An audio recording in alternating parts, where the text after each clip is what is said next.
People want to feel known. Really building technology fast. The lack of personalization and consumer trust cost businesses $756 billion last year. Email itself is going to evolve into something very different. Automation. Messenger and SMS. Business process optimization. Customer experience. Inventory planning. Be more visual, be more tactile. What's the future of e-commerce? The heyday is just beginning. Hello, everybody. Welcome back to day 2, the future of e-commerce, where we're focused specifically on retention and loyalty.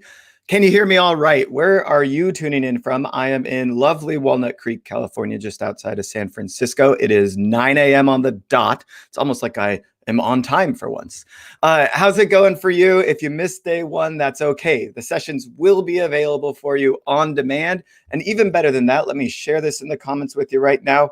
All of the sessions have one of my team members has been working very hard to take show notes for you. So if you missed a link or if you missed a slide or something like that, they're probably here in the show notes. Let me pull that up. Here, they should be shared here in chat. You should see that comment box. Now you're probably tuned in on either our YouTube channel, which we're live on right now, or embedded inside of the retention site. So if you're actually on the site with the speaker profile and information, don't worry, you don't even have to change to the other presentation. This is all streamed on one channel, one presentation essentially. So all the presentations, if you swap from like this session to the next session, it's all the same session. So you just tune in once and you'll be able to watch the next, I think we're 3.5, 4 hours of sessions today. We had over 5 hours of sessions yesterday that if you did miss them, I do recommend you go back and take a look. A lot of knowledge bombs were dropped. We had a lot of things that we need to do in order to improve our loyalty program. And there's still going to be a lot more to think about today. What next? All right, let me share my screen as we go into it. I've already mentioned these are the show notes. You can take a look up and down. How many pages we got? 37 pages, and it's going to grow when we get into our sessions in a little bit. So you can see these are quite extensive. Thank you, Autumn, for taking care of these. I just want to confirm, can you guys hear me in chat? I need somebody to tell me yeah. And I know that that you're listening on the microsite. It might be a little bit more difficult to say hello. It's in the chat box, like well below you. But yeah, so let's give a quick shout out to our sponsors. This event could not be free without them.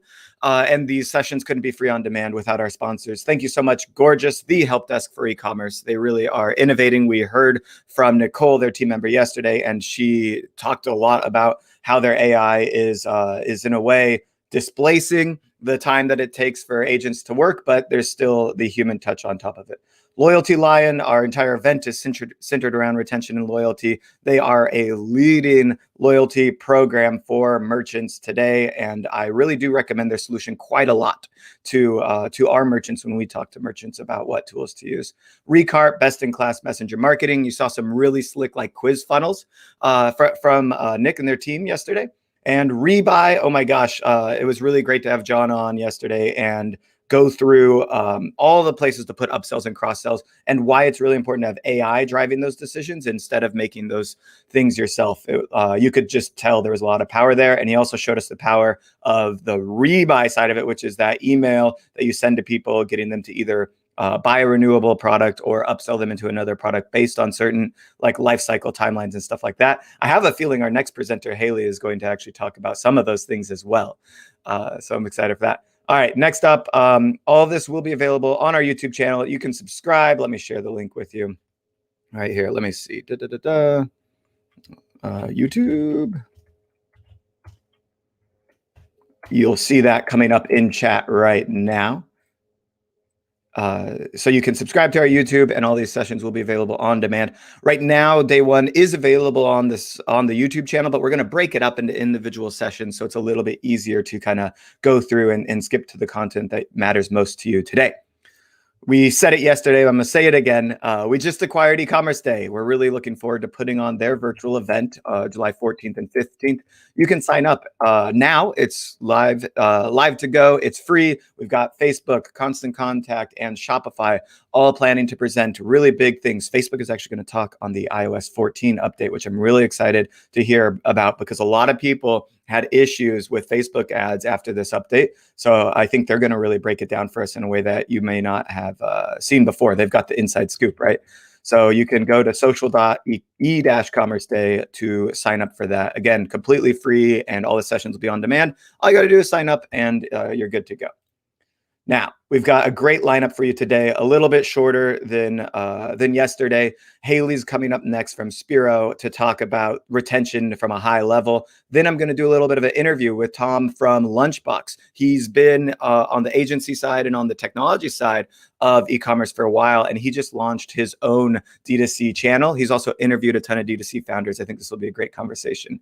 Ashley, who was on yesterday for 15 minutes, now going to show us the real down low on image branding and storytelling, which I think will be great, including just like psychological components of image and stuff like that. Conley from 2X eCommerce.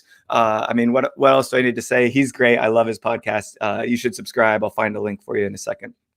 Val Geisler, formerly of Fix My Churn, now in-house at Klaviyo, very likely to be talking retention strategies through email and probably SMS marketing, segmentation, and all of that good stuff. Chase from Recharge, we could not be talking about retention without talking about subscriptions, since they become a crucial part for your retention strategy.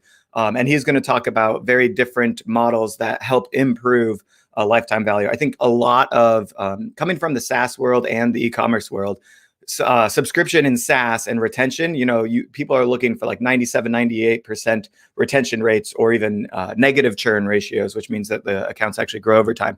In e-commerce, it's a completely different story. Sometimes even above 50% retention is something that some brands are shooting for. So I think Chase will give us some down low on some of those metrics and how to improve them. And then closing out with my man Valentin from OmniConvert. He is going to be talking about, he's got the equations to show us how to calculate lifetime value, retention, and the growth of our business. All right, next up, if you haven't downloaded this tech landscape yet, let me share it with you here in chat. It is just a little PDF that helps you understand the tools in the landscape. And right now there's 160 or more tools on the list, but it's going to be growing. We're going to release another version of this in just a couple of months, up to 210. So just submit this form, and you'll be able to download that PDF. I've had people print it out. You just look at it from time to time. You're thinking about a tool or a part of your business that you maybe are missing, such as price testing or personalization or split testing or order tracking notifications or inventory management. It's all kind of here and cataloged. It honestly isn't everybody in the ecosystem, but it's everybody that we've been able to vet personally and put on the list. And so that's why it's taking us quite a while, is that we actually have conversations with everybody here. We make sure that it's a growing technology company, well-established, and has the best interest of the merchant at heart before we add them to the list. So we're just kind of trying to create the short list for you there. And then, of course, if you're looking for more events, we've got a lot of them coming up with all of our partners and sponsors. A couple worth noting is on June 3rd, I'll be on a panel with Hearst Bay Area called e-commerce marketing live. You can sign up. You just go to ecommercetech.io/events and you can browse through, sign up. That one will be a fun panel too. One merchant and a couple of a technology provider. Me, I'm like somewhere in the middle, I guess. And then another one by Two, check out Commerce Now, which they were just acquired by Verifone. This is going to be a large event. The opening keynote is by one of my favorite people, Sean Ellis, the godfather of growth hacking. And he's going to be, anytime he talks, he's got just amazing knowledge bombs. He's the guy behind the Dropbox double referral program, which we actually heard a little bit about yesterday. So this one, Commerce Now, will be definitely worth your time, and tons more events to scroll through. If you only want free events, you just check the free event box. You want paid events, because they are a little bit different in what you're going to get, you can check that box. And then finally, just because I have to plug myself at some point here, if you do want to head over to ecommercetech.io/get advice, fill out this form, and we'll spend about an hour together talking through all of your technology tools, and we'll make some recommendations for you. We'll give you a roadmap maybe about 3 to 5 tools that you should be considering and testing out in your business. And yeah, I'll go ahead and say it. If you are a starting store, newer merchants or smaller merchants, we generally give a blanket advice response. We are actually better suited in the console to talk to growth stage merchants. And that's because a lot of the tools that we're going to cover and look at landscape wise are going to require some form of investment, and you're going to want to see a form of ROI. So it's good to have product market fit before moving into the consult itself. But for the starting merchants, you can still fill out the form. We'll send you the really solid generic advice kind of template, and we'll move into as you grow, having a full-fledged conversation around it. All right, that's it for me. All the sponsors, all the plugs, all that stuff. Let me bring in Haley from Spiro. Haley, how's it going? Yes, good. How are you? Hey, doing good. Thanks for waiting patiently and letting me get the housekeeping out of the way. Really looking forward to your presentation. I love the company and the focus on customer experience. I honestly wish I had all of the knowledge from all of the split tests that you guys did in my head. I think this would be like, if there was just a way to like download that into my mind and into every e-commerce store owner's mind, I can only imagine the revenue that would be saved or made from it, right? I mean, it's just incredible, right? Wouldn't that be nice? Yeah. Sadly, it's always a hard process, but I have a feeling you're going to help us shortcut a little bit of it today. So with that said, I'll let you take it away. We'll add your slides here, and I will just mosey off into the background. Sounds great. Thank you. Well, hello, everyone. Good morning, good afternoon, wherever you are. Thank you for joining us today. I know everyone has busy schedules. Thank you to eCommerce Tech for having this event and allowing me to speak here today. I love this topic. I get very jazzed about it. This particular session is on winning in the retention economy and talking about it a bit at a higher level. So I am Haley Carpenter, as you probably already know. I'm a senior CX strategist at Spiro, and we are a customer experience optimization agency, CXO for short. And so we do a lot of user research and building and running and growing experimentation programs for clients, which is a lot of what I spend my time on and do day to day. So that's why I am qualified to be here, and I love connecting on LinkedIn. I'm very active there, so please reach out. I love to hear from people and get connection requests. But enough about me. We only have so much time. So I want to start with, how did we get to the retention economy and this place of focusing on retention so much, and why is it so critical? There are, of course, a bunch of things that have factored into this, but I want to mention a couple that are hyper relevant for the sake of today's conversation. Starting with rising acquisition costs. They have just gone up and up and up. And kind of related, there is so much pressure, and I see this day to day, and it's quite common. And in my experience, from what I've seen, I would say this increases over time as well, is too much pressure to focus on short-term strategies and quick win tactics that drive revenue and short-term growth and allow you to maybe hit an end of month goal or an end of quarter goal, but they're really not focused on long-term growth and sustainability. And then lastly, for the sake of today's conversation, there's more competition than ever before. It's truly insane, and it also just continues to increase. And so all of this factors into why we're here and leads us to the retention economy. So with that in mind, I'm going to throw a stat out at you because, of course, we all love those. This came from the Harvard Business Review. But the cost of acquiring new customers is 5 to 25 times more expensive than retaining your existing business. That's bonkers. I'm going to repeat it again because it is so important to understand.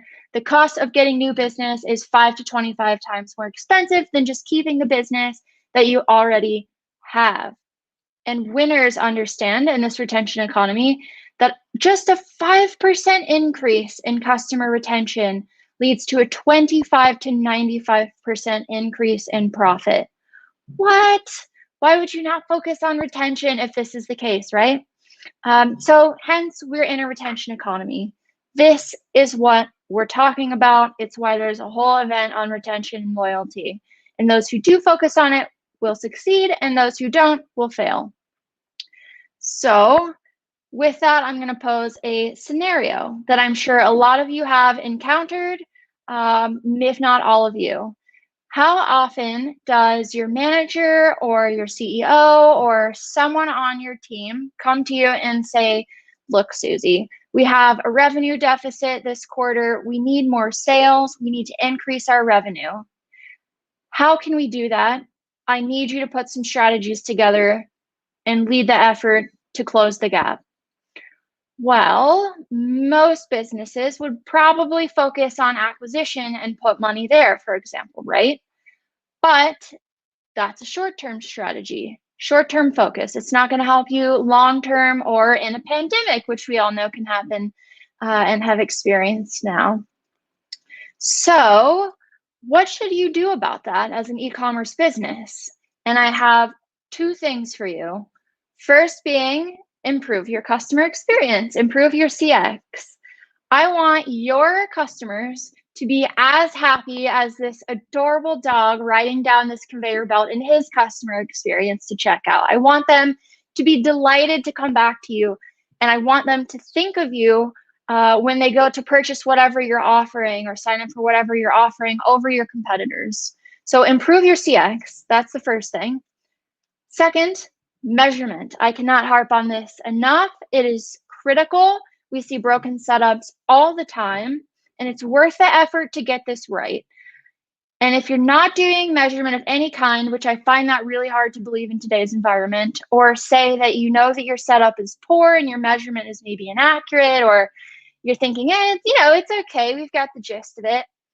I am going to poke you like this cat is getting poked with a ruler right now and poke you to say, hey, get your measurement in order, get that in line, because it is so important.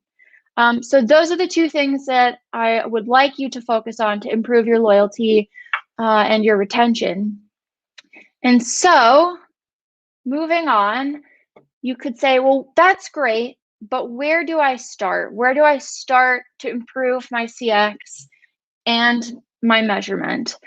And I will say that in all cases, really, you should start with research and understanding your customers. So for example, can you answer these questions?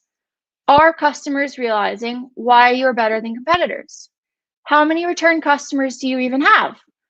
What is it about you and your business that is unique that makes people come back to you?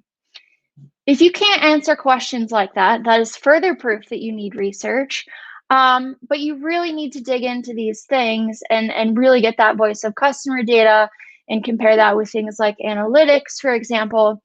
And when I say research, if you have no idea where to start, if you're not familiar with research or that is overwhelming, we do have a model here at Sphera that we use that is proprietary to us and CXL. It's called the Research Excel model. We use this across all of our clients in all cases. I've used it time and time again and seen success over and over. And I'm not going to go into how to do these different methods and really into the weeds. That's a whole other webinar.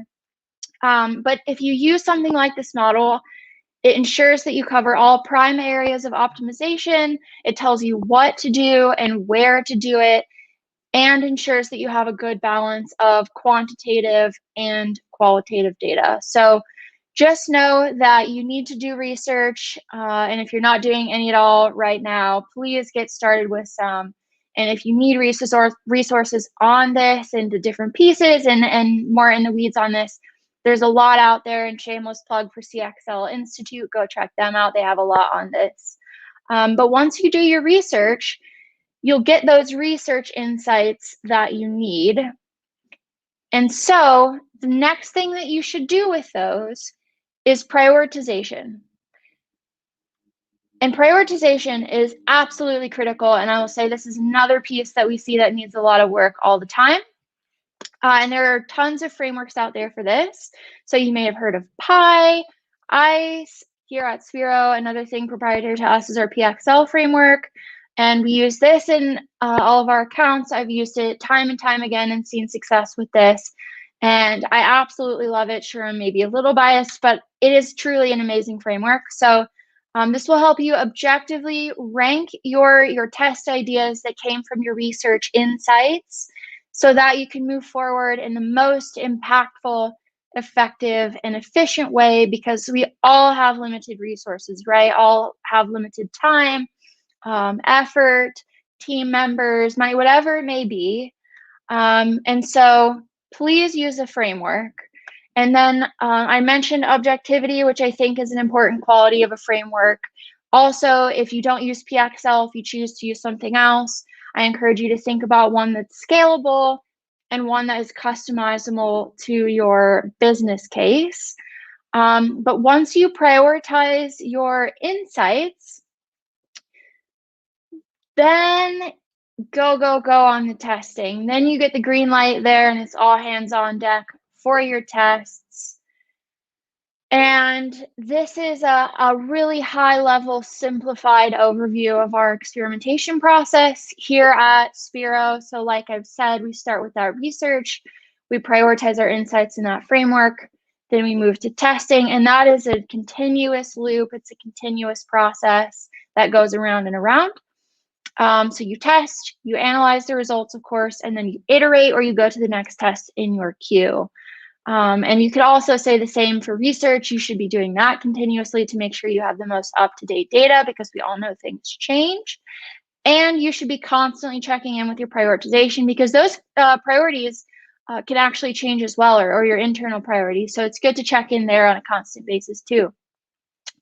And so after all of this, there might be some of you still saying, well, Haley, I can just set up a loyalty program, right? That will solve all of my problems. What are you dilly-dallying around with this stuff for?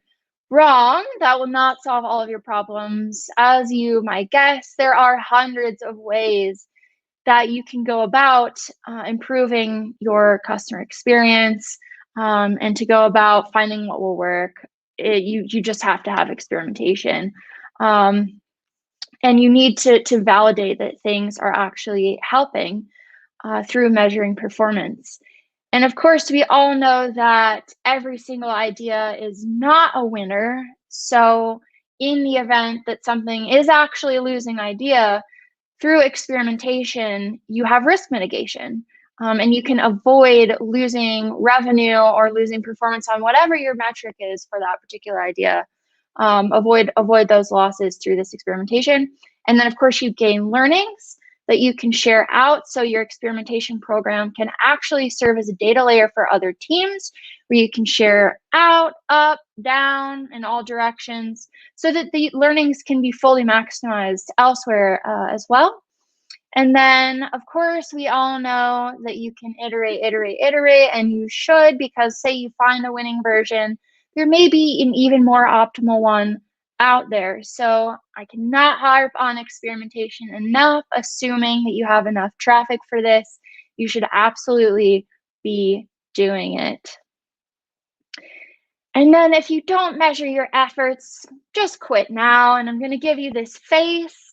If anyone's a fan of Superstore, shout out to Superstore. I'm a big fan. You know this character, and I will absolutely give you this face. So on that note, I'm not going to dive into the weeds of analytics or what a broken setup looks like, or the weeds of setting up metrics. That's a whole other area. But one that I did want to call out is the difference between churn and retention. We know it can be difficult to tell the difference. I do have the calculation for churn rate here, and a link to an article that goes into more detail about that in case you're interested. But I wanted to call out that it is a bit of an art and a science, and depends on your business case, of course, but it is worth the effort to figure it out, I promise you. And then tying this all back together, right? And then you can go back to your research and figure out what's causing this churn, and then experiment and see if you can improve that over time, right? So here's a bit about that, and then some other metrics to consider on the topic of loyalty and retention are CLV, customer lifetime value, AOV, average order value, average number of purchases, customer lifespan, and retention rate. So if some of these are unfamiliar to you, or you don't have any of these or some of these set up, I encourage you to dig in here and get these set up and look into it. And I have linked out to some more articles as well for more information. And so to quickly recap where we're at, we've talked about research, prioritization, experimentation, a bit on measurement and why that's important. And I think it's appropriate to wrap up with a couple of examples. So I want to pose another question to you to ponder as we go through these. Do you know when customers need to hear from you versus when they want you to actually leave them alone? Side note, if you don't know the answers to these questions, more proof that you need to be doing some research. But keep these in mind as we go through these examples. And the first one is for the Books, a flower company. And I don't know about you, but when I think of flower companies, I just think that's a one-time purchase. I'm like, oh, I'll get some for my mom for Mother's Day. I'll get some for my friend for her birthday. I don't need flowers after that. But actually, personally, I also love flowers. I try to have some fresh on my table all the time. They bring me so much joy. But like I said, I wouldn't really think of this as a subscription type of thing. So if you actually look here in the Books, the section that I have outlined in red, they of course have that option for you to have the one-time purchase, but they nudge you to sign up for a subscription and get a discount if you do that. So when I'm checking out, I'm like, oh, that's an amazing idea. I love flowers. I can send them out. I love it. I'll sign up for this subscription and get 30% off. Why not? And then they list some benefits there. So this is an instance where they actually need you or you need to nudge them as the company, nudge the customer, and this will help your retention. Perfect. And I don't want to undersell the complexity of this, right? And make it seem like you can just go get this done in 5 minutes. But things like this, I would encourage you, they're worth the effort. And I do want to emphasize, of course, that you need to have the right execution, the right UX, the right messaging, the right timing, the right segment for this type of stuff. So again, research can help you find that out. And then you follow it up with the prioritization and the experimentation to make sure that you get it right. But I love this example, and of course, I'm obsessed with flowers, so I'm a little biased there. But another example is Black Rifle Coffee Company. Another instance where I love this company. I love their products. So I was doing some personal shopping, put some items into my cart, got distracted or something, I didn't finish to check out. And then later I got this email and I was like, oh, this is an amazing email. What a good strategy. It's asking me, hey, did life get in the way? And I was like, yes, actually, life did get in the way. I forgot I was in the middle of my checkout. And it was encouraging me to come back to my shopping cart. And then, from there, you get your coffee and bam, easy peasy. I put in my order. They got my business. I have shopped with them before. But another thing to consider. And then go supplements. I like to work out. I do occasionally take some supplements. And if you look here at the section that I have outlined, you'll see, of course, you can pay normally with your card, but they also have a loyalty program where you can pay with points. This would absolutely encourage me or someone to come back to Ghost over another brand if I can just use my points, if I can just get rewarded for continuing to shop somewhere for a place that I already love. Why would I not do that? So, another thing to consider, all these are really great, and I would say actually pretty decently sized strategies for loyalty and retention. So hopefully this demonstrates some of the concepts I've brought up. And with that, that is actually the end of my presentation. So I think now we can open it up for some discussion and Q&A. Absolutely. Haley, thank you so much. If you've got questions for Haley, please put them now in the chat box. It should be somewhere down below you.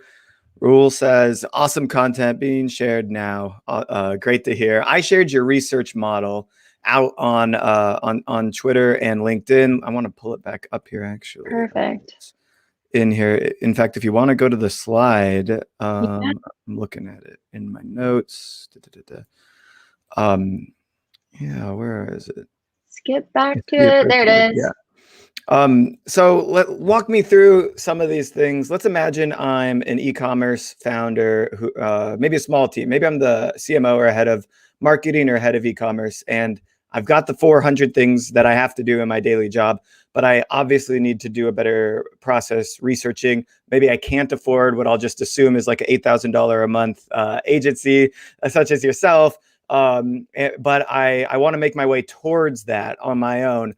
You know, out of this list, where should I begin? Assuming that I am good with my tracking framework, you know, and all of that stuff. What do you think is the most important component of all of this?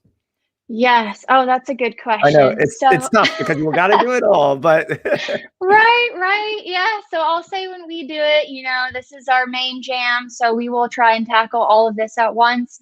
But in a lot of cases, that's not always possible, like you say. So you can absolutely tackle these pieces one at a time, or maybe two or three at a time.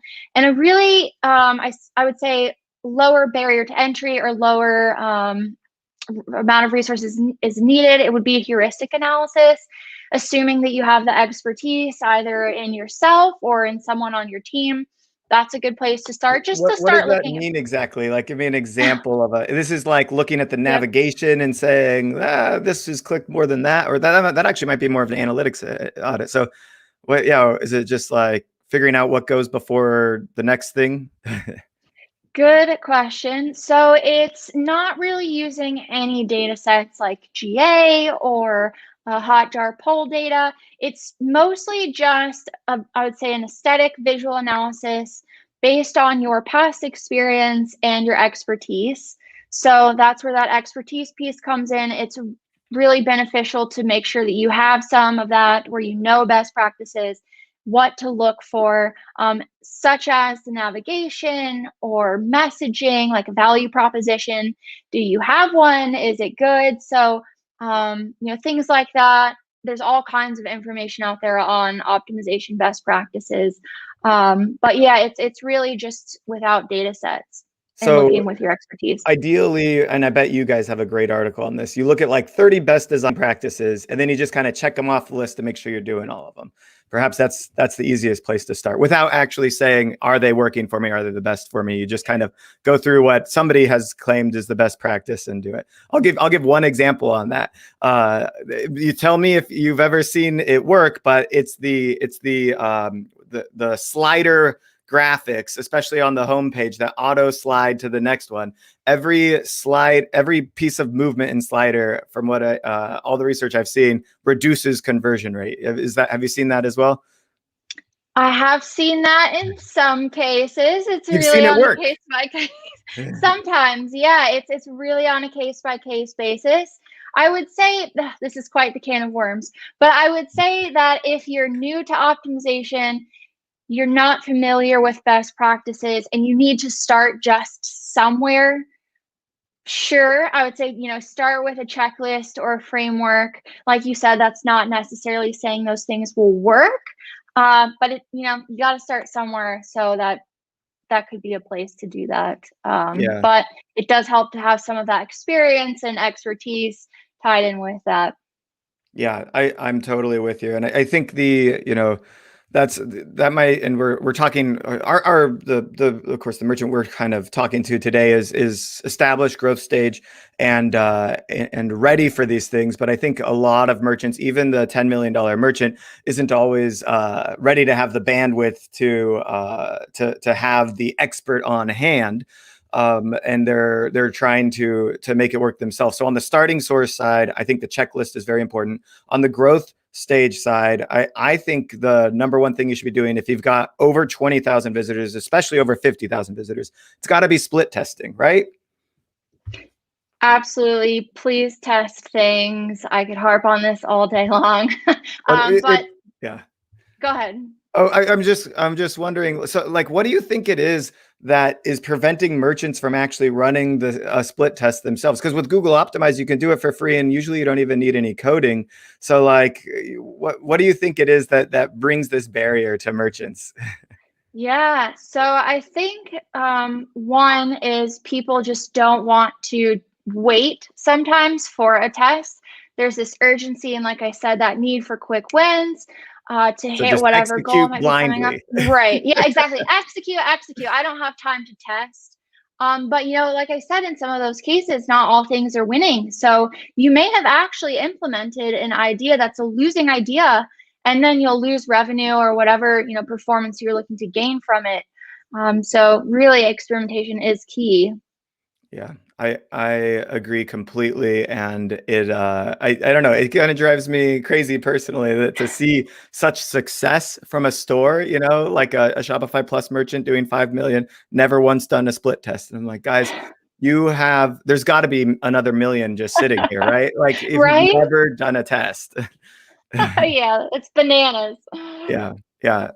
Jim is asking us the specifics on calculating retention, and I think retention is generally calculated the same way across all businesses. There's two types, I guess. There's subscription businesses and non-subscription are slightly different, but the same model is probably put forward. Do you want to give us your favorite equation for calculating retention? I have my own as well. I'll let you go first if you have a favorite one, if you're Oh, passionate about it. it's just, I mean, at the end of the day, retention is repeat purchase. So the first thing I like to calculate is our average repeat purchase time frame. So that would be anybody that purchased 2 or more times. What's the gap between the first purchase and the second purchase? And you can start there with an average repeat purchase time frame. And then, of course, retention is anybody that's bought 2 or more times from you, but you might see retention trail off into the third or fourth. So a cohort analysis looking at who bought in May of last year, and then when did they buy again? So you can see the percentage of people that bought in June, July, August, September, etc. And then that'll be calculated as retention by month in that cohort. And then of course you can sum all of those up to think about retention over the last 12 months from that one cohort. You've probably got a better way to do. Oh, and then I'll just plug some tools to do this. Yeah, go for it.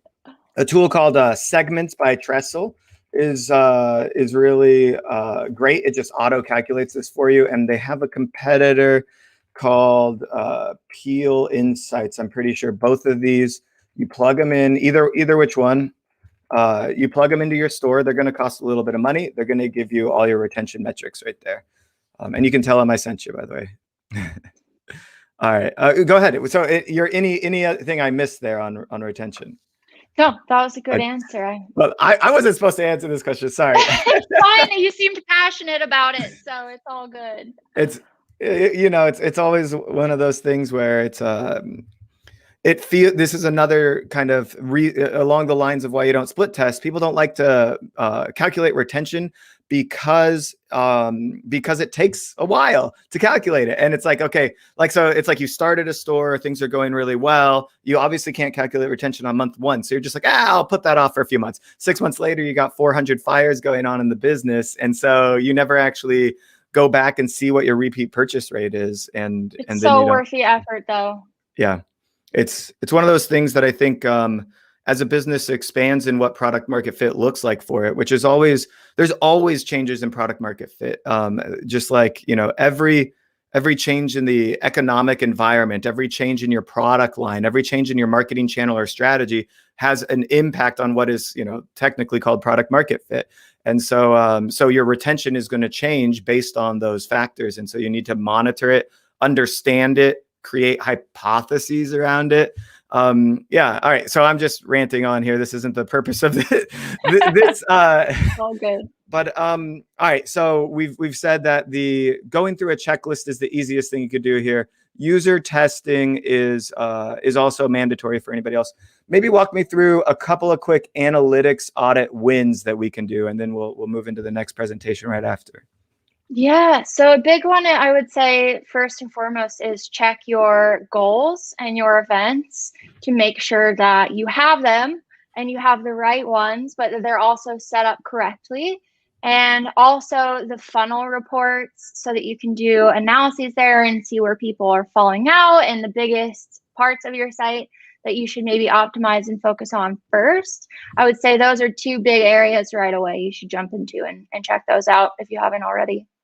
Yeah, love it. And then, all right, finally, give us your quickest copywriting hack advice. Like, how can I become a better copywriter in 60 seconds? Shameless plug, go to Winter, That is our new copy testing tool. And that will help you with your messaging and get it, to a great place faster than anything I've seen. And I love it. So go check out Winter.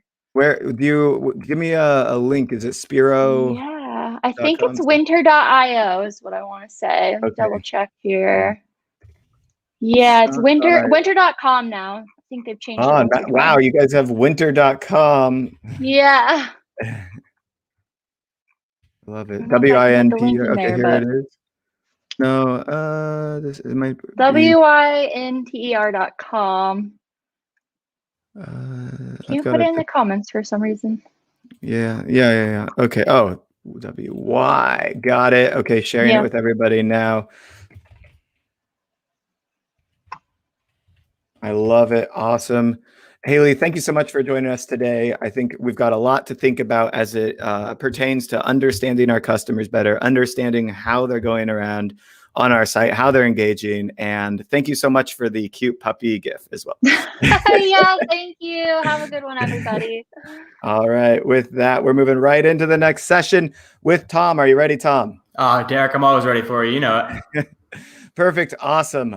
Thanks so much for joining us today. I'm really looking forward to kind of diving into your really, I want your whole life, past, present, and future explained, because I've been following you on Medium for a little while because you've done some really great showcases of these D2C brands. And then I hit you up to like talking about it, and you're like, yeah, I just launched my own. I'm like, oh my God, like how many things can you do at one time? So for those that don't know you, give us a brief background and tell us how you got into this whole thing and leading up to the launch of Lunchbox. Yeah, absolutely. So Lunchbox started about 3 years ago, so it's not super new.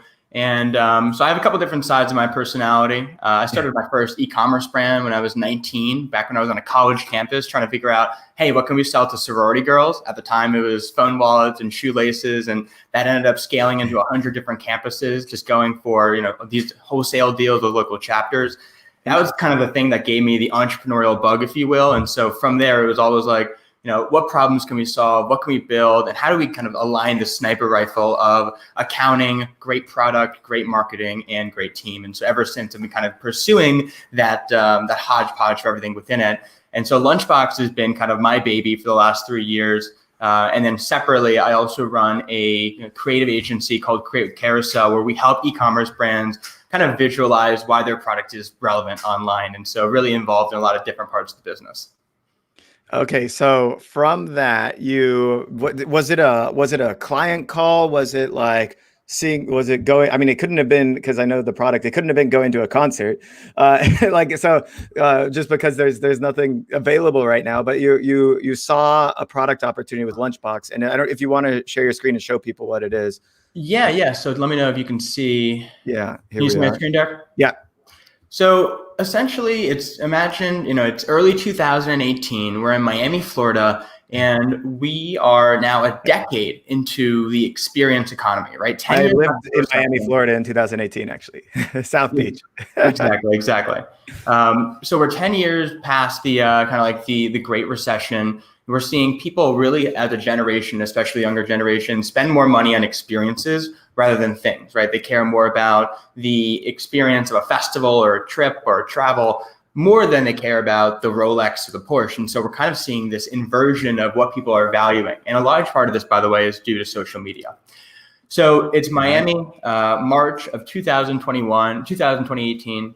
And we are at a music festival. And music festivals, by and large, while they're very unique, they have a very similar experience, right? You've got music, you've got a crowd, you've got a stage, you've got indoor, outdoor, and there's a lot of standard parts of that experience. And so after one day, that Saturday of that event, after being in the space for 5 years, we ran into 3 problems over the course of one day that kind of threw off red flags for each individual item. The first problem was that there was no rule around what bags would get into the event. So whether it was a big camelback, which was too big, or a backpack that was too small, there wasn't any standard rule about what bags could get taken in. And when you're somewhere for 12 hours, you want to know what you have on you. So that was kind of like the first issue, with that, our packs didn't get in. The second part was at these festivals, you get these large water lines and everyone's trying to stay hydrated. You're in the hot sun for 12 hours. But traditional hydration packs, which are backpacks with little water bladders in them, take 2, 3, 4 minutes to refill and often require 2 people to do it because they're meant for camping trips, right? If you're planning for a 5-hour camping trip, what's 5 minutes beforehand when you're preparing? But that's very different is if you have hundreds, if not thousands of people going through a water line, trying to get to the next show, the next stage, the next event. So that was problem number 2, really long water lines. And finally, number 3, and possibly the most malicious of them all, was that you essentially have gangs of people who are running around these events looking to target people who are hopped up on something or who are under the influence of something, targeting phones or wallets and all these things that you and I need as a lifeline, right? Our phone is how we're checking into our Airbnb. It's how you call the Uber home. It's how you stay in touch with your friends. Your wallet's how you prove who you are. It's like it was all these very vital items. And so coming away from that day, we realized that while everyone loved the experience, the actual experience itself was pretty flawed. So you had phone theft, security blockage, and dehydration. I want to take this conceptually. You're looking at this from the economic incentive and gap standpoint. So you're seeing this is the development of market opportunity is specifically what you're talking about. And I think a lot of people we just want to take a second and pause and think about, in your own markets where that real gap is coming into play. So I just want to call it out that you're seeing a gap, a little bit of a blue ocean. It's not that you're reinventing the wheel necessarily, but you think you can create a better mousetrap because of these problems. Yeah, 100%, right? And then it's also, can you build something that is 10 times better than what came before? And so that was the challenge, right? Where hydration packs do exist and other cheap things on Amazon do exist. How do you do better than that?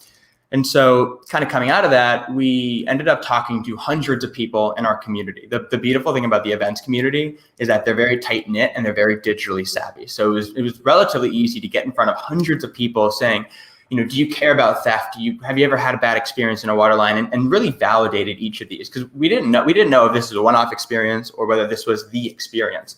And so after walking around campsites at festivals where we introduced prototypes to hundreds of people at a time, or scheduling user interview after user interview to figure out, do you guys actually care about this?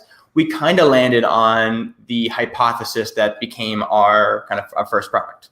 All right, so let's pause on this because what you just said is that you had clear marketing opportunity.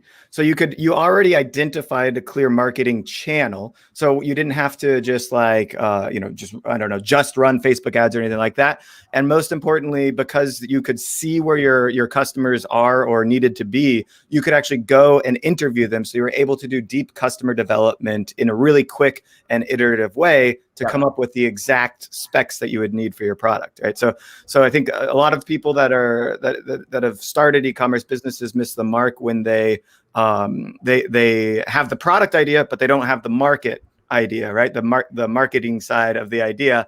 And then, you spend all the time launching the site and then you're like, oh my gosh, I don't know how to get my first 100 customers. So you saw the product opportunity, then you validated in the market and you could see kind of in a tangible way, they weren't necessarily buying from you yet, but you could see this is where I will do my marketing. This is how I'll get customers.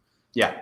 No, spot on. And the funny thing is we were still wrong about a lot of the early things, right? We were like, oh, are people interested in solar panels? Do people want a 3-liter hydration bladder up front? We made a lot of guesses that were wrong. But then fortunately, because of the people we talked to, we had a pretty good idea of what was correct in the grand scheme of things, what do people actually want to pay for? And then what was kind of just the extra, the stuff that didn't really matter. Yeah. Awesome. And so this is the product line. There's 3 products. Is that right? Yeah, there's a total of 3 products. And so in the second half of 2018, we went through 11 different design revisions, bringing in some incredible designers who actually put together the whole Burton snowboard line to help execute this. Amazing. And we came up with the 3 products, and you can see them here, and I'll walk through them really quickly. Can you tell me how much product development cost you and where did the money come from? So the money came from my previous business beforehand. And then the overall product process, I went real bootstrap with it, was under $25,000. Okay, that's really good. I would have bet more. And so that's awesome. I mean, that's actually, we get that pretty often. I actually remember finding a pattern maker, an old Italian dude named Dario in New York, and worked through the 5 first samples with him out of just canvas cloth, just validating a lot of the early hypotheses. And it was like, spend as little as possible to get to something that works. And then when it's time to invest, save it for the big guns, like the designers that we have in Colorado. So it was really making sure that, like, while you're experimenting, don't experiment expensively, but once you know, that's when you pour the money in. And so really quick, how did you find this designer in New York and the person from Burton who helped you as well? Like, how did you get in touch with these people? So we actually, let's see, the makersrow.com, which is the website that connects you to designers, pattern makers, sample makers, was how we connected with the first designer, because it pulls all these different local manufacturers, local seamstresses, sample makers, whatever. And so we kicked off a personal relationship there. But the funny thing is actually on the side of the expert designers in Colorado, a group called Form Study, it took 93 phone calls to get to them.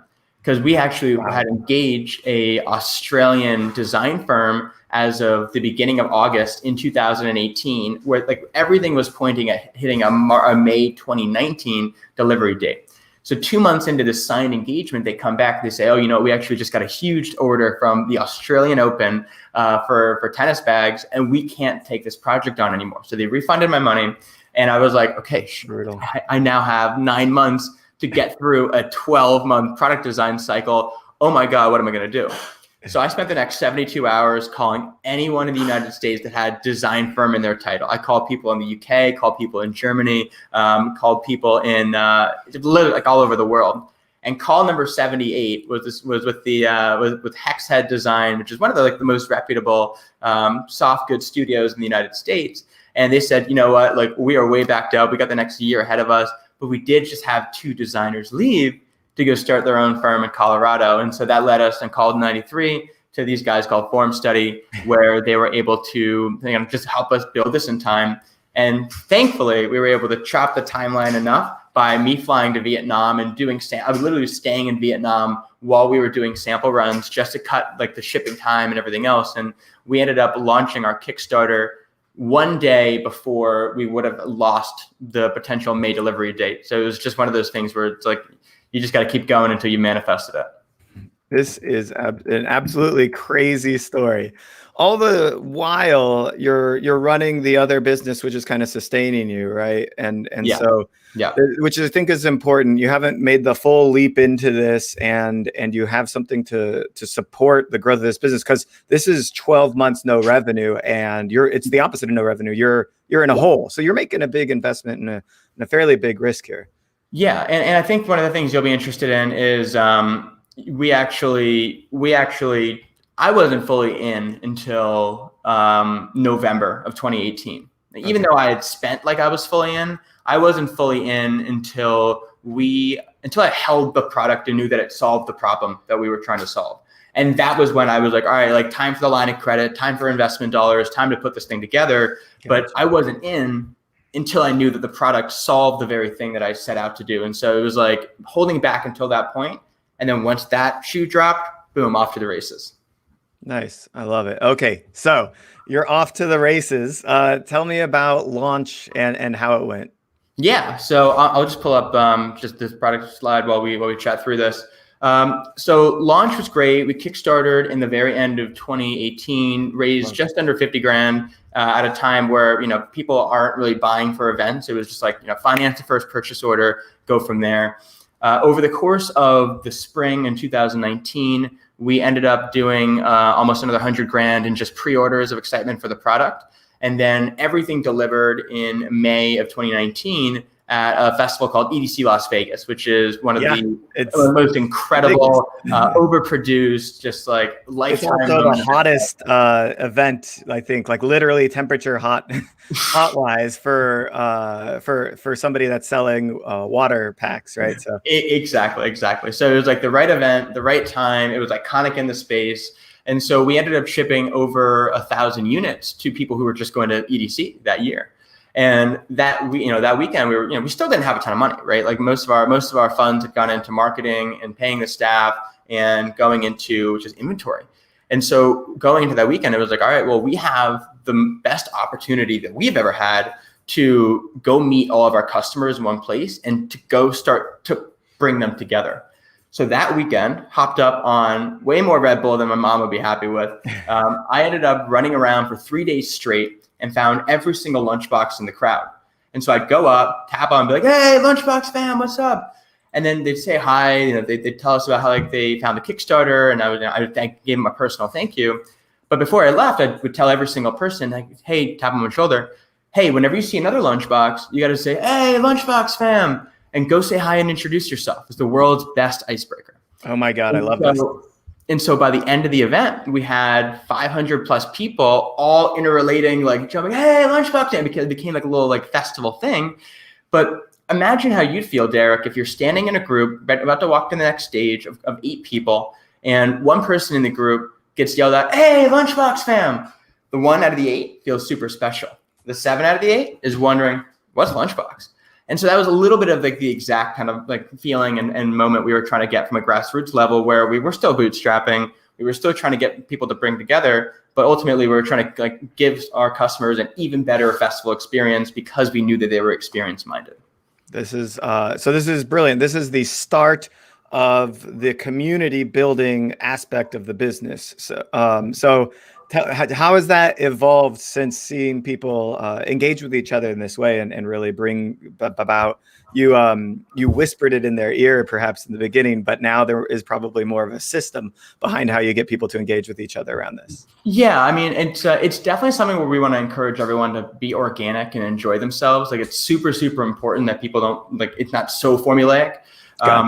But you know, that early May in 2019, we created that sense of identity, right? People were able to see the Lunchbox in each other's back, and it's very identifiable. So it's like, okay, it's like we are like one. And the second part of that was recruiting people into our digital ecosystem. Originally, that was just hand-to-hand combat, getting people to follow our Instagram, get on our Facebook page, get on our email list. And that quickly grew into our Facebook group of Lunchbox owners, where only an owner can get in. But this is where you plan meetups. You talk about, you know, your next outfit. You talk about the next show you're going to. You figure out who's going to whatever event all over the country. And so all of a sudden, it was like this digital community where people were planning to go to an event with someone that they had never met, and they were completely comfortable in doing so. And for me, it was like that was like the thing that we wanted for ourselves, selfishly going into it. And so to be able to share that experience with so many different people, it's been a really rewarding part of all of this. I absolutely love this. I can see immediately how the community is going to want to resonate around this, because these are people like, I think that they're obviously looking to have a lot of fun, but at the same time, they're being very responsible by buying a product like yours. And that's like a delicate balance that when you find that kind of person, you kind of want to, you know, you can kind of trust them a little bit more, let's say, or something. So 100%. And, you know, it was actually very interesting as well is that, you know, during COVID, we were like, okay, you know, now what, right? We've had this big pause in the business. There aren't events. The main buying reason isn't there. What happens? And we saw the community ramp it up. All of a sudden, we were having digital concerts to raise money for some groups like the Frontline Fund to get money into the hands of people fighting COVID. We were putting together mental health and mental resource guides for people who weren't doing super well, isolated on their own. We were doing, you know, monthly Zoom happy hours to share new product insights and just make sure everyone's okay and having a good time. And so weirdly enough, COVID provided this opportunity to really nail the community experience, especially digitally for us. And on top of that was to really put a lot of formality around, like, what does it mean to host a meetup at an event? How does somebody become the next level of a member of the community? And finally kind of resulting in, okay, now we've put together a fully fledged loyalty program that rewards people with access and more community for being a deeper part of the Lunchbox fam. So it really kind of gave us the ability to build a great community, not just one that was kind of patched together in the early days where we were still figuring out who we were. I love it. I'm sharing my screen now just to show people what this loyalty program looks like. And you can see out of the 4 tabs at the top, you've got fam rewards as one of the 3. So clearly you're highlighting this as a big function of the website. I know you have a low SKU count. Some people have, you know, multiple categories, stuff like that. It might not work, but you can see how rewards are highly incentivized, possibly even before purchasing. You might start to look at this page and figure out how to engage and earn points. So Maybe you want to walk me through some of these point rewards systems, how you decided to set them up, and how people are engaging with each of these actions. Yeah, absolutely. So I think, we broke it into 4 tiers because we wanted everyone to have an easy way to get in and get on board. The point totals on the first level is specifically calculated so that if you tell us your birthday, make an account, follow us on social media, you'll get one, $15 accessory totally for free. So like you are getting a tangible item for participating.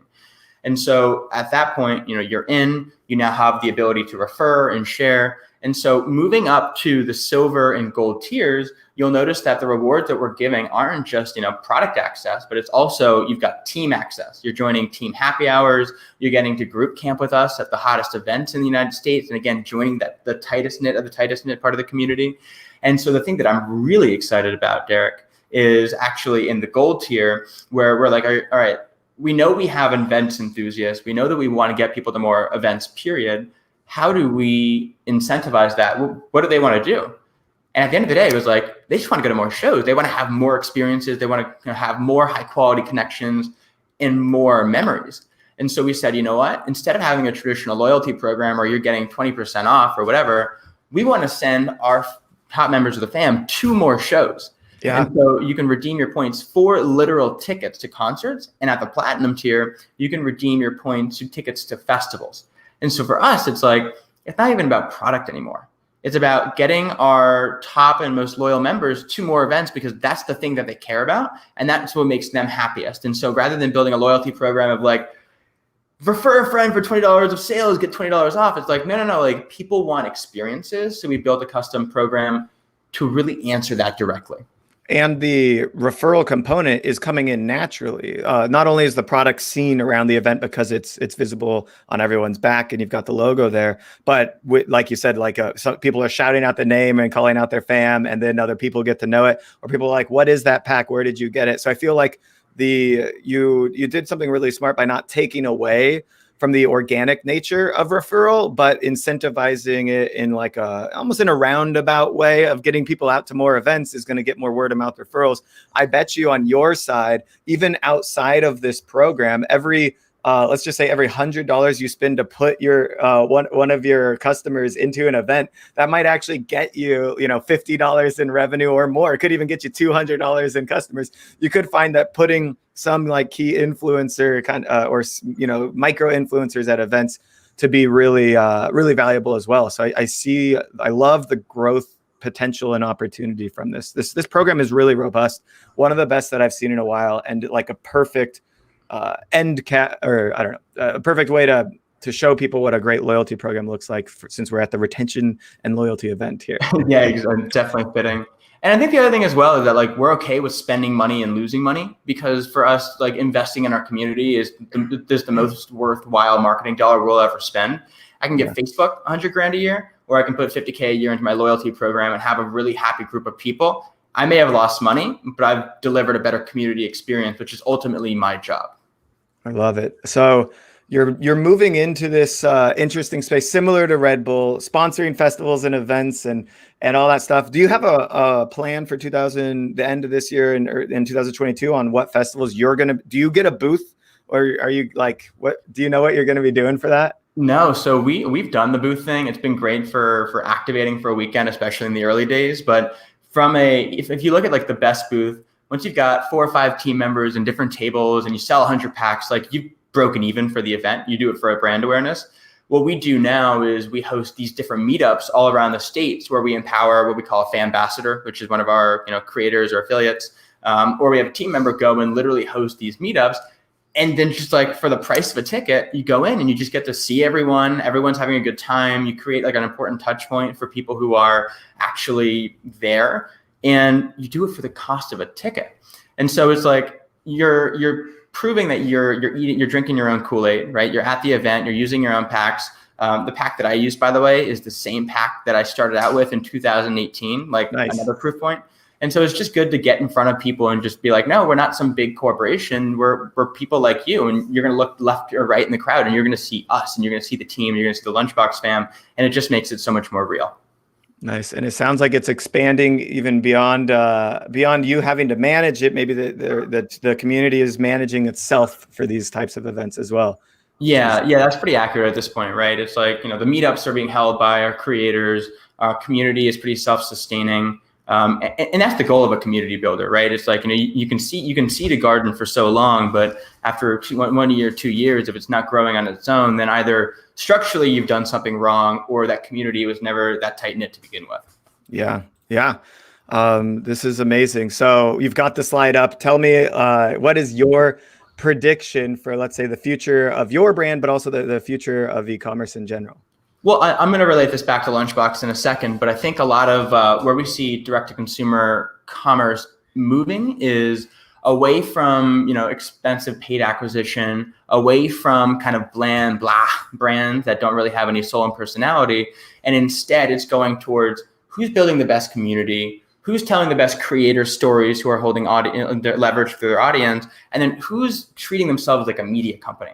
And so these three things, while they seem like they're in little verticals, everything overlaps, because content, whether it's from creator or from your own in-house efforts, that feeds into the community and it keeps them engaged over time, which feeds into your email, your social, and everything else. On the creator side, a lot of brands don't recognize that creators are the #1 way to build relationships at scale with hundreds, if not thousands of people, provided that you approach it in an ongoing manner. We have creators that have equity in our company, Derek, because we believe so much in the value of those relationships. And so they're that much more willing to share, that much more willing to post, that much more willing to be an ongoing brand advocate. And that's where we see brand trust really come from. Because you can have somebody with 1.5 million followers on Instagram posting the 11th CBD package that she's gotten that week. That's not trust. But if somebody's talking about like, hey, this is solving my problem for years on end, chances are if you're following that person, you're going to listen. Yeah, I love it. And this just goes back to yesterday. We were with Grin showed us their technology product and how you can kind of uncover the influencers in your audience and keep it authentic by bringing in like real creators and people that really want to promote the product, as opposed to those paid influencer placements. So I think you've carved that out. I noticed that you don't have TikTok or Snapchat links in your footer. Are you on those channels? Because this feels like your crew. We do have a pretty active TikTok that's actually relatively sales generating for us, and we tell a lot of first person stories. TikTok at Lunchbox Fam. Thank you for the note on the footer. But yeah, I mean, it's like Snap as well is where our community likes to communicate, and so we're present on like the landing page platforms, right? Where it's like anybody can drop in and out and be like, oh, okay. We know what this company is like on Instagram. We know that they're like on TikTok. We like the long tail nature of that because it lasts forever. Awesome. I love it. All right. Any final parting piece of advice to merchants out there looking to strengthen up their community and really build loyalty with their customers? So I think taking a step back, community doesn't work for everyone. Community can be a channel.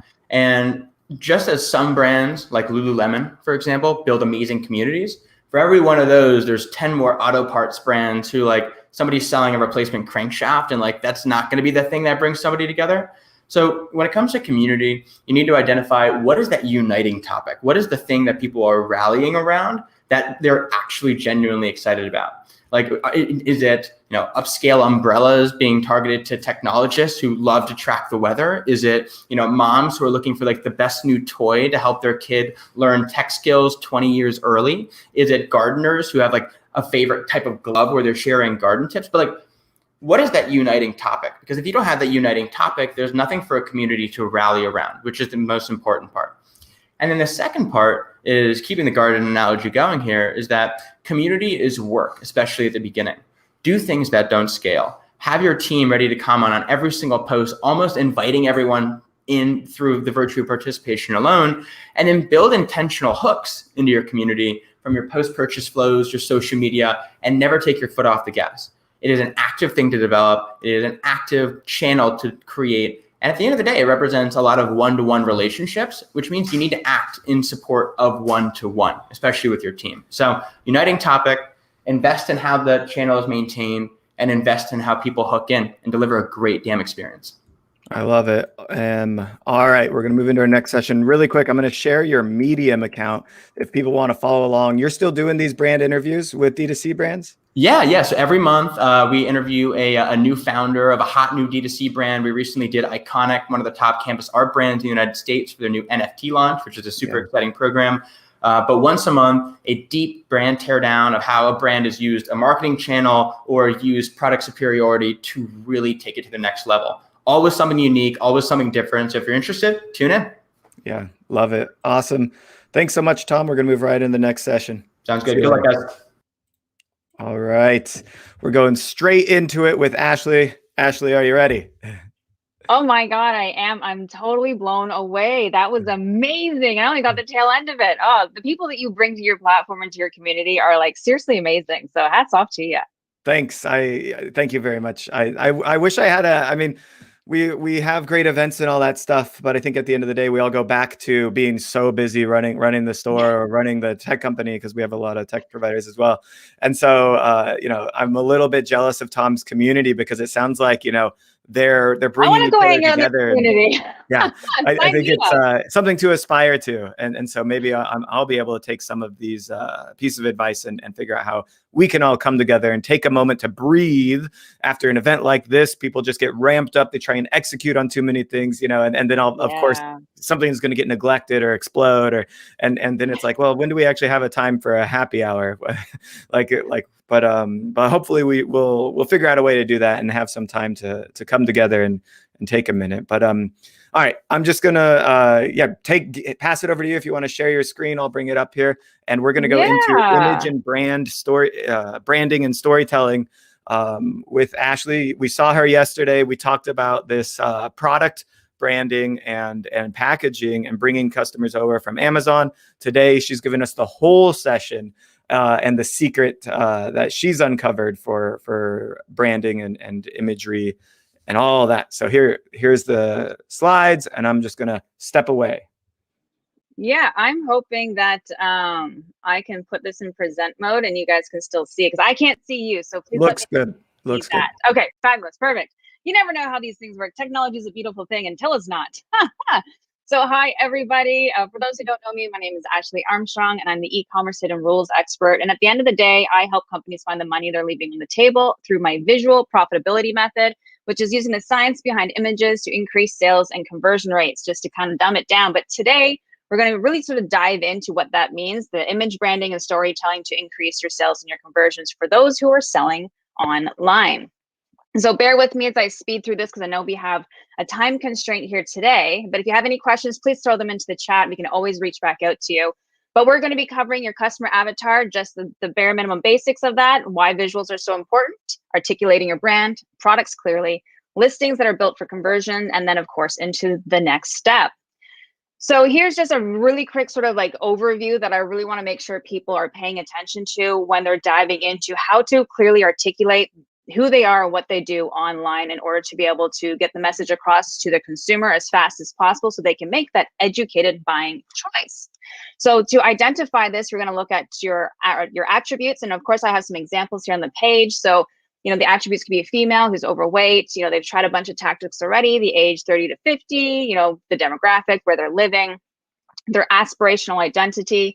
They want to have a healthy, slim figure. And then we dive into their pain points, the products that they've tried before, they don't work, they feel confused. And then we go into the problems, your external, your internal, and your philosophical. We have to look at all of these aspects, because sometimes people make a choice to purchase for a reason, and then choice not to purchase for a reason. And then there's the internal reason, was what they're not telling you why they did not try end up buying from you. So you really want to dive into really understanding who it is that we are selling to, who we are helping, the problems that we're solving for these individuals. And of course, you want to have your hook. And, depending on your product, obviously here I have like melt your fat with one bite at a time. And then the outcome, be swimmer ready all year long. So this is sort of like the information, the overview that you definitely need to have for every single product that you are selling. And you really want to make sure that every single team member that you are working with or your hired contractors know exactly the who, what, where, how, why, and when in this information. And the reason why it's so important, and this is what we're going to be diving into today, is people do not buy products online. They buy the pictures of your products online and they buy the pictures of your brand. And it's really, really important that we really dive into that, because I think it's not rocket science. A lot of people know the importance of visual representation. A lot of people know how important it is to have good pictures on your product listings or your Instagram account or so on and so forth. But what I have found in the decade of doing this, whether I'm working with a $10 million company or a company that's only doing $1,000 a month, a lot of the times what I'm talking about today actually gets missed, or they don't put enough time, energy, and effort into executing it. And because they don't execute it, they're literally leaving money on the table. And I have proven it time and time again with my clients over the years. So if we dive back, if you go back into 1921, marketers have used images more than text to advertise in their campaigns. And obviously in the age that we are in today, we know how important and relevant that is. So the reason why we know how important and relevant that is because about 10 years ago, we had a 15-minute attention span, and now we have 7 seconds. So with such a small attention span, we need to be able to get as much information across and clearly and articulately as possible in order for the customer to be able to either stay with us a little bit longer and or make a choice to, obviously make a purchase. And this is what's really exciting and really important is a lot of people are like, Ashley, come on, it's 7 seconds. That's not enough time to do anything. But actually, it's tons of time to do anything. And here's why. Because the brain can interpret images from the eye in 13 milliseconds. And then, of course, it can process that visual information 60,000 times faster than text.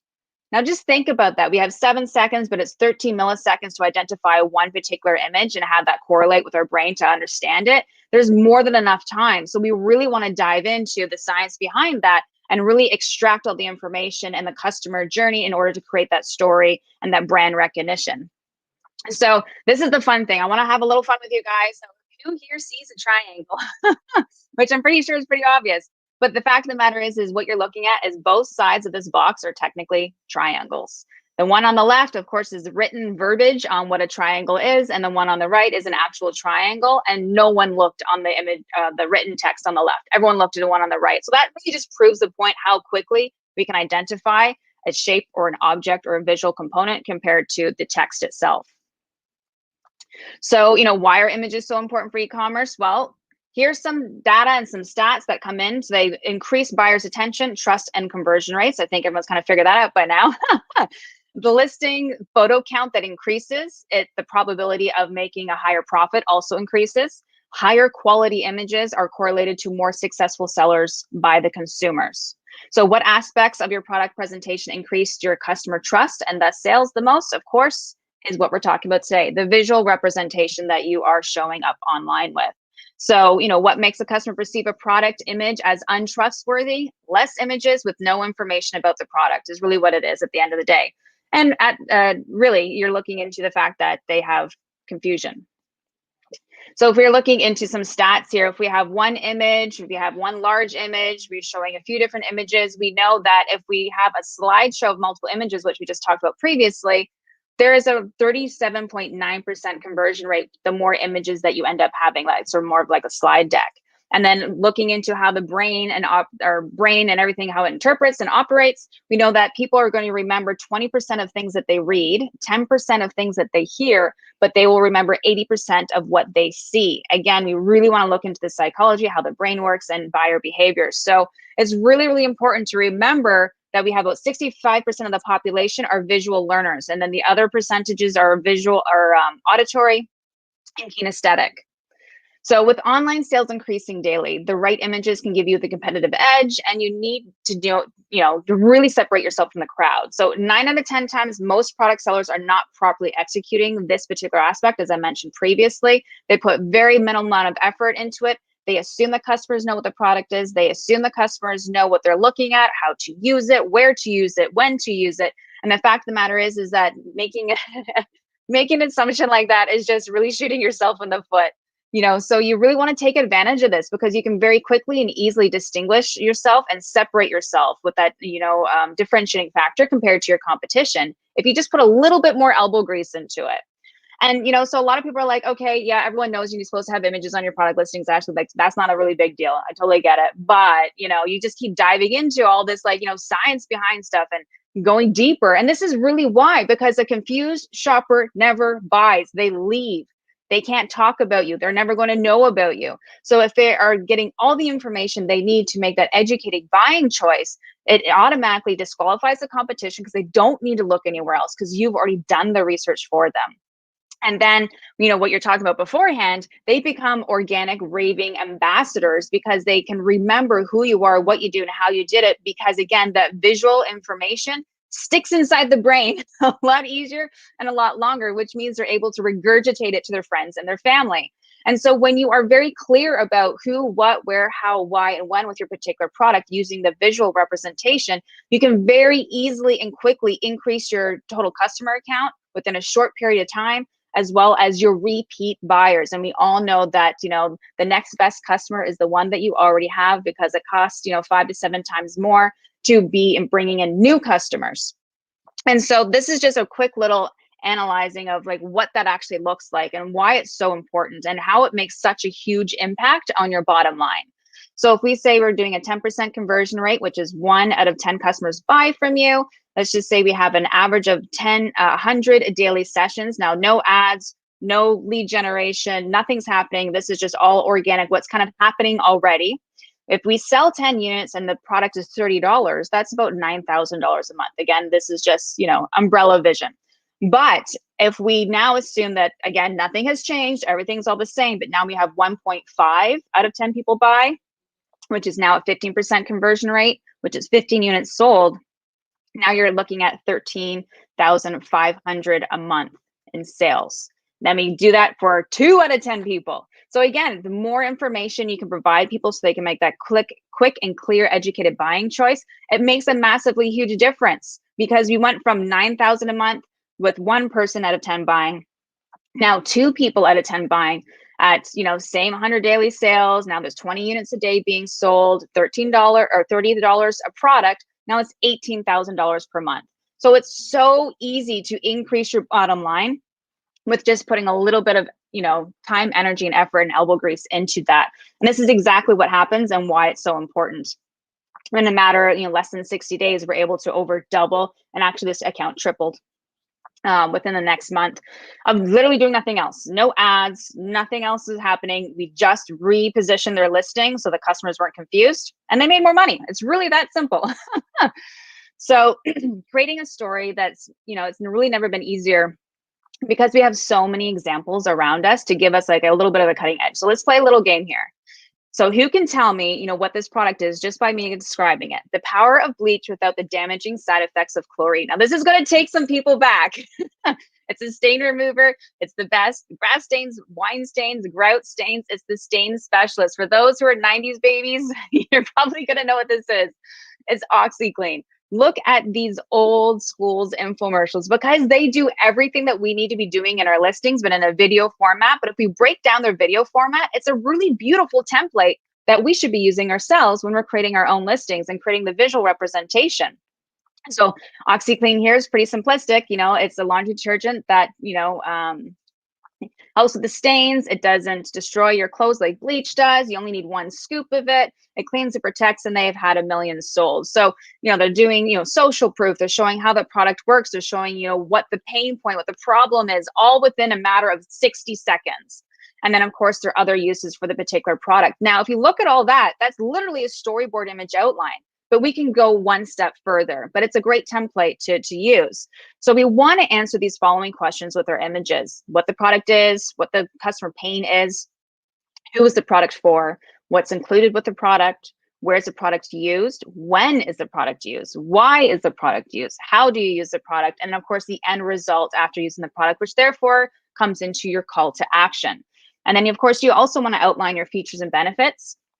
And depending on what platform you're selling on, the features and benefits are weigh more depending on if you're on your website or on third-party platforms. And what I mean by that is when you're on third-party platforms like Amazon, as an example, the features and benefits are compared very heavily, because as a perfect example, someone could be looking for binoculars, but they see this one binocular is $20 and this other binocular is $23, but the other one happens to have, like a compass on it. You may not even know how to use a little compass thing, but the fact is that it has an extra feature to it and it's a little bit more money, or it's even the same amount of money. They're going to go for the one that has extra features because, like, why the hell not? You can, it's there, it's easy. So they do a lot of comparison with your features and benefits. But when it comes to your own personal website, they're not really comparing your product to another product as quickly as if they were on Amazon, because we all know Amazon wants customers to jump to all the different product listings. So they're not as heavily associated with when it's on your own personal website. But really clearly identifying the difference between features and benefits is super important. So there's some examples, of course, here. The characteristics that your product does or has is your features. So some ovens include features such as self-cleaning, smooth stove tops, and then of course benefits are the reasons why the customers want to buy the product or the service. So it's like, benefits of some ovens include safety, ease of use, affordability, so on and so forth. And so the easiest way to be able to quickly and clearly explain the who, what, where, how, why, and when we just talked about is actually using infographics. And most people associate the term infographic with the old school, marketing, as you're seeing here. And that's absolutely true. But we're going to be creating product infographics to be able to get the job done. And this is a perfect example. If you have just a product, you're looking at this thing on the left, like, what the hell is that? I don't even know what that is, unless you were reading the title, and then hopefully the title actually had an accurate description and the title of what it was and who it's for or whatever. You really wouldn't know. So we want to take the most important information and we want to highlight that in an infographic, as we're seeing here. We also can, do the same thing to use it for a competitive analysis. And really, you're just using a comparison chart to say why you rock and why everyone else sucks. At the end of the day, makes it super clean and clear, so customers don't have to look at your competition. You already disqualified your competition for the customer. There's so many different infographic styles. These are only a few of them. We have the features infographics, what's included, the before and after, where the product's used, what's actually in the product, how to use the product. And then of course you want to make sure that you're also able to tell a story with visual indicators as well, like icons. If you are talking about something's good for a house, you don't need to say the word house, use the picture of a house. If you're saying it's good for a dog, use the picture like a bone or a paw print. And as you can see here, they use feather for 300 grams. They use water droplets for waterproof. And on the right hand side, they have a picture of a bone for bones, pretty simplistic. They have a stomach image for digestion. They have an image of eyes for eyes. It's really not rocket science, but we really want to make sure that we break it down and we use as many visual indicators as possible, because we don't have to think and we don't have to spend time reading. Our brain interprets it instantly. You guys know that it's 13 milliseconds. But at the same time, we see this a lot. You don't want to overdo your images with too much text, because I don't know about you guys, but I'm looking at this supplement on the left and I'm like, no, I'm not even going to read that. That's just way too much information. They didn't dumb it down and bring into small bite-sized bullet points, and they really should have been using way more visual representation to tell the story of the particular product. So here's some really great examples. Burt's Bees does an awesome job with their marketing, materials, and they don't really use hardly any text. They use all visuals to tell a story. So if you look directly in the middle, it doesn't take very long for you to understand that that particular lip balm that they're selling is mint chocolate.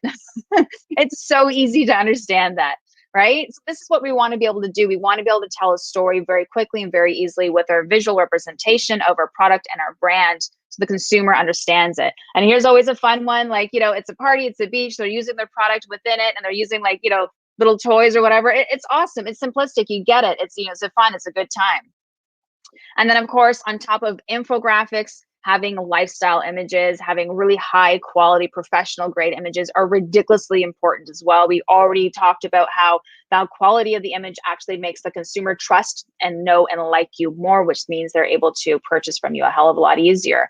So, really articulating, what the product is used for, what the end result is. This product, obviously, it's an alcohol. It's bringing people together. They're having fun. They're making sure their pictures have smiles on people's faces, because people associate smiles. It actually ends up helping the conversion rates. It's pretty awesome. If you have an over-exaggerated smile or happiness, it actually helps with your sales and your conversion rates. So you really want to make sure you're relying heavily on all of that.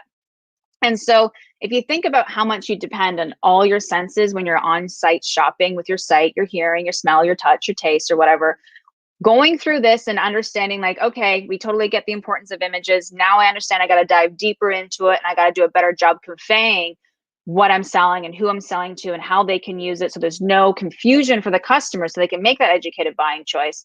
Would you not agree that the more visual interaction between the customer and the product is now the better, right? And so, before you get into having your staff member, you're hiring a photographer, a graphic designer, I really highly recommend that you take on the responsibility to do the market research and the competitor analysis yourself in advance. Super, super important. A lot of times people end up hiring graphic designers or photographers and they show them kind of what their product is and they show them their bare minimum basic listings and they go, here, you go do it. And then you come back and you give me something. But they need direction. They need to be educated. You can't just trust that someone's going to know you and your business and your product and your consumer avatar better than you. You know it better than anybody else. So you have to do your due diligence and making sure you collect the information appropriately in order to be able to convey that information over to anyone that you hire to bring onto your team. And so creating an SOP, a standard operating procedure about every single product, about everything that we talked about today, will make sure that everyone is in line, everyone understands what you're doing. They can write sales copy, they can write blogs, they can write product listings. There's so much they can do from one small standard operating procedure about each and every one of your products if you do the due diligence in advance. You can repurpose it over and over again. So I really highly recommend you can do that. And so what I've been able to do is we've pulled all this thing together to help individuals who don't necessarily have a graphic designer on their team or photographers. They don't have time or energy, or maybe they don't even have a budget because they're not exactly the easiest people to pay for or necessarily have the budget for. So what we've created is we actually have 175 drag and drop templates for 18 top selling categories where you literally within 3 minutes take your existing product images, because everyone who sells something online has images of their products, and they literally just drag and drop them into the templates that we have here available, and you can upload them into your listing and have a higher conversion rates really within minutes.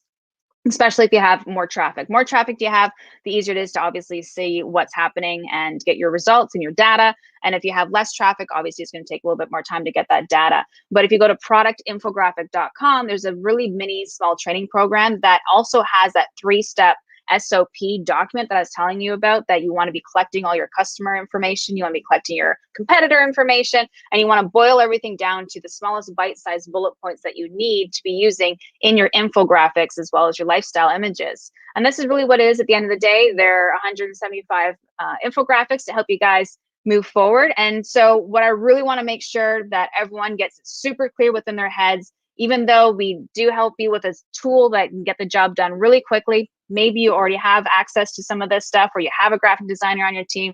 Make sure you're diving into the main 8 points: what the product is, what the customer's pain point is, who is the product for, what's included, where is the product used, when is the product used, why is the product used, how do you use the product, and of course the end result of using the product with a call to action. And that's just me a little bit today, diving into the visual profitability method that I work with my clients, which is where you can turn your product listings into a moneymaker with the traffic that you already have. And that's about it for right now. Awesome. Thank you so much. Really quick, I want to challenge you. These swipe files, I've got them linked right below me down here. Can you share? I want you to actually go into them and just peek us around. Oh my gosh. If you've got, I wish I had that. I'm like, I don't even know if I have it's that. not even on the computer. Okay, I was testing you. I was just gonna see it because at I least think I can log in. I think it's a really great opportunity. And what I like to do, and I see this happen in technology as well, that's kind of why our business exists, is we all want to see exactly what it is. So I want you to spoil us with a sneak peek if you've got it up. If not, we can move on to other things and other questions. We've got just a couple of minutes before Kunle jumps back in. He's resetting. One thing I can do is I can share I can't jump into it right now, only because I have to go into my other things here. But let me share this screen. So I'm going to do this, share screen. And, I'm sorry about the music here, guys, but you're going to have some music for in a second. All right. So if you go to productinfographic.com, this quick little video here just basically shows you how quickly and easily it is. And again, the music, sorry about that. So you're literally dragging and dropping your images and you're already organized bullet points into the template. I love this. Actually, this could be. This is something I could use. And that's I, about it in a nutshell. Like I you love really, it. it's And like that's all that it is. Like it's really that simple. It's absolutely crazy. So there's like 175 different versions of them, and we have like 640 different product listings that you can look at for inspiration. There's a three-step spreadsheet that takes you through all the product research that by the time you get done, it auto-populates the very end result of the most smallest bite-sized important bullet points that you need to have within your visual representation. You hand that off to whoever you hired or anyone on your team, and there's no confusion. They don't ask you any bloody questions about the product or the dimensions or the weight or who it's for or anything. It's there, it's done, it's an SOP, and it's a live document, so you can always keep upgrading and collecting information as you go on. So it's one of those things that just it just makes the process 1,000 times easier. yeah, and you already showed us the results with one of your clients, and I think that's where everyone's looking at the. I always look at investment to revenue and time to recoup my investment. So I think if there is ever a moment where you're thinking that you've left money on the table by not showing your product in the right way, and actually one of the things that I talk to merchants a lot about when I am, I'm usually like reviewing their site and looking at technology products, but I'll often go to the product detail page and I see that the product is the core image is just the product with the white background. Have you tested this versus infographics and stuff? And like, should we have white background at this point? Is it, what do you think? Well, first and foremost, I think a lot of people who are watching this probably are selling like on Amazon or whatever. Like they have their damn rules. So like no matter what we think or want or like, you want to play the big boys, you just got to follow their rules, and they want the white background. So it is what it is. But obviously we also understand, like really at the end of the day, just stop being a business owner for a minute, right? Like you can't see the picture when you're inside the frame. We're all too close to our creations, our products, our services, like what it is that we do. Like we all need that outside perspective. So stop being a business owner for a minute and stop being a product developer and everything else like that. And just think about the last time you went shopping online. Like we all do it, especially 2020. Like how many of us did not have thousands of dollars go through a credit card from shopping on Amazon? What are the things that frustrate the crap out of you? Like it's really that simple. Like if you go somewhere and you need to get a shoe or a backpack for your kid or some arts and crafts freaking thing, and this one has like 5 components and this one has 10 components, but this one's more expensive, but this one but I don't really know, if this one has like, I don't know if, what I mean? Like how much buyer decision fatigue do you experience on a daily basis when you are doing online shopping?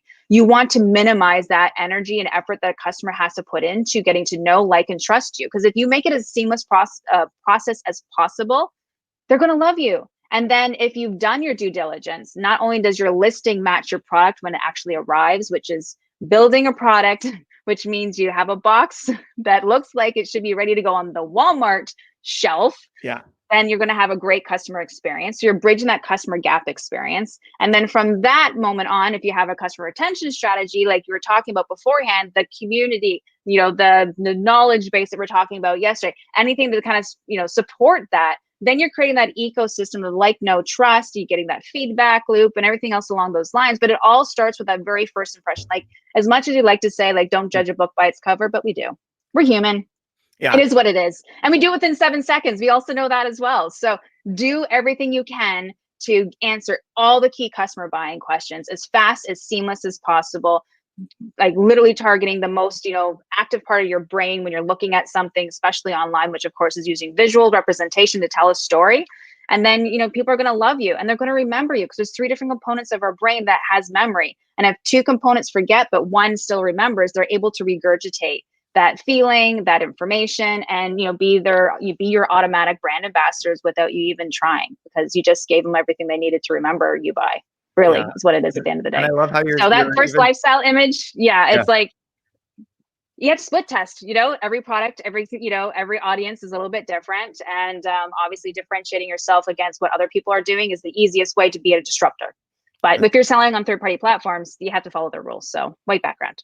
Yeah. Good point. I do see some like opportunities to, I don't know, add flair or colors, or sometimes there's just like you had the bullet overlays or the kind of like pointing to it. And I think that what you're talking about, that I think forget the most about this, and this is why the testing is so important. But you're actually saying that first impression product detail image, it can lead to higher retention. And I think that's what people forget, because it's like, okay, conversion rate went up, but if you are split testing this over, the course of 3 or 6 months or something like that, you can actually see this cohort that got the better information across on the first impression bought from us more and more over time, because they understood the product in a deeper way. So I think that just goes to speak to the power of imagery in creating the relationship. And I sadly, I'd say even it kind of speaks to the neglect of merchants for not thinking hard enough about it. I'm sure there's somebody out there that's like, Derek, we care about this, but I talk to so many merchants, and I'd say over 50% haven't put a ton of thought into the first image or the bar of images at the bottom. One final thought on that: user generated content and product detail images. What do you think about that? Sorry, say that again. Like putting in like reviews or user generated content right there on the product detail page. Yeah, absolutely. Social proof is massively huge, because people love to, like, FOMO is a big thing, fear of missing out. Hello, you know what I mean? And people don't necessarily want to be sold to, but they'll listen to someone else's opinion or advice or suggestion. So honestly, at the end of the day, you should be repurposing every single bloody testimonial you got. Video, like share it around every social platform and portfolio, throw it into, of course, your storyboard image outline. Like, it needs to be there, because they're the ones who are selling your product for you. So you're not kind of like, like being spammy. Like, some people are like, oh, I don't want to be spammy. I don't want to be selling myself. Like, no, use other people to do it for you. Yeah. Just make them do it. Just like the community building that Tom was talking about earlier. I think that's perfect. Exactly. Awesome. Yeah, exactly. Ashley, thank you so much for joining us today and yesterday. I learned something, and I'm sure the audience did as well. I look forward to having you back on a future event. Absolutely. Thank you so much. Have a fantastic day, everyone. Bye. All right. See you later. We're moving straight into our next session with Kunle. Kunle, are you here? I'm here. Awesome. How's it going? I'm very well, thank you. Very, very okay. I can see myself now. Fantastic. I'm doing very, very well, Derek. I'm fine.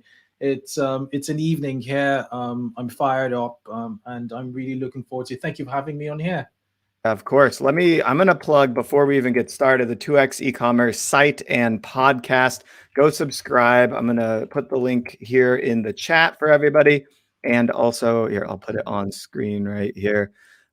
Definitely a huge fan of listening to you as I drive across the country. I have 3 long trips planned over the next 45 days. So I have some episodes to catch up on, and it'll be just like nonstop, back to back Kunle in my ears. Yeah. Fantastic. And let me know your favorite episode. So I'm always open to feedback. For sure. Awesome. All right. What do we got planned today? What are we talking about? All right, so what we're talking about is really like building resilient lifecycle, ad funnels, or just funnels in general that are community oriented, and really it's what 10 million plus e-commerce businesses actually do and use. For you to build anything meaningful in the direct to consumer e-commerce space, this playbook I'm about to show you will help. Essentially, it will help, and that's because I've just had access, just lucky enough to have access to the back end of 10 million plus, several 10 million plus e-commerce businesses, and there is a pattern essentially, and I just want to share it. Awesome. If you want to share your screen, I'll put it up here for everyone. I love this, and you're making me realize that I'm going to need to talk to you later about this pattern identification thing, and how it pertains to technology products specifically. So we have a future phone call that we'll need to do for sure. So you should be able to see my screen, right? I'm bringing it up here. Looks good. I'll go ahead and hop out of the way and let you get to it. All right. So thank you, Derek, again. So I want to talk about building resilient lifecycle ad funnels and why the over-reliance on paid media at the top of funnel is a bad idea, and why you should just have a community-first funnel stack, top of funnel, in order to build anything substantial. So we're talking 10 million plus D2C e-commerce businesses. Now, why should you listen to me? This is a bit about me. I'm a podcast host. I've interviewed close to 250 founders, experts, practitioners in the e-commerce space since 2013. I'm an advisor to a few e-commerce businesses. I'm part of I'm the resident e-commerce expert at the Facebook journalism project. I've done a lot of CRO work there. I just started with a partner in acquisition entrepreneurship in e-commerce again. So that is me. I talk predominantly about acquisition, retention, and conversion rate optimization, essentially. So on today's talk, we're going to be talking about traffic diversification on the one hand, why CAC, customer acquisition cost, is rising, and how to just stack your funnel to just go against the tide in a way, and just build a bit of leverage just against the constant inflation in CAC. So let's go for it. Okay, so this is a tale of two brands. The first brand, I'm actually I have access to their analytics, so I'm not going to mention any names. But the first brand, if you notice, gets about 87% of its traffic from paid advertising. And its paid advertising channels are Google AdWords, Bing Ads, a bit of Facebook ads, but they discontinued it because it was not really working for them. And they did a lot of SEO. So in other words, they're chasing demand. So they're not necessarily building brand equity. They're just chasing traffic, search traffic that matches the products they sell. Now, the brand, on the other hand, at the bottom, on the other hand, have 79% of the traffic that's pretty much diversified. So they have a YouTube channel with close to 1 million, subscribers on the YouTube channel. They're very active on Facebook. They have an active Facebook group. They're active on Instagram. They have an audience essentially, and they have an email list of about 500,000. They do a bit of Google ads. They do Facebook ads. They do criteria retargeting, and they do a lot of lifecycle marketing via Klaviyo. Now, which of them would you think is doing better? Basically, the one at the bottom is really doing well from a CAC perspective. That their CAC is less than $25, and their AOV is about 128. On the other hand, the brand at the top have a very high CAC with an AOV of close to about $100, and they're struggling essentially. They go in, they have their highs and they have their lows, and it's really a struggle. And that's because the brand at the top is very much reliant on paid, and the brand on the bottom is really reliant on an audience. Just trying to hone in on an audience. So if you look at it, 58% of their traffic essentially is from organic, direct, and PPC. And the one at the top, 82% is on that. And let's look at some other brands. I know the owner of this brand is called Tej Henny. They've come on my podcast. And what they do, just without looking at any of the graphs here, what they do essentially sell men's, just men's cosmetics, essentially, not really cosmetics, but just men's grooming products, really. So face washes, AM creams, PM creams, and the like. Now, what they do is they partnered up with a YouTuber who is the face of their brand. That YouTuber has about 800,000 subscribers, and then he's created a channel specifically to push their brand. And essentially, how that is translated to in the performance. Essentially, if you look at the bottom, they have 98% of traffic, social traffic, coming from YouTube, as you can imagine. But if you look at the top at their channels, you'd see that 25% of all their traffic essentially is direct. Then there's a 39% which is organic, and then there's a 24% which is social, and then there's paid, which interestingly, paid search is about 8%. Where we're trying to get to is when you look at the brand name search, for SEMrush, you find that almost 30% is branded, and then another 70% is non-branded. And they're about 20 million in revenue. So the push in their funnel essentially is YouTube, top of the funnel, and it allows for performance to be a lot cheaper, because what they're doing essentially is driving a ton of traffic through to their website by building their brand, up front, and then off the back of that, they're essentially just retargeting most of the time with all of their performance or paid advertising. Now, this is Gymshark. A lot of you would know them. They're a household name. They're about almost $250 dollars in revenue. And if you look at their brand name search, it's really an 80-20 in essence. So 80% of all traffic via search come through that 46% you're seeing, or 47% you see in the graph, just search for Gymshark. And that's because they have a very influencer-led, they take a very influencer-led approach towards, just generating demand and generating awareness at the front of all of their marketing activities. So if you have a look again at the graphs there, the direct is about 33%, and organic, which is 46%, really is branded search. And when you look at social, you'd see again that lots of YouTube channels. If you just type out Gymshark on YouTube, you find thousands of videos on YouTube. Same thing with Facebook. Instagram's about 10%, and that you could see that nice spread with social, despite social just accounting for about 5% of traffic.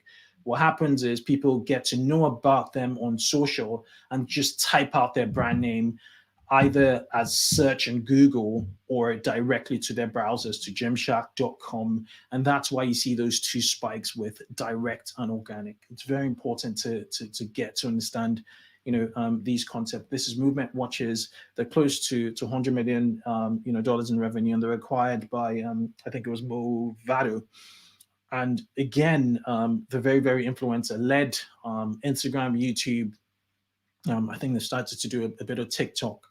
And you'd see again that the major source of traffic from them, for them, is organic search. But when you dig deeper into organic search via SEMrush, you find again that 87% of all their organic search is branded, right? That is mind-blowing. So essentially, people know about them, and they're going to their website or going to Google to just type out their brand name, and they just get onto the website. And then there's another 33%, which is direct. What I'm trying to get to is these brands are building a lot of awareness via social or via above the line marketing, and that is translating essentially to either direct traffic, or it's translating essentially to people just search brand name search on Google. The last but one is Fashion Nova, huge household name, disruptors in the D2C space, fast fashion, whatever you think about fast fashion. But there, if you look again, two top traffic sources, one's direct, 46%, and the other is 37%, which is from organic. And if you look at their organic breakdown, you'd find 75% is branded, 25% is non-branded. So you start to see a pattern, in all of this. These are like social first brands, essentially. And the last one, which really trips me, is Glamnetic. Glamnetic went from 0 to $50 million in revenue in 1 year. One freaking year. It's mind-blowing. And again, if you break it down and you look at their direct traffic, 36%, search 34%. Let's delve into what search is. 80% of their search of the 34% is branded. Again, we see a pattern. These are social. Actually, the founder is an influencer essentially, and she decided to go into commerce. I think right now, the best people to go into commerce right now are influencers. So she just migrated her audience, from Instagram and wherever she was active, to be very focused on supporting her, obviously with very, very good products. They sell lashes. and they've grown quite significant. It's mind blowing to see, you know, business go from 0 to 50 million in 1 year. I want to get on my podcast, by the way, but I hope this gives you a pattern to kind of understand that it is really about audience and not necessarily traffic, getting the attention of audiences and being very emotive, you know, upfront. So there's that brand recall, and people with a brand recall and brand uplift. With a brand recall, essentially people, you know, just search for your brand, and there's just this high intent to want to purchase from you. So it's really building those upfront, you know, cues. I think, you know, really at the start of the process. Now, I wrote a blog post back in 2013 about, you know, why SEO would not grow your fashion e-commerce business, and that's because, like, I was an SEO for a few years, and it was kind of like, you know, I got involved in SEO, and you know, I did incredible things for some businesses, and then it got to a point in time when I got into e-commerce, and I doubled traffic, and this was like significant numbers. We're talking about millions of of visitors a year. We pretty much helped this company double traffic, organic traffic. We used a lot of content marketing strategies, but the problem was, like, revenue only dropped by about 30% year on year. And, you know, my promise was, like, if we double traffic, we'll double revenue, and that's what, you know, got everybody really excited. And it really got me thinking and looking more into data and saying, okay, there are many other cues that actually, you know, drive, you know, essentially sales, which is what everybody is really, you know, and sustainable sales at that, which is where the focus really is, that you always want to get a return on your investment. And so I put this article together. You could check it out. And I talked about, like, maxi dresses and the fact that, you know, you could be an authority in maxi dresses on social media, and, you know, and just essentially, you know, on essentially just sell a lot more than anyone who's ranking for maxi dresses, you know, on social. I just talked essentially about not chasing generic search volume and really looking at brand name search, which I found really interesting anyway. So these are some of the limitations. If you look at you know, maxi dresses, for instance, you'd notice that most of the brands that rank there are you know, really, like, the national brands, you know, really listed on there. The national brands, essentially, and these are like their category pages, and it really be difficult as a small D2C, agile D2C business to want to rank. In fact, you don't really want to chase search traffic at the start of your D2C journey. It's more a mature thing to do longer term. What you want to do is really chase attention, you know, real people, you know, become an authority with maxi dresses, work with influencers who talk about, you know, maxi dresses, talk about your story, talk about why you are an authority in maxi dresses, rather than trying to, you know, just chase maxi dresses, you know, as a term. And you'd find that, you know, with all these other brands, you know, the focus, most of them are 70% brand name search and then 30% generic. And so really there is actually even a limitation in terms of, like, search volume, you know, for like generic search terms. Okay, so let's talk about CAC, you know, the payback period, and you're just acquiring first-time customers. Essentially, you know, what is CAC? It's really your, you know, sales and marketing costs, you know, split by the number of new customers that you acquired. And the trend with CAC is it's been on the rise. And I like the work put together with RevealBot. If you look at what RevealBot did in like here, you know, which is, we looked at you know, revenue and at CPM rates on Facebook in April 2020. This is a very good tool, by the way. Just check out RevealBot CPM inflation, and basically, if you're to compare conversion objective campaigns, right, on average on Facebook this time last year, April 2020, to this year, CPMs have gone up by 70%. It's incredible. So if you then do the math to like CPC, you'd see that CPC is going up. So if you look at this graph here, which is CPC in 2020, January started out with at 70 cents, and then by September, not even Q4, Q3, it was already $1.14 cents. So CPC and CPM are on the rise, and how do you sort of go against the tide? Now this is an example where you have an AOV of about $100, and your CAC is your cost to acquire a new customer is about $50. It costs you about $15 for tax and shipping, and then your cost of goods about $30.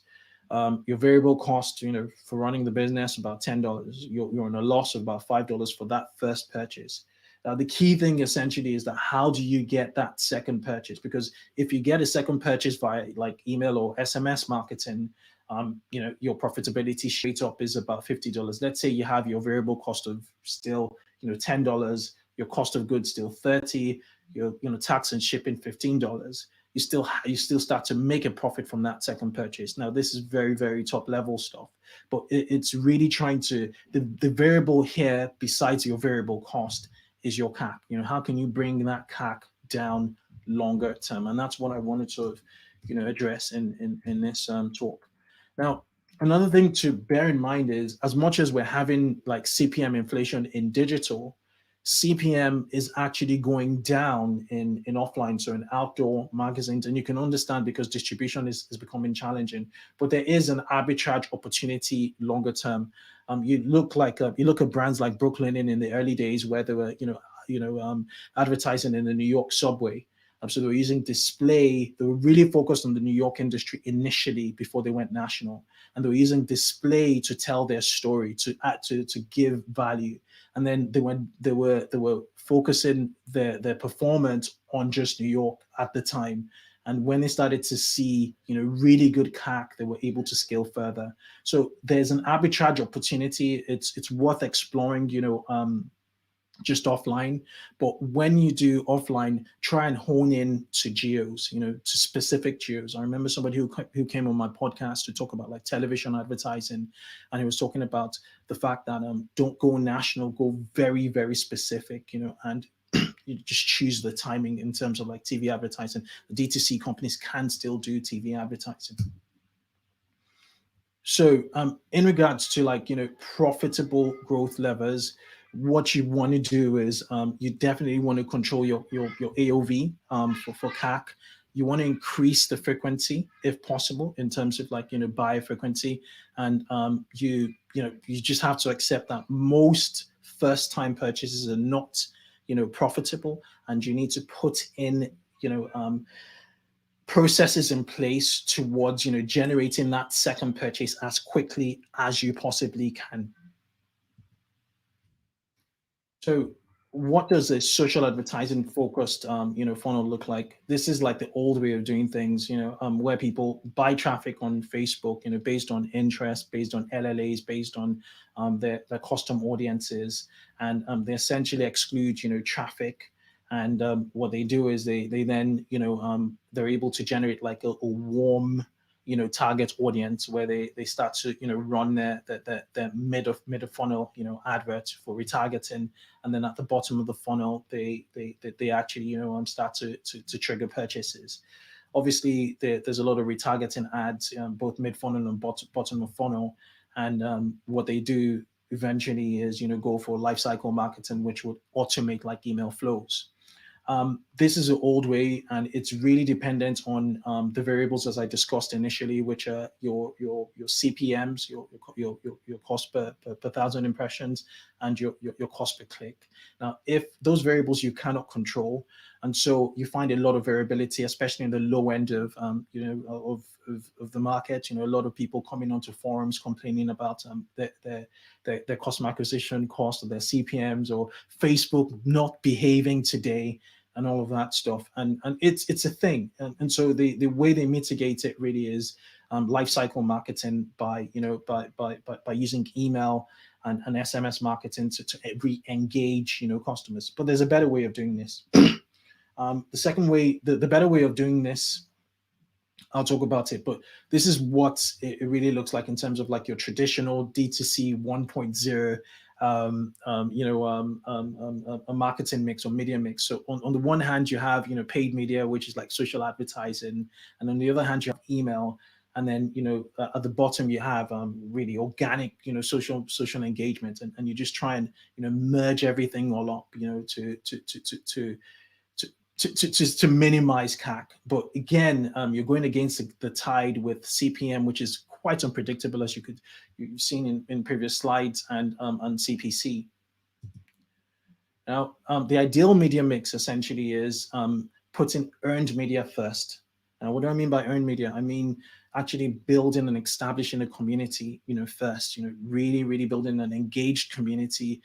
Having a compelling brand story, talking a lot about your products, which would be through influencer seeding, just having emotive top of funnel and, user generated content and influencer generated, content, and ensuring that people know about your brand. So, where your North Star of your brand essentially is brand name search, brand recall, where you more and more people, you're tracking more and more people searching for your brand because you're seeding, what you sell and your brand story all over, whether it's through podcast, whether it's through influencers.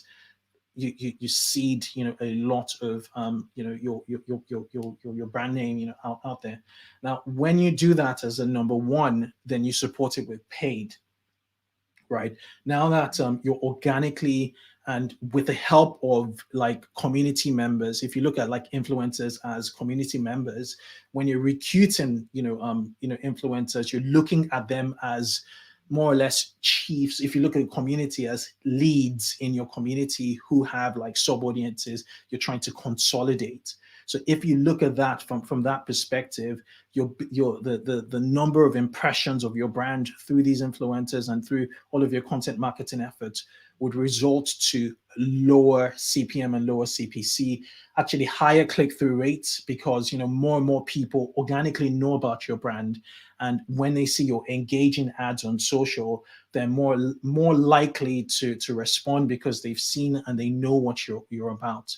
So you're really using that awareness which you're building up front to generate lower CPC and CPM, through paid media. And at the bottom, obviously, which is super, super important, is email marketing and SMS marketing, which would, ensure that, you're getting the retention bits, going, and, your subsequent purchase frequency, in the mix.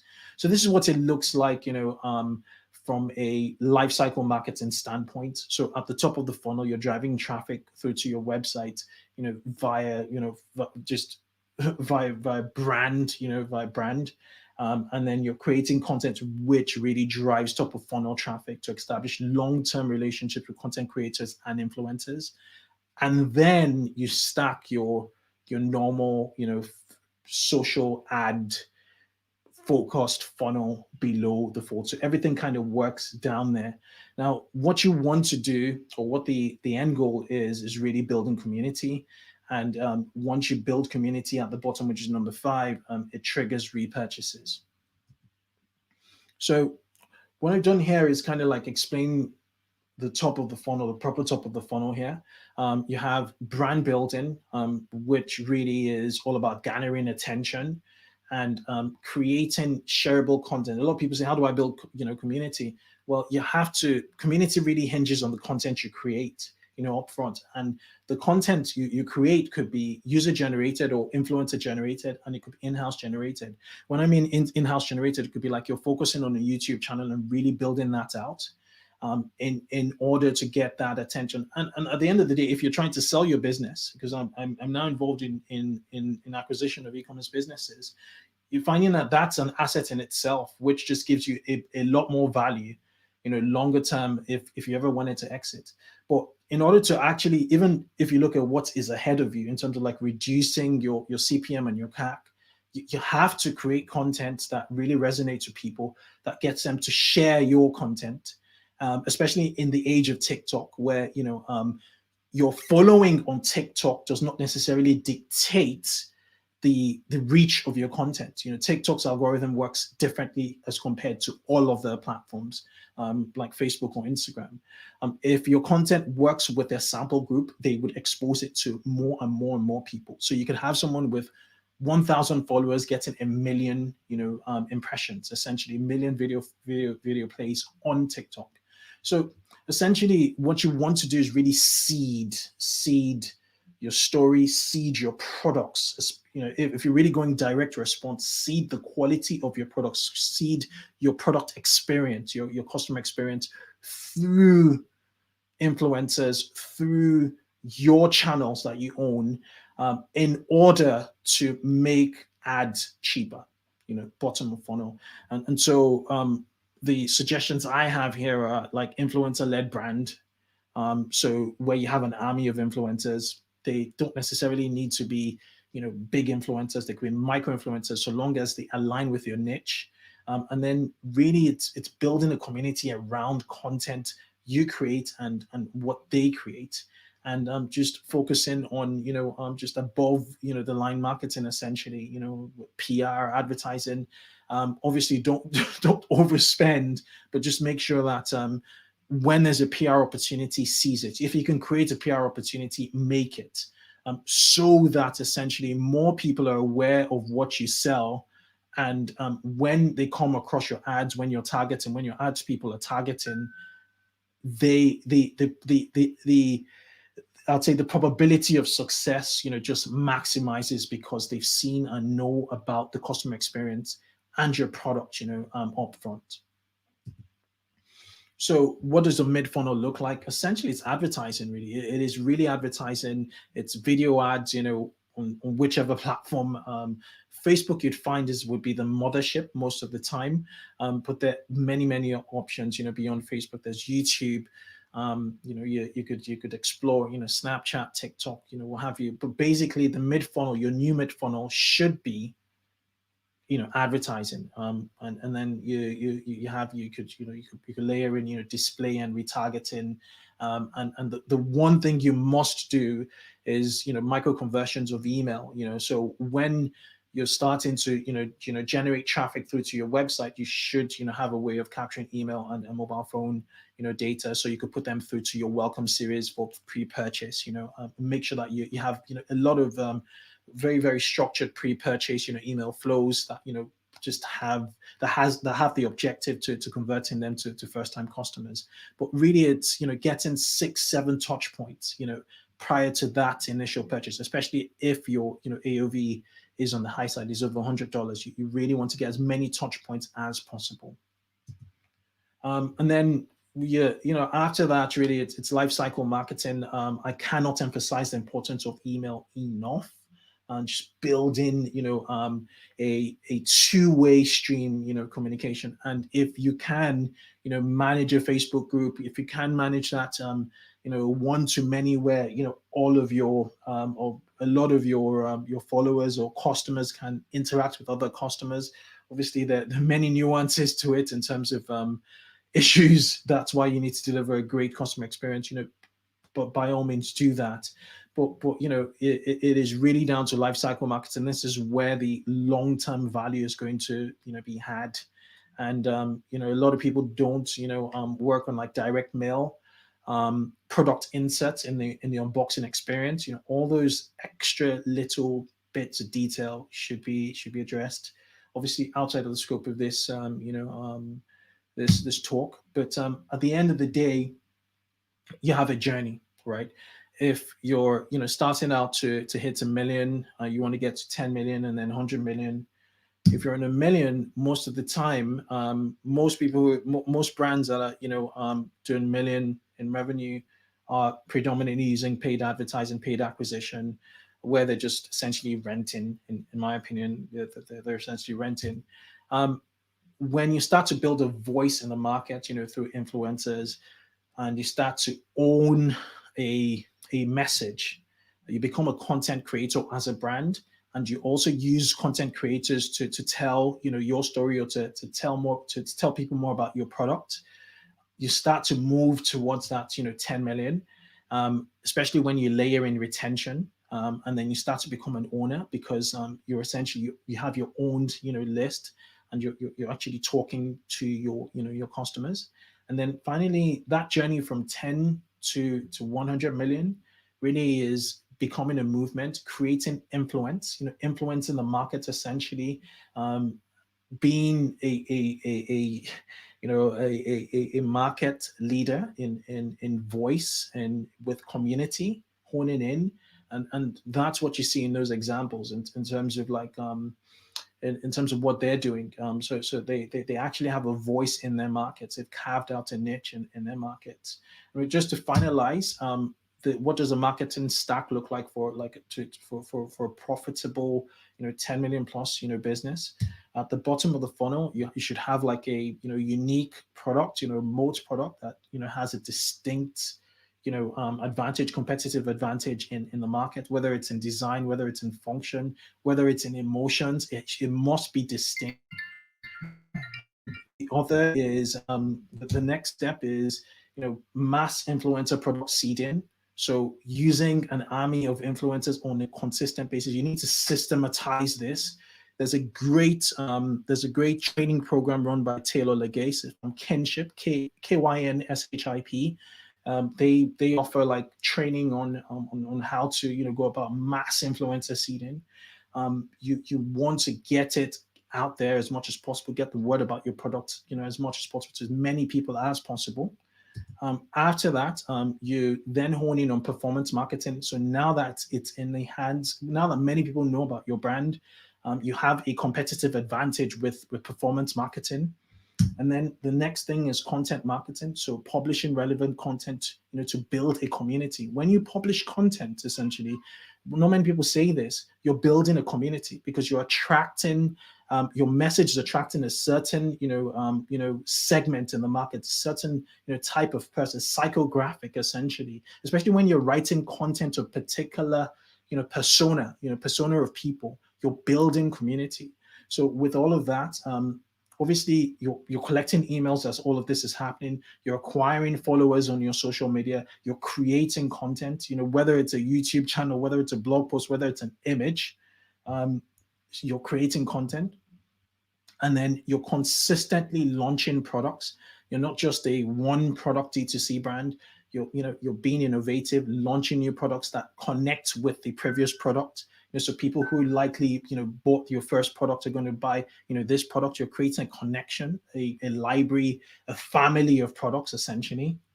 And then you hone in on lifecycle marketing, one-to-one, personalized, communication.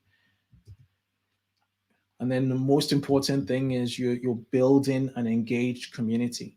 So if you say, for instance, you want to run a conference or something, how many people will attend? How many people actually will buy your gear? And if you're selling swag on your website, how many people would actually say, I love this brand so much, I will buy their swag.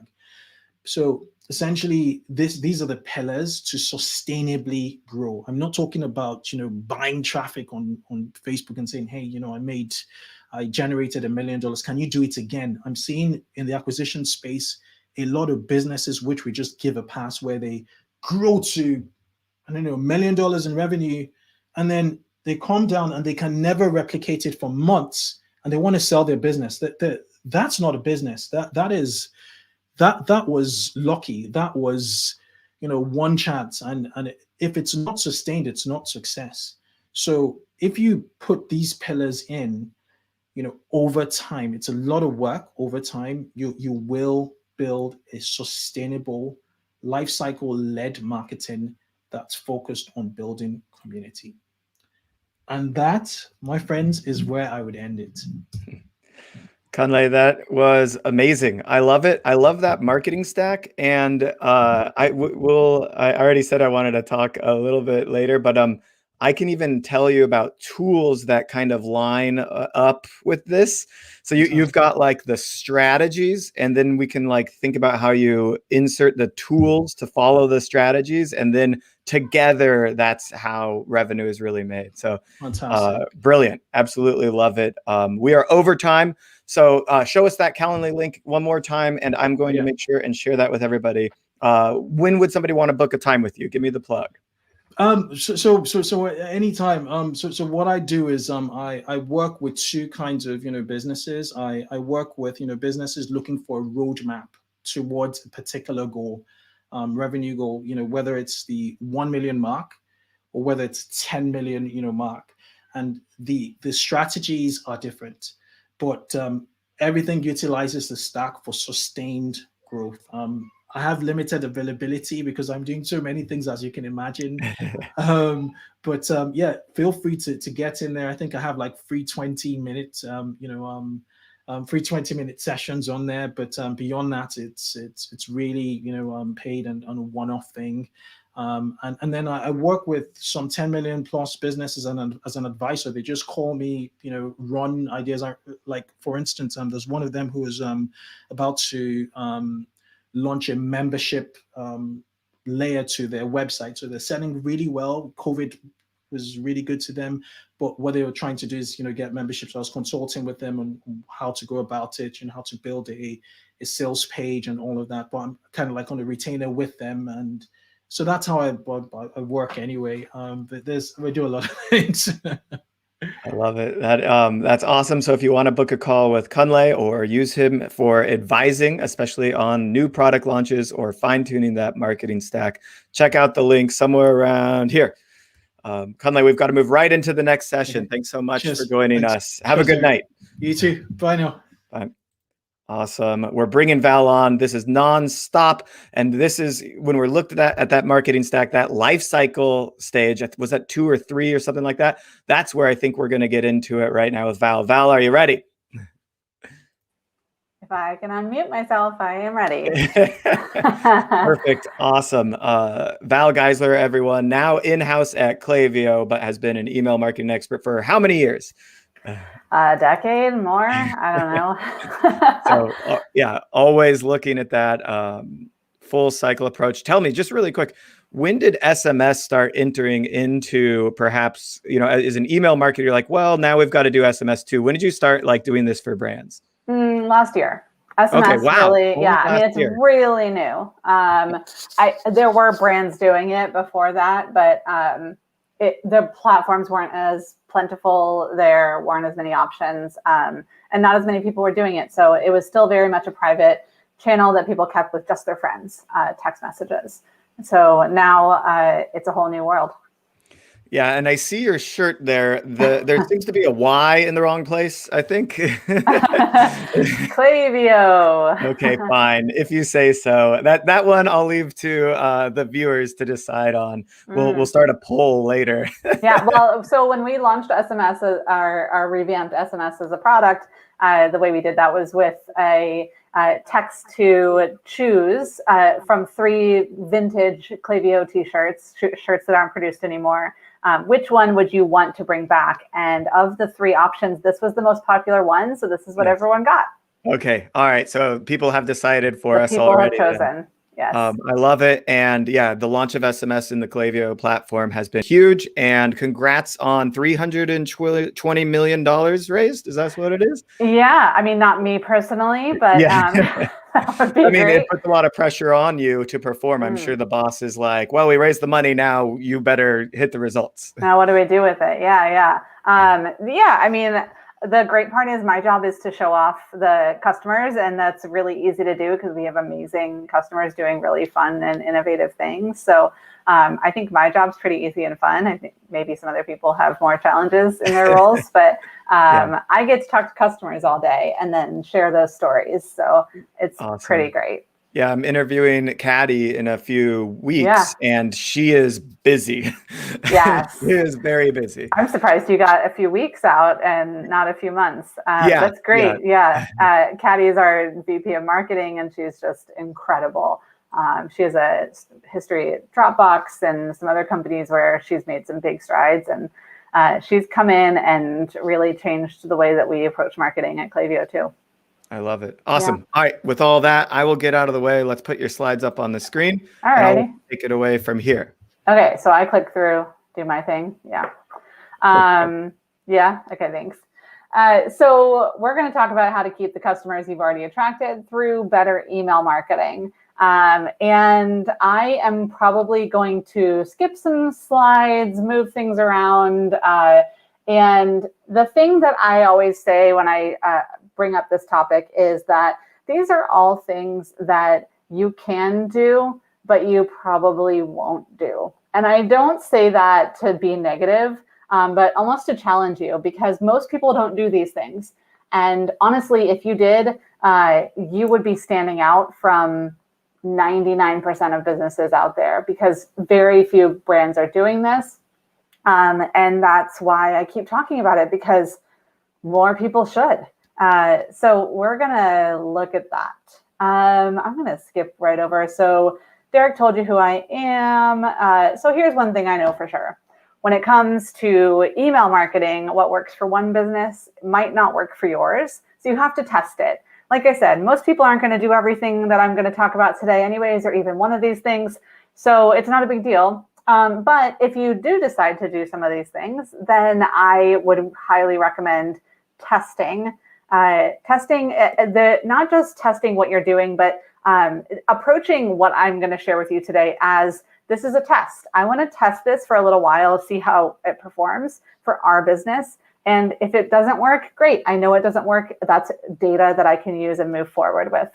If it does work, great. I'll do more of that. So the thing about customer acquisition is that it's really hard. And you can retain customers a lot easier and a lot more cheaply than you can acquire new customers. And that has become, I made this slide last year, and it has changed a lot in the last several months, even in the last month. Data and privacy laws changing, and the cost of acquiring customers is going up and up and up. And you have an opportunity right now to get new customers through your existing customers by keeping your existing customers longer, even if you're not on a subscription model. I think that's what a lot of people believe, is that you have to be part of a subscription in order to retain customers. You can't focus on customer retention unless you have some kind of subscription model set up. And that's just not necessarily true. You really do have an opportunity to take care of your customers. So one thing I want to say before we talk about this, though, is that not all of your real customers are ideal customers. So Jason Zook, he runs Teachery. It's an education platform.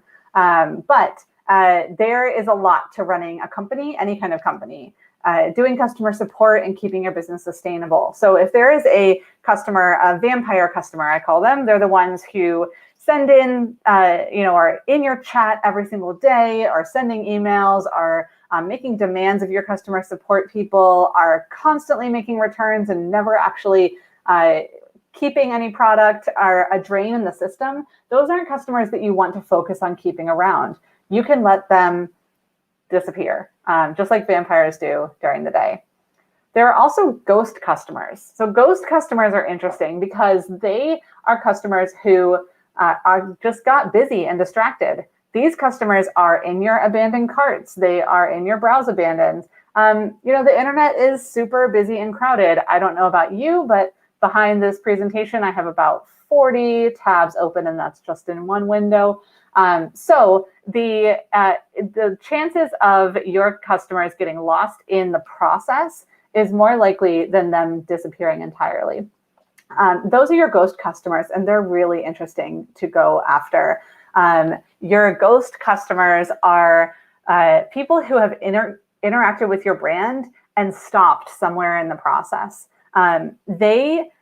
Just because they stopped doesn't mean that they're done entirely. And that's where flows like a browse abandon, like a cart abandon, are so important, because they help bring people back. It's not that I hate the subject line, did you forget something? Because it's not that they forgot something. They just got busy. They got distracted. They didn't forget what that pair of shoes looks like. They know what it looks like, but they do need a reminder to come back and finish what they started.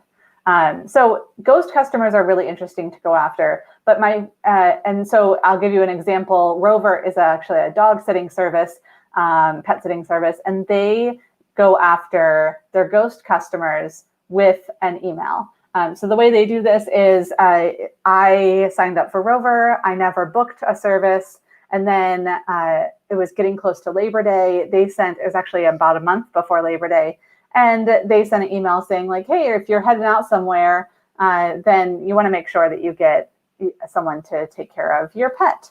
And that's an example of a way that you might reach out to your ghost customer. It doesn't have to be a hard sell. It doesn't have to be like, hey, we saw you looking. And that's the kind of creepy browse abandon. But this is actually a browse abandon email. It's just saying, here's an invitation and a reason to do something. It's not just sending an email for no reason or saying something like, we noticed you looking, which is actually very creepy.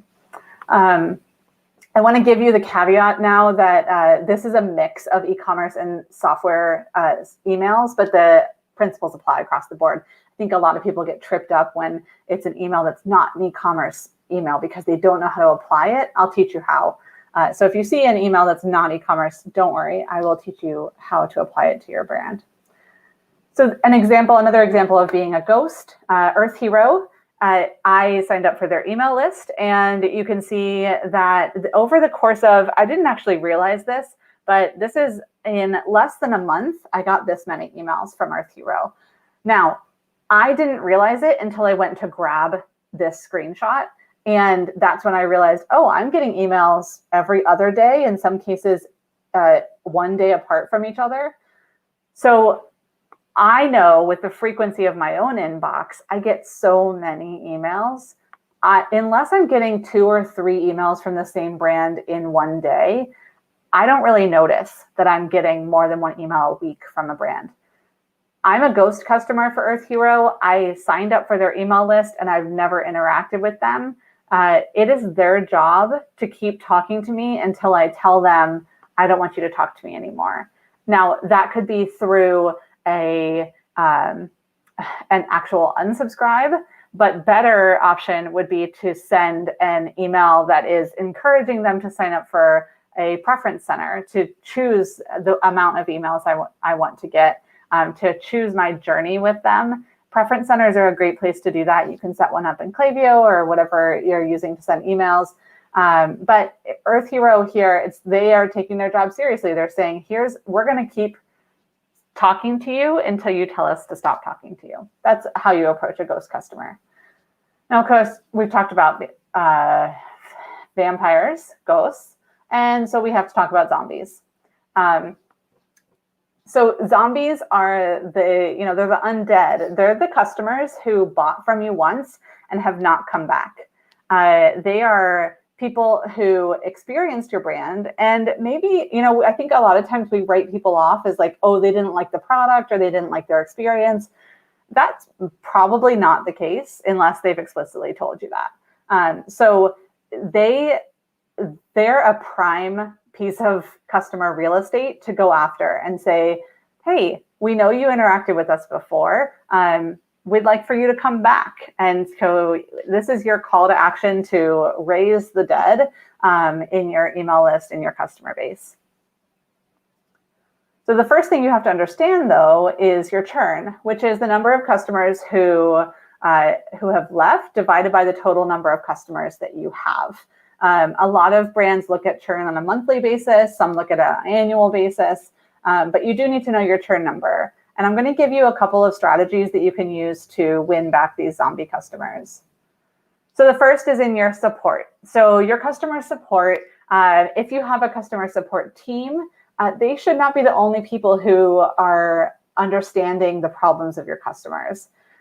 There is something that you can do that really humanizes the support experience, and that is following up. So imagine if you had a interaction with a customer support, if you're on that customer side and you send in a note and you say like, hey, I see the shirts are in, blue and gray and green, but it looks like red is sold out. Are you going to have red again? Or maybe they're saying, do you have this in long sleeve? I have enough of the short sleeve. I don't see a long sleeve. Do you have that? They're sending that in through chat or through some kind of support system. your support system might just say, your support team might just say like, oh no, we don't have long sleeve, or we don't know when red will be back in stock again, and have that be it. But if you can tag that conversation as a a product request or something like along those lines, then you have the ability to go back, and when you do develop the shirt in long sleeve, or when you do bring red back, you get to go back and to those particular requests and say, hey, we noticed that you asked for this shirt in long sleeves. You specifically asked for this shirt in long sleeve. Well, guess what? We listened to your feedback and we made it just for you. And how special does that feel as someone who has purchased from the brand, has made a very specific request, and then that request is honored and you circle back to me? You can certainly launch your long sleeve shirts to everyone on your email list, and I encourage you to do so. And that's what most brands do. Hello, we have long sleeve shirts. Great. But what is the impact on that customer who made this specific request when you go to them with a separate message, exclude them from that big kind of blast and say, hey, you specifically said that you wanted this long sleeve and we made it for you. That kind of individual attention and that segmentation is so key to creating relationships with your customers, so they feel like they are human, that they have been seen and heard, and that they are understood by you as a brand. They can go buy a long sleeve shirt somewhere else if they want to, but when they feel like you have seen and heard and understand them, they're more likely to stick around with you.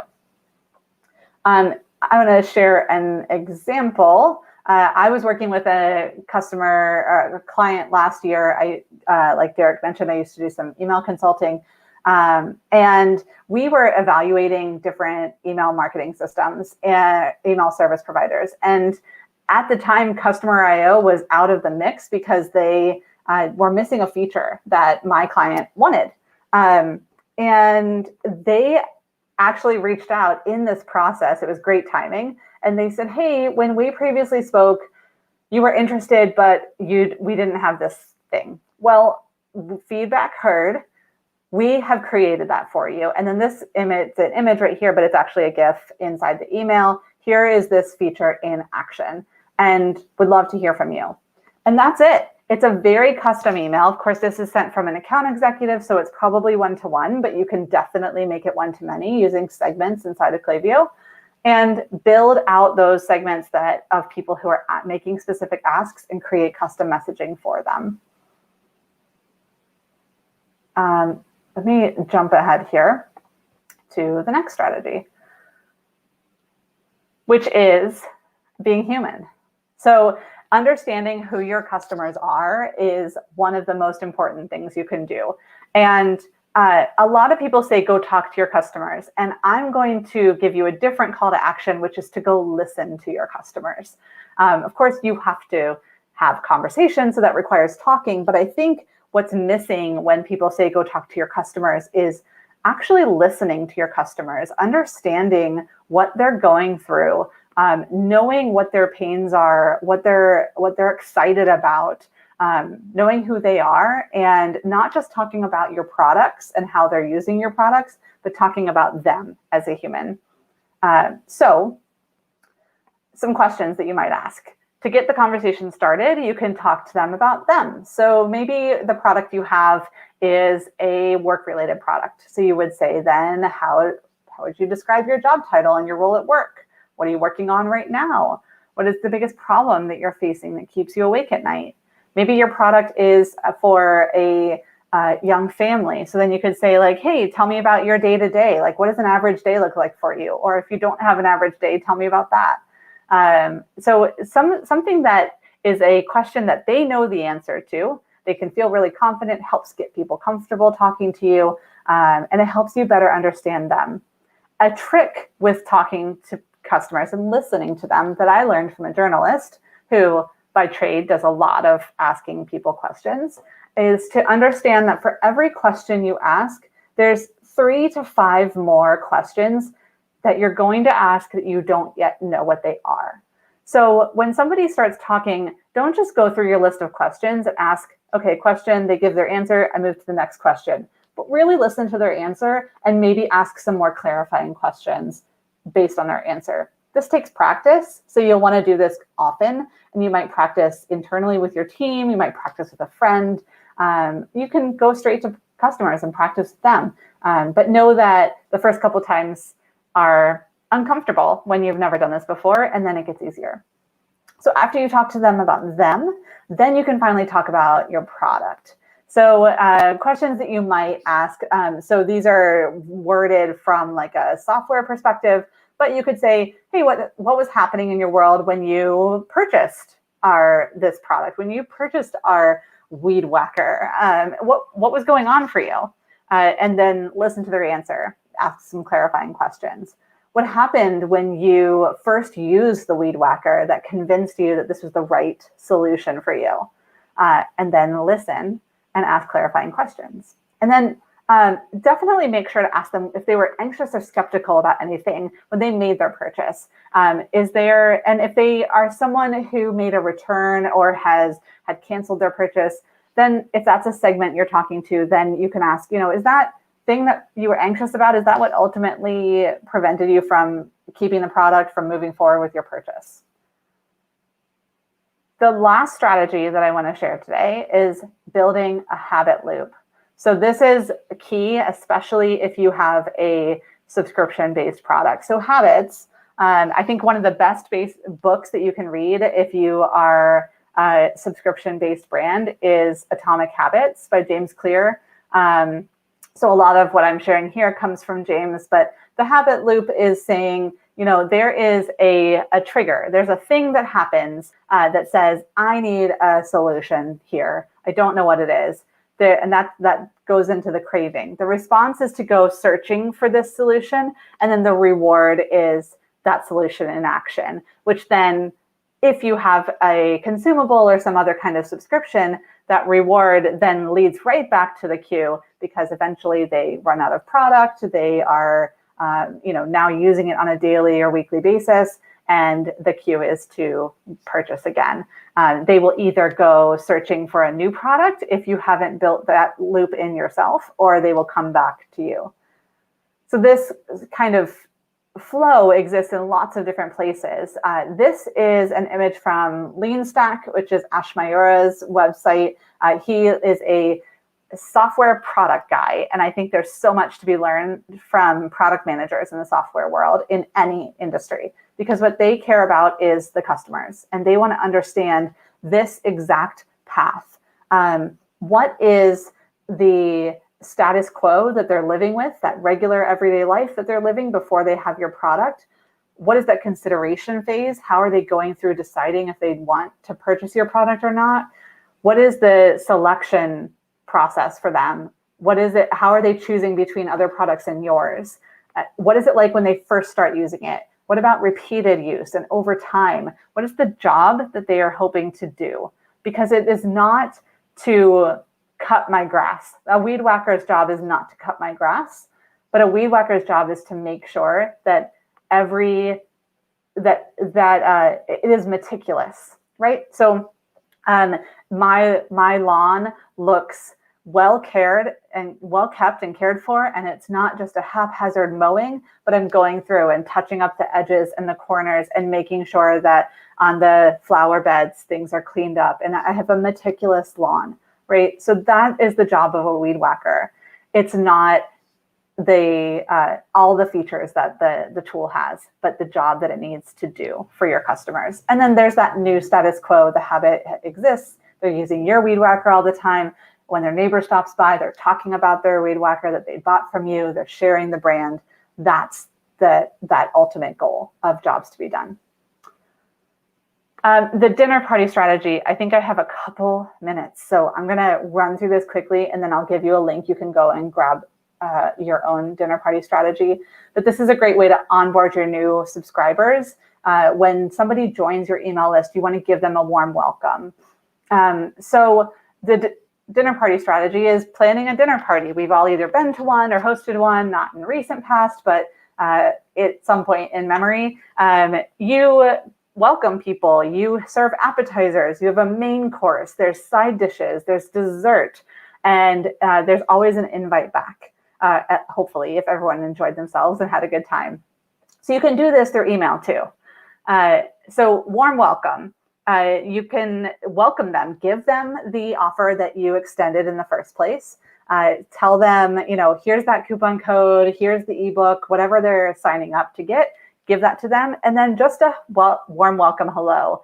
You can put a video of yourself in it. It's typically best sent from the founder of the company to say, hi, I'm a human being and this is my brand and you are welcome here. It creates a nice connection. Appetizers, they add value. So this is a place where you can start to talk about your brand values, your where you get your product from, where you source materials, who you employ. This is not a selling email, but it's encouraging them to step into the brand a bit. The main course, this is where you get to sell. This is where you get to talk about your product. This is where you get to show off your hero product, talk about the benefits that your product provides your customers, and you know that from that jobs to be done research. Side dishes. So side dishes are, let's say your product is a food product and you happen to have an ebook of recipes. You can share that in the side dishes. Maybe you are offering some kind of bundle deal. Maybe you have co-marketing partners and you want to share that here. That's side dishes, adding value to the main dish. And then dessert. So dessert's something to sweeten it. Sometimes this is like a little extra. Maybe you offered 10% off in the initial phase. If they still haven't made a purchase at this point, maybe you offer 15% off. Maybe your dessert is a gift with purchase. Maybe it is something like a Facebook group or a weekly office hours with the founder or something that's important to your community. It doesn't have to cost money or be product related or a discount. It can be a value add.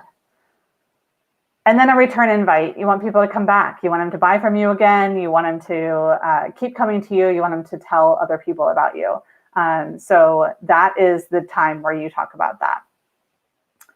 So I want to make sure that if you walk away with nothing else, you walk away with this. Einstein said that everything in life should be as simple as possible, but not simpler. And I think that Einstein was talking about email, but I'll leave that up to you. If you want to go deeper on that dinner party strategy, if that really resonated with you, there is a copy of it at fixmychurn.com/TDPS. Fix My Churn is the consulting company I owned and operated prior to coming to Klaviyo. And you can grab the dinner party strategy there. You can find me on Twitter. I'm at LoveValGeisler on Twitter. I think Derek will put that on the screen. And then I also can be found at Klaviyo too. So if you are interested in learning more about segmentation and how you can really create relationships with your customers, Klaviyo is the way to do it. And I don't say that just because I work here, but because I would have told you that 4 months ago before I started working here when I was a consultant. And Derek knows that I have said that for a long time. So yeah, you've been an advocate for a long time. And they're like, why don't you do this in-house instead of job. on your own? Oh, get paid to do it? Sure, sounds good. Yeah, it sounds sweet. And yeah, the dinner party strategy, definitely recommend downloading that, taking a look. I love how you described the side dishes and the appetizers. I think I'm going to pass that to my team, actually. I think we can do that a little bit better ourselves. I love an analogy. So any metaphor that helps get things across and make it stick works for me. I love your, I shared on Twitter your churn calculator, which was, I think it was zombies over like happy people or something like that. Yes. Yeah. You know what, again, I love a theme, and this idea of like vampires and ghosts and zombies, I just had to stick with it. I'm glad you addressed it too, because I think that we talked a little bit about yesterday the four kind of quadrants of loyal customers, and in the Loyalty Lion talk, they had talked about how only about 18% of your customer base become these loyal brand advocates that you keep being able to keep in touch with. They always tell people about you. They yell your name from the rooftops, and there are other segments of the list that you have to kind of engage in different ways and try and push them towards that 18% that you want to grow, essentially. So right, they're called the noisy few for a reason, because there are a few of them, but that doesn't mean that people aren't, I mean, I talk to our customers every day who say, man, I'm Klaviyo's biggest fan. And I just love like everything, all the money I've made through email and everything you guys have done to help me. And I'm like, have you written a review on the Shopify App Store? No. Okay, cool. Can you go do that? You know, it's like those kinds of things. You just have to like ask people. And not everyone who loves your brand, and they're maybe even telling friends and family about it. They're not like shouting it from the rooftops and posting on social and writing your reviews and things like that. So you do have to ask. Yeah, there is always an opportunity to take somebody out of one of those buckets and move them to the other. Maybe not every single person, but at least some of them are interested in becoming closer to the community.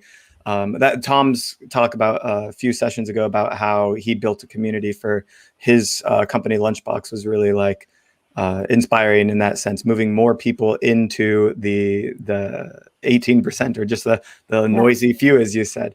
Yeah, and then rallying them together, I think, is great. Yeah, perfect. Thank you so much, Val. We're moving right into the next session. Bye. Talk to you later. Bye. All right. Now, I said it before, I'll say it again. You can't talk retention without talking about subscription and subscription products. We did see an example earlier with the option of subscribe and save for some brands, but sometimes you want to offer a product as a subscription first and foremost, or you want to figure out how to tie subscriptions into ancillary products that you sell outside of maybe a core offer.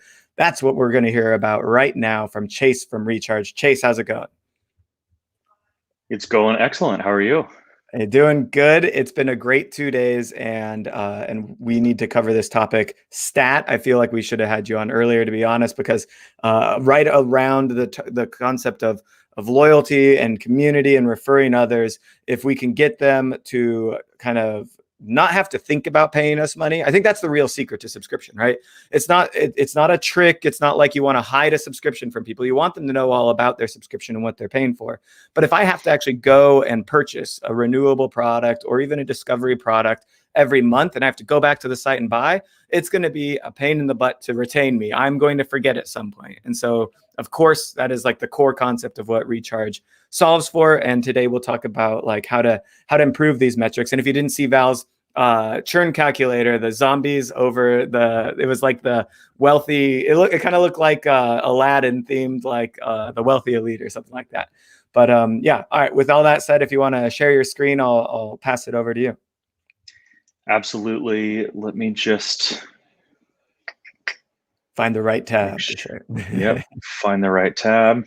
I've only got a few open right now myself. Does that work? Right. This works if you want to go fuller screen. Actually, you're sharing the whole screen. If you want sharing the whole screen. Yeah, if you want to change it to, you can actually do Chrome tab. Take that off. Hit stop share at the bottom middle, and then reshare. Go to the third tab over, and it'll be like share a Chrome tab or something like that. Got it. Chrome tab. Okay. Sorry about this. No worries. Couple technical difficulties. Looks great. Perfect. Okay. But I need my slides up. Give me just 1 sec. Okay. Double checking. How's that? Looks great. Awesome. Okay. We're good to go. All right. Good to go. I was going to say, Derek, you're stealing all my thunder. You're giving us all the intro. You're talking about all things subscription. You're doing this for me. I don't even need to present here. So thank you for the intro, Derek. My name is Chase Alderton, Growth Marketing Manager at Recharge Payments. Recharge is the leading provider for subscription billing software on Shopify, on BigCommerce, and for headless solutions. We're guided by the mission to power subscriptions for the fastest growing brands, including Native Deodorant, Love Every, Oatly, BattleBox. Over 15,000 merchants currently use Recharge. Those merchants ship to over 20 million subscribers worldwide. And altogether, we've processed over $5 billion through the Recharge platform. So today's topic is non-traditional subscription models, which I understand is a bit confusing. It's not very straightforward. So we're going to walk through that in detail with a focus on growing average order value and also lifetime value, which are two of the most important metrics to track for subscription brands. So last thing before I hop in, I want to make this as engaging as possible for you. I realize that I'm sure you've sat through a bunch of presentations by now, and just kind of the monotony of slide after slide gets a little boring. So I want you to ask questions. I want you to put in the comments there Derek is going to gather all of them and ask questions there at the end. So please ask questions. I'm happy to take all the questions at the end. And if we don't get through all of them, I'll give you my email, LinkedIn, Twitter info, and we can connect at a different time and set up some time to chat. So last thing before we dig into non-traditional models, I think it's important to cover the basics of subscription models. So let's start there. So at Recharge, we categorize subscriptions in 3 ways: curation, replenishment, and access. The most popular type historically, and the one that we see that really sparked the subscriptions movement back in the day, is the curated box or curation. So these are boxes that are filled with various products from all over the place, picked by the brand and sent to the customer at a regular interval, whether that's every month, every week, every quarter, whatever it is. The value prop here is the surprise and delight feeling. So customers subscribe to get quality products delivered without having to worry about or choose exactly what those products are. Few examples of brands who do this well are Short Par 4, which is a golf-themed apparel box. I recently got into golf and I've been subscribing to this. It's fantastic. I don't have to worry about what shorts or what shirt or anything. I just get sent. It's great. Carnivore Club is another example. They are a meats and cheeses box, so you get to be sent a bunch of different varieties of things to try. Or Curator, which is a female fashion and jewelry box founded by Rachel Zoe. Number 2 is replenishment. So this is the second most common. This is kind of the flip side of curation. So instead of getting a box shipped to you with a bunch of different things, replenishment is one item over and over and over and over again. So before you think that that's boring, think of things like supplements, or think of things, I actually have a t-shirt subscription, things that you use every day. Pet food is a great example. So it gives shoppers the ability to subscribe and save, nice little plug there, by receiving a discount for having the same product sent to them. So merchants who offer consumables are the best fit for this type. Blue Land is a great example, which is laundry and dishwashing detergent, cleaning products, things like that. Wild deodorant or native deodorant, as I mentioned earlier, or I talked about supplements is a great example. So both curation and replenishment together make up about 90% of all businesses on Recharge. The final subscription type is what we're referring to when we talk about this non-traditional side, or this access type. So access, also called membership, which is kind of what we're going to dive into.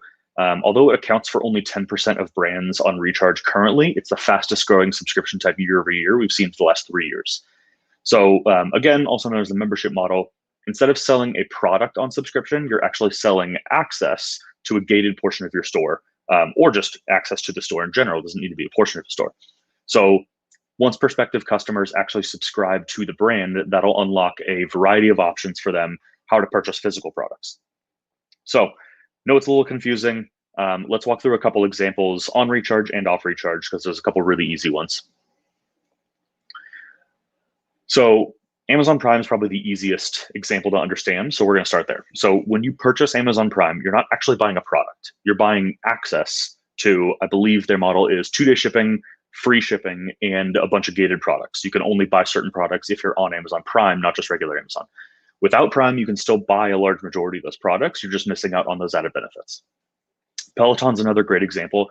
The bike or the treadmill is the actual product. The subscription model is where you purchase, again, access, love a good pun, to the instructor-led classes. So there's no free shipping or discounted products or anything like that. Peloton doesn't sell a physical subscription product, but their model is purely gated content. So they have all this stuff on their site. You can take these live classes, you can take recorded classes, but you can't get access to it until you actually subscribe to their brand.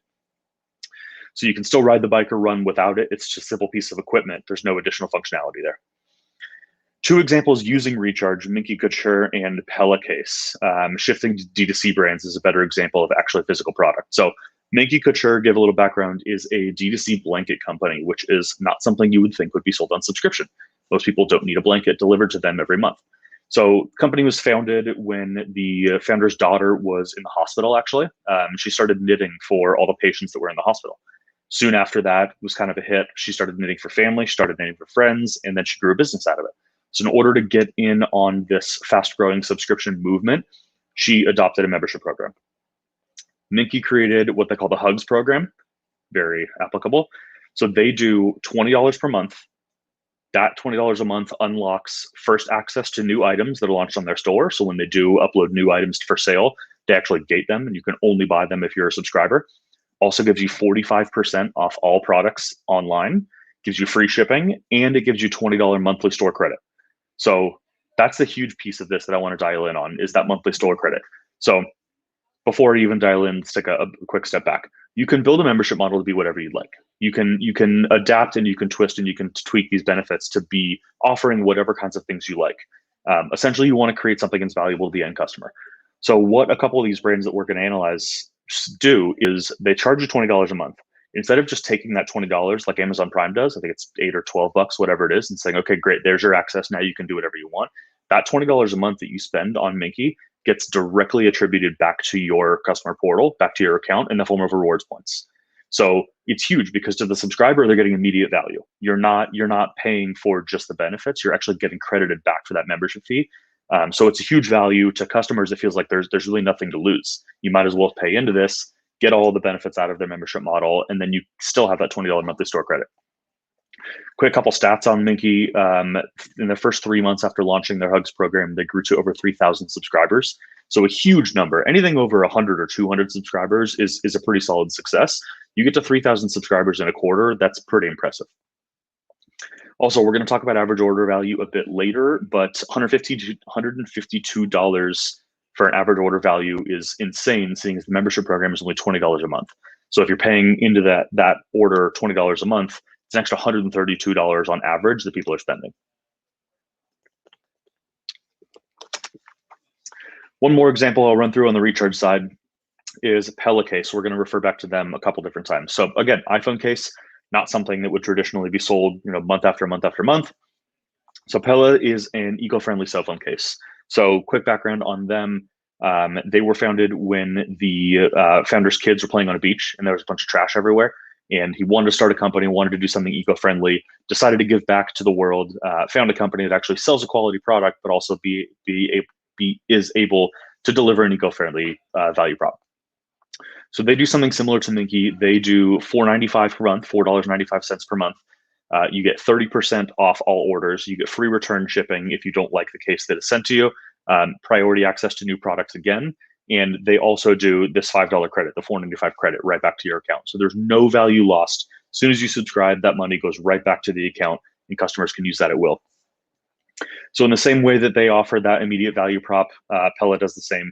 A common fear we hear quite frequently at Recharge is that people don't want to commit to subscriptions because of the aversion to canceling or swapping products or skipping their next order. They'd rather just buy one at a time. So with what Pella does is they just create a low barrier to entry. So they'll start super low. It's $5 a month. There's no reason to not subscribe because if you're interested in getting a cell phone case, you might as well spend the $5 a month. You get it immediately charged back. You get the discount. You get free return shipping if you need to.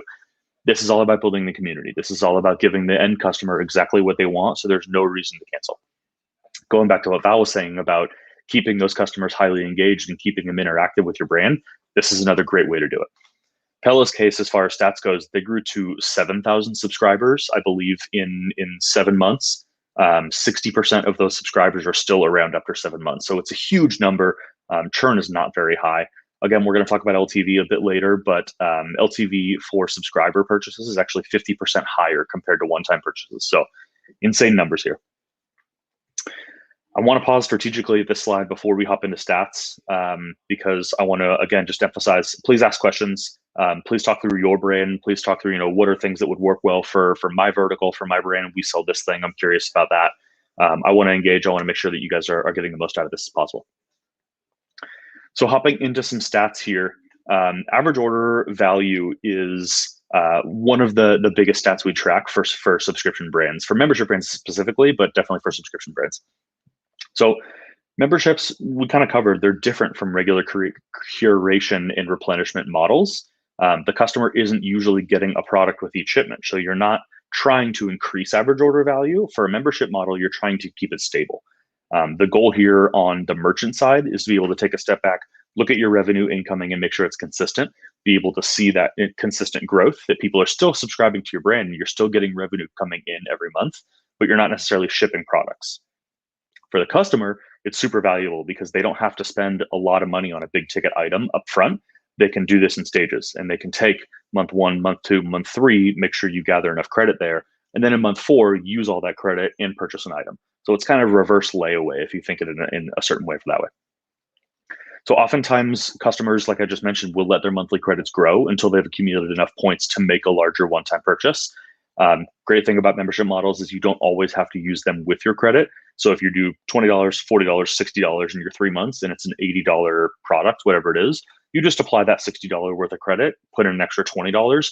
Average order value goes up because you're actually spending more money on that, but it stays consistent across from month to month to month because you're still making sure that that monthly payment goes through. The key takeaway here is that merchants provide customers with flexibility. They can create loyalty, which in turn decreases churn and extends lifetime value of their customers. One more quick plug before I hop onto the next slide here. This image on the right, Recharge just released our State of Subscription Commerce report. Derek, I forget exactly how it works, but it's attached to my profile or my speaker something on the website somehow. Very easy to get. I have a link in here at the end to make sure that everyone can download this and see. But this is an analysis of 2020 of what we saw in the subscription world. So we saw growth, we saw change, we saw hyper growth in some circumstances. But this graph right here is just a visual depiction based on vertical on how average order value grew or declined from year to year. So you can see there's a handful of verticals that stayed fairly similar, a handful that went up significantly, a handful that went down significantly. A lot of analysis in this report. It's a 60-some page report. It's fantastic data. It's great to pull quotes from. Take a look from that. We'll circle back to that in a little bit. I'll add the link in just a second. Perfect. Thank you. One other data point to point to here is lifetime value. So this really is the gold standard metric to track in subscription brands. Across our State of Subscription Commerce report for 2020, we see an average of 11% growth in lifetime value across all verticals. So that means everybody is subscribing more and everybody's staying subscribed more than they were in 2019. Not going to throw too many more stats at you. It's a cool value to essentially see bars are going up and to the right. It's great for growth. So lifetime value defined is essentially the total worth of a customer over the period of time they're subscribed to you as a brand. Quick pause.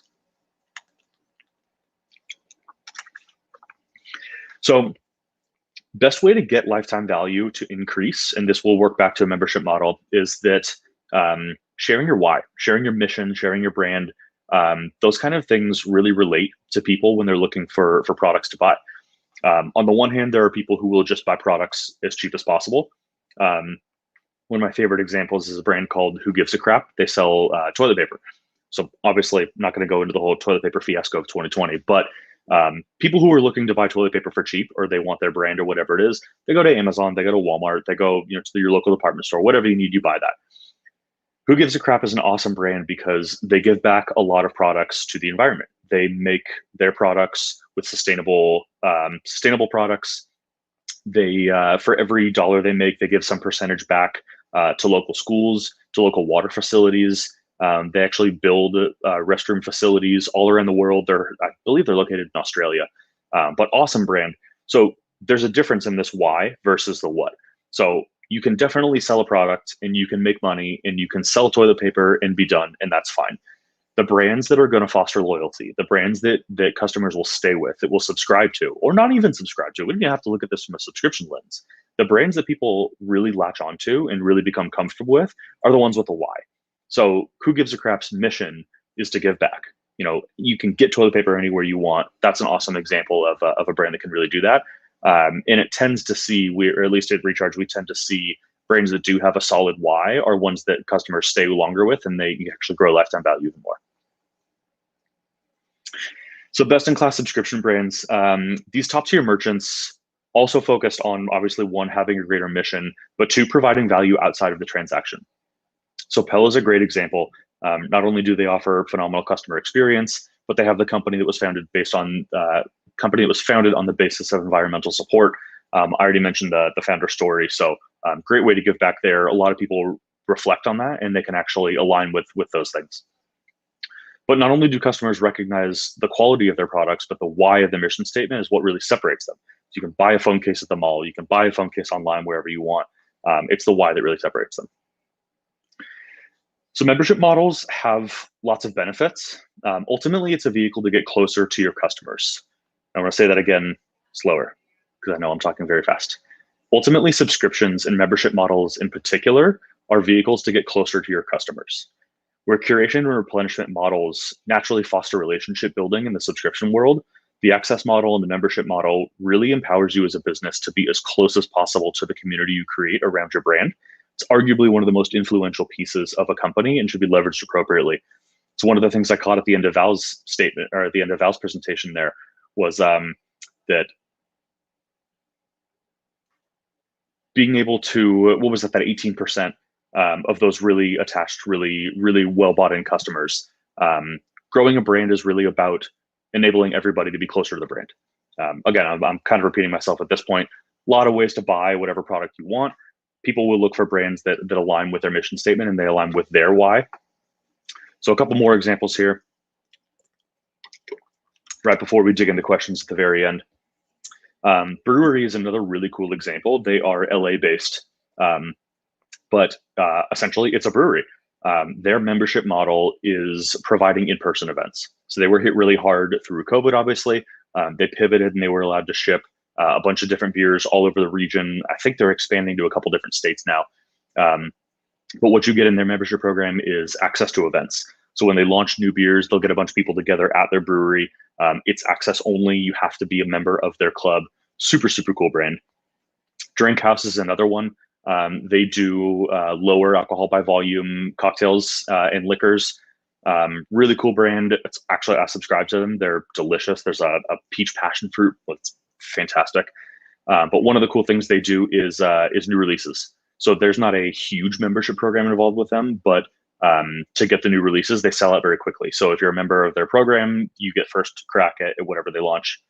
Bon Jovi's fan club is another one. You can't even get a product from their site unless you are a member there. That's a cool one. And then CocoKine does something pretty interesting. They do just a free shipping program. So I pulled a couple different examples here to kind of give you a larger variety of what's possible here. But CocoKine just does free shipping. So I believe it's $4 a month, maybe $5 a month. And all it does is free shipping. So potential ways to work that into your store. Doesn't necessarily have to be a full subscription brand or a full subscription rebuild for your store, but just adding an element, again, kind of keeps your customers closer to you. The last thing I had here is the Recharge demo store. So want to make sure that we give you guys resources and you can actually poke around here.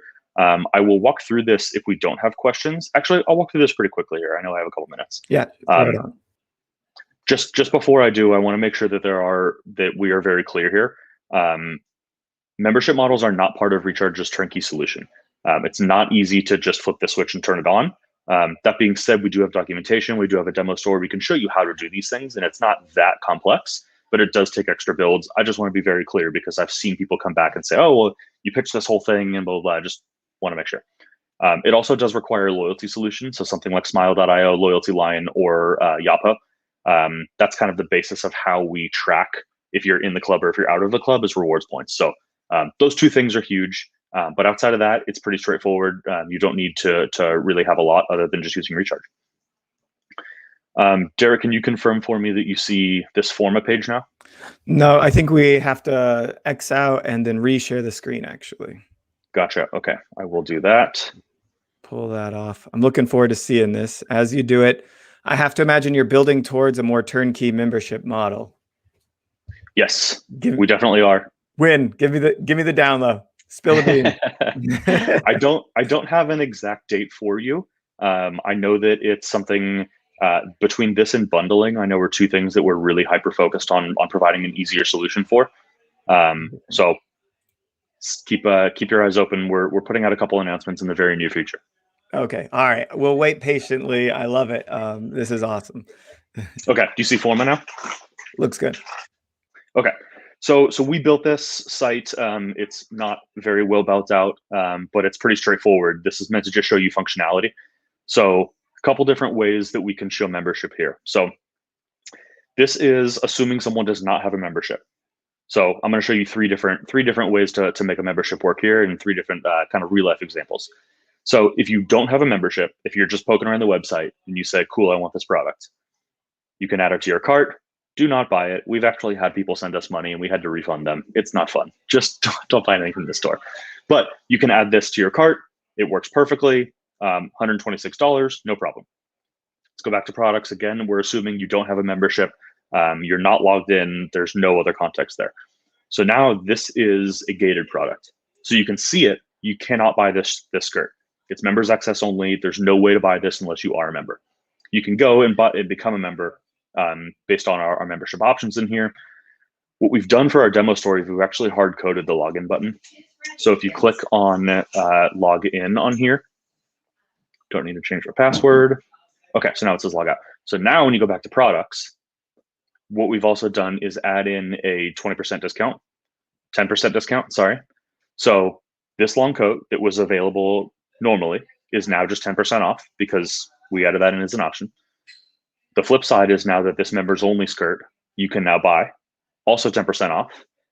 Also, we have, so this is an example of a gated piece of content. So we have the content here, it exists on the site, it's just gated, you can't see it. We also have hidden products. So this is a members only tab that only shows up when you are logged in. So the platform can read that you're actually a member, you're a part of the membership model. And so now this is something that you can't even see unless you're a part of a membership. So this is a great example of like early releases. So you launch a product, you want to say, subscribers get first access for a week. So if this is something you log in here, again, it's still 10% off, but you can log in, you can buy this one. And then when you log back out, if you notice on the top, it's just the membership tab. There's no way to get that other white item. So fairly straightforward. Obviously, the UI is not great on here because it's a demo store, but 3 easy ways to make a membership product work. And I can make sure that this URL is public, so I can make sure that you guys all have this. You can poke around and see what you like. There's no way to break this. So feel free to log in, log out, check around everything, see what works. I think, some people might be thinking, okay, fine, that's well and good. What a big deal. But what you just showed to me, I know how important it is to be able to do that. And that was just really cool functionality that everyone saw. So I hope everyone's appreciating how complicated it is to pull that off. And the fact that we can do that with Recharge is amazing.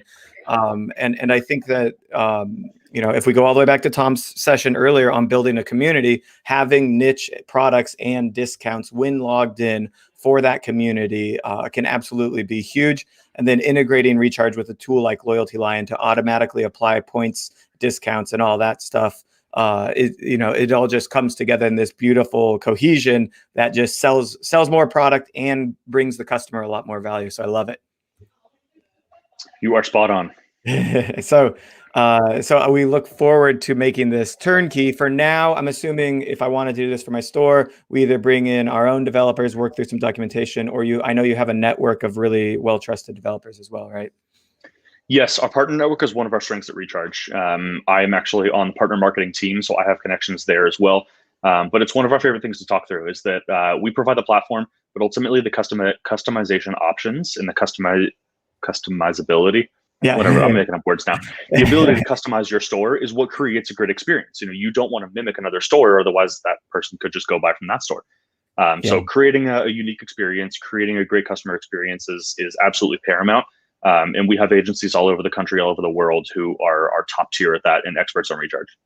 I love it. And I know that we had Recharge on, if it's been a few months, talking about the customer dashboard, customer portal on the flip side. So I think between the two things of this membership program and how we can give custom discounts and integrate with loyalty, and then showing those loyalty points in our customer dashboard, making it easy to change, cancel, skip a month, or modify our subscription. Plus, you talked about the bundling functionality that's coming out very soon. And now the native Shopify subscriptions API integration, which I know has been a pain in the butt, but is finally getting to the point where it's solid. I think all of these things bring together a really positive experience, especially for Shopify and Shopify Plus merchants who want to use subscriptions in innovative ways, not just in the straightforward one product, kind of one box kind of thing or something like that, but in the bundling and the discounting and in the membership components. So I love it. Exactly. And like I said, it's all about creating a good customer experience. So we know that there have been some troubles with the Shopify rollout and making sure that all features are available at all points in time.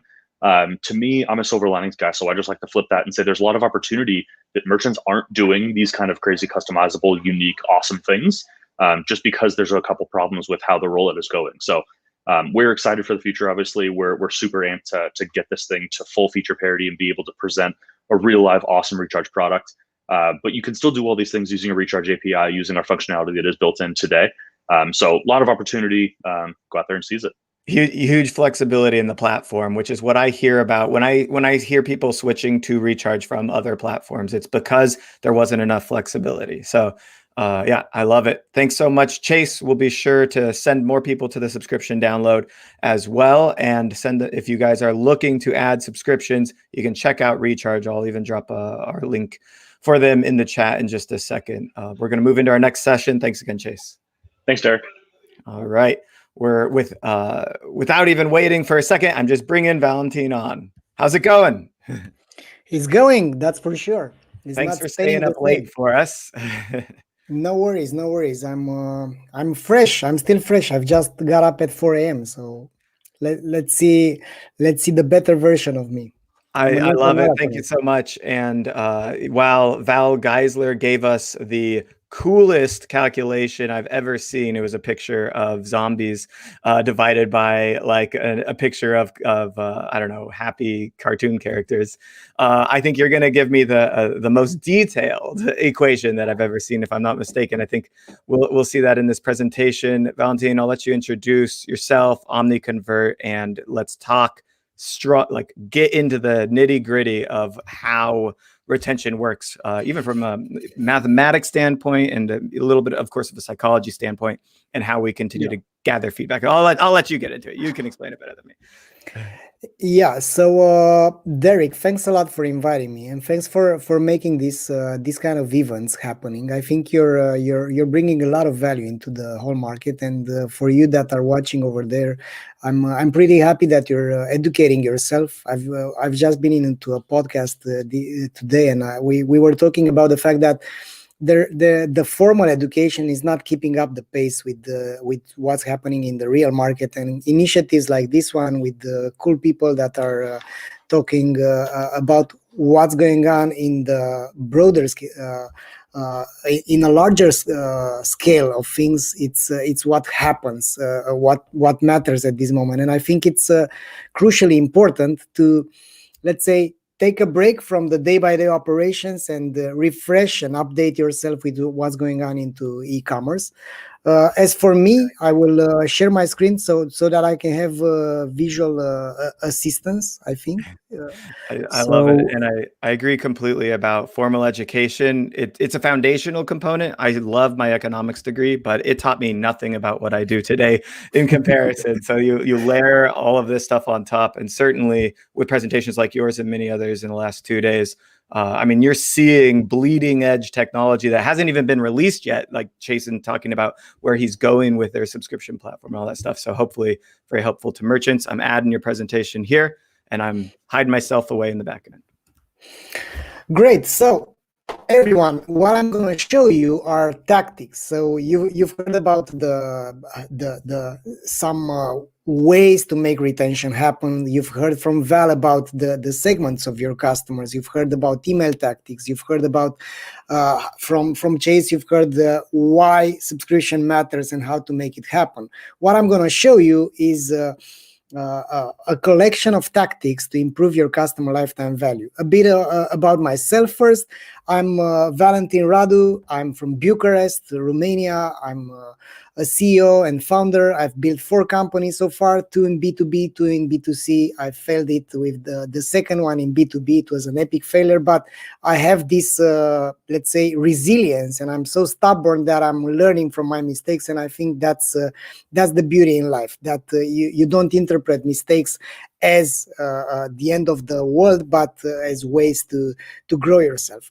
So this experience in OmniConvert allowed me to identify data-driven growth solutions. And my own experience as an e-commerce entrepreneur taught me about the importance of being data-driven and focusing on what matters. And what matters in e-commerce is customer lifetime value and customer retention after you've nailed the customer acquisition. So that being said, let me show you my track record. Back in 2006, I've built this company. I've been struggling a lot to make it happen, and I've understood at some point that pouring money into ads is not moving the needle. So I was, let's say, obsessed about going into Google Analytics. I was looking at this blue line, and mainly that was everything. I couldn't make it happen differently, and I was financing the growth of Google AdWords at that time. So before my epiphany about the importance of customer lifetime value, those were my priorities: to optimize Google Ads, to do refactoring of the website, hoping that some miracle will occur and the conversion rate will suddenly go up. And I was focusing on making new ad campaigns, while improving customer lifetime value was at the end of the list. But after my epiphany, I've identified the impact of customer lifetime value, and then everything changed for me. It changed because I've actually made an exit from that company. We grew up to 14 million in turnover, and I've made the exit back in 2013. And after that exit, I created OmniConvert with the aim to help other e-commerce companies leverage their existing data to increase conversion rate and customer lifetime value. And in terms of growing customer lifetime value, you have two ways of making it happen: the low-hanging fruit and going for the big fish. The low-hanging fruit is what we're going to talk about: making quick bucks, making small adjustments, ongoing iterations, testing out. While the big fish approach means level up your game, transforming the whole company around being customer-centric, changing the org chart, improving the products, getting rid of the toxic products, improving the customer journey, and mapping out other type of touch points with your audience. And then, of course, making a revolution in terms of the acquisition, because once you understand what keeps customers buying over and over again, then you can change your whole game in terms of acquiring the right fit customers. So that being said, the low-hanging fruit CVO method is better for action-oriented people, not too patient to go over the details with not enough time to analyze and make a lot of data mining, willing to go fast and not radically turn the company in becoming customer-centric overnight. Because revolution is hard, and as we know, the revolutionaries are the ones that follow the first. What can you do to make it work?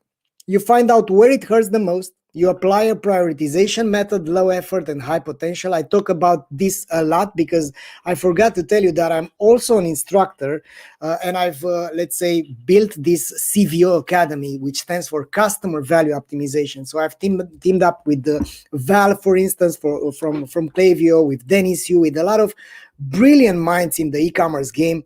And we are all focusing about how to improve customer lifetime value. And last but not the least, to make CLV work, you need consistency in execution. So that being said, let's go on with the first tactic.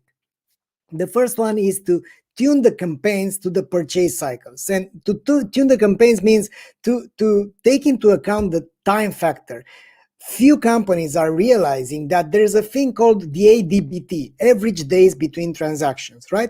So this is a snapshot from our technology called Reveal. And you can see over here that you can play around with this slider and you can analyze after 7 days, right?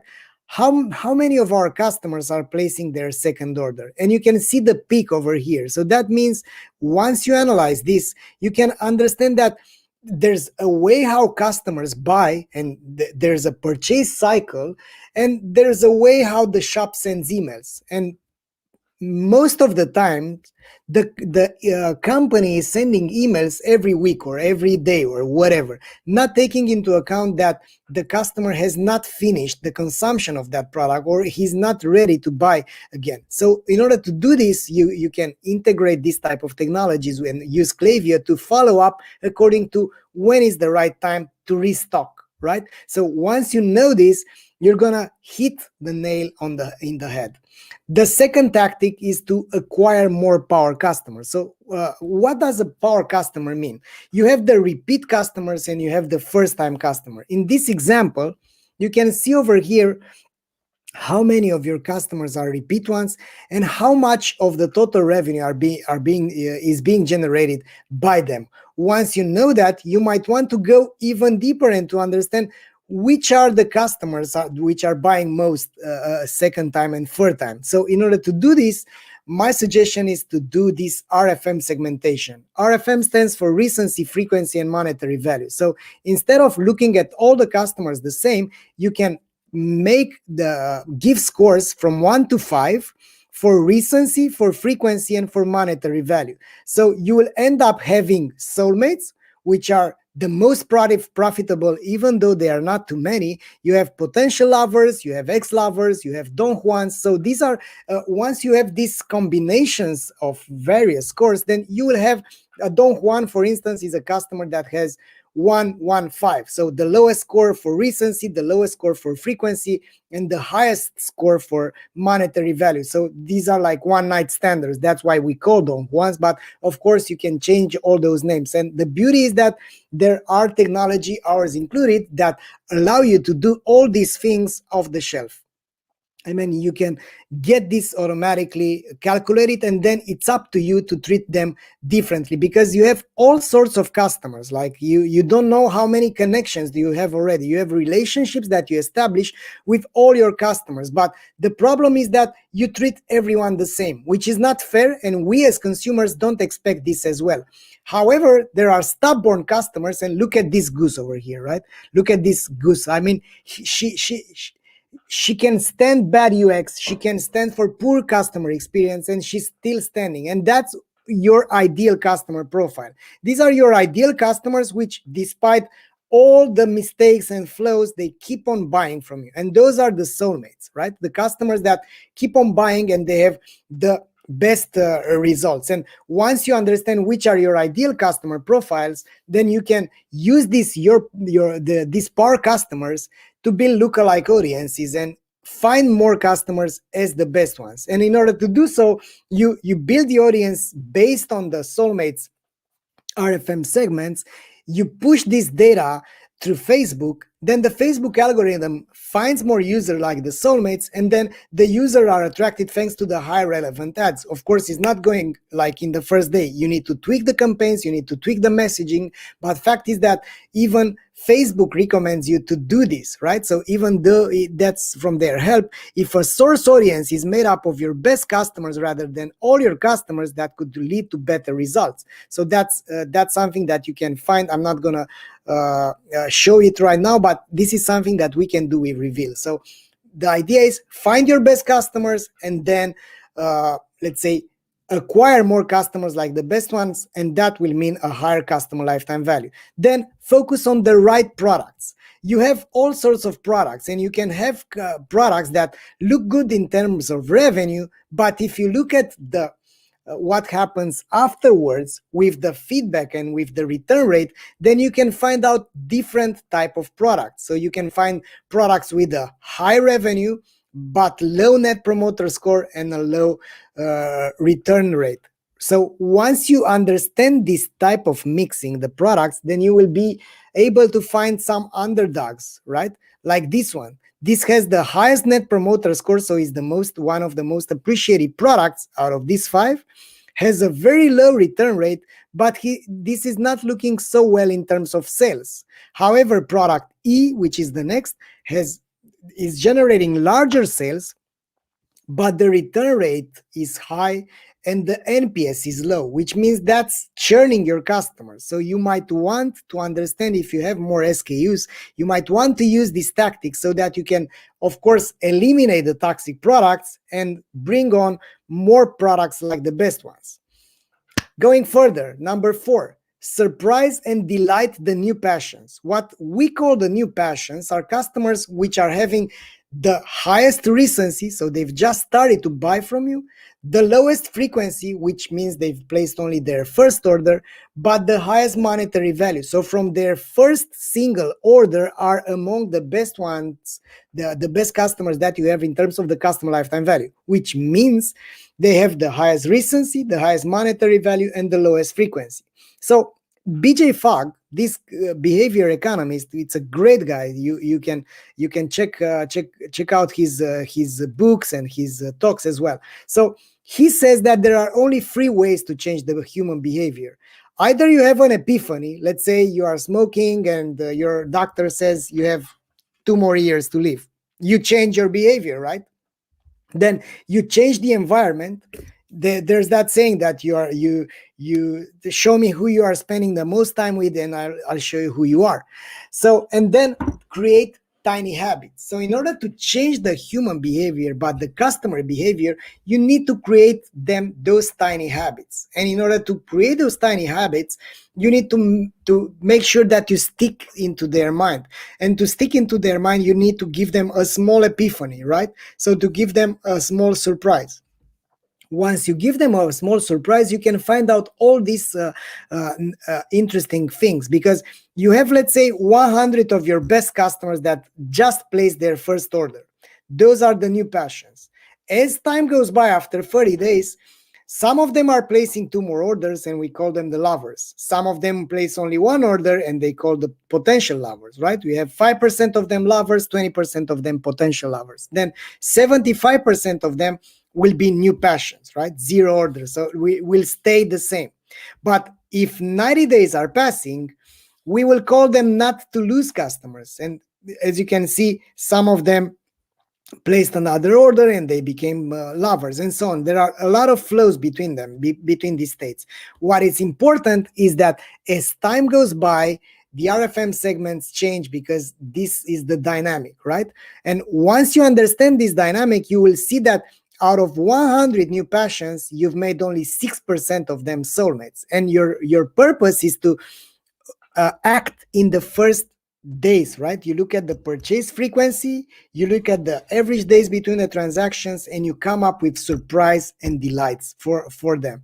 So it's time to rethink how to treat your customers instead of pushing the same discounts to everyone, the same remarketing campaigns to everyone, because their CLV justifies it. So I hope you will have such an epiphany like George has over here, so that you can give your customers the same epiphany, right? So that's what you need to do right now. Once you understand this, don't spoil the chance to focus more on the onboarding campaigns rather than on all the campaigns. And once you understand this, I'm happy to share this with you. This is actually part of my course from the academy, but everyone that's gonna connect with me on LinkedIn, I'm gonna share this spreadsheet with him or her, because this is a scenario builder, right? So once you have these new passion customers, you can actually calculate what should be the gain in the extra margin, so that you can justify a certain cost of the incentive. And once you know this, then you will not gonna just find out of the blue how to invest in acquiring in retaining your new passions, but data will tell you that. So that's how other customers are doing, and you better believe it, like Kramer says, right? The next tactic is the NPS adaptive treatment. So that means you have your net promoter score, right? You have pissed off customers, you have frustrated customers, you have promoters, you have neutrals, you have neutral customers, right? So NPS stands for Net Promoter Score. I think everyone knows about it. It's the difference between the customers that rate you 9 or 10 at the question, what are the chances for you to recommend us to a friend or colleague, minus the detractors, the customers that give you a 0 to 6 score at this question. So once you have the NPS, the idea here, and I'm going to share this blueprint with you, the idea is to collect the NPS before the purchase, which is the pre-delivery NPS, and after the purchase, which is the post-delivery NPS. The difference between them is the delivery gap, right? Because you haven't reached, if you haven't reached their expectation, then the NPS is going to be negative. But what you do about the NPS? So if you have a low score, so if you have a detractor, and if the customer segment is a power customer, you can trigger an alert to the customer segment service, so that you can do this objection treatment in real time. So don't lose your chance to keep your best customers after they've just placed the order, so that you can find what's bothering them, right? That's going to help you to retain them. That's going to help you to exceed their expectations, and of course to have that customer keeping their orders, and to lower the return rate as well. If the score is high, you don't need to do anything. While after the delivery, you can have like a loop over here. If you have no response, you can do follow-up sequences. We have customers, for instance, which are using email to improve to increase the response rate, because you don't know what you don't know, right? If you know what you don't know, then that means you will be in a much more better position to improve your process, right? After that, if the score is low and the customer segment is a soulmate or a lover, you can trigger an alert. They trigger an alert to their key account manager to solve that problem as soon as possible.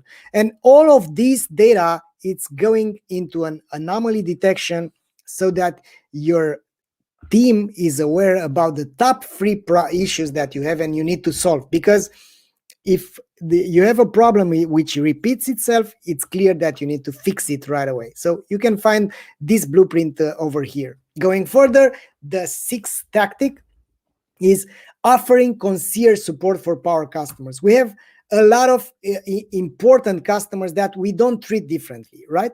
And the first step would be to identify your power customers early on, right? Maybe we have Jay-Z there on our website. Maybe we have, I don't know, Louis Armstrong, Elvis Presley, whatever. So fact is that we can identify those customers thanks to our technology. For instance, OmniConvert does that, and then you can trigger a special treatment experiment to your website for power customers, right? This is Explore. It's our product for website personalization. So it allows you to decide, okay, if we have this customer, which is a soulmate coming from a certain RFM group, then you can trigger a different experiment. It can be a ribbon, it could be an overlay, it can be a change in the web page itself, right? So this can look differently. And this is an example. This is being triggered only for specific RFM segments like concierge support.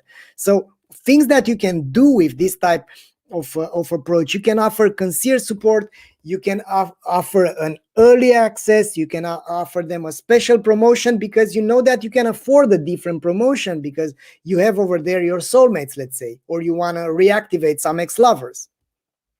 Other things are the loyalty benefits to push them differently to your best customers. You can push the higher priced products for your soulmates. And of course, you can get creative and come up with any solution that you want. The whole idea is to be relevant because the attention span is around a few seconds, right? If you look in Google Analytics, it's around 8 to 9 seconds. So that means in those 8-9 seconds, you need to be more relevant. Going further, plant retention seeds on the thank you page. What does it mean? What does it mean to plant the retention seeds? The thank you page is the moment when the customers are getting a feedback from you. That feedback is usually responding to what they need to know or not. So what customers need to know on the thank you page and want to know, was this a good decision?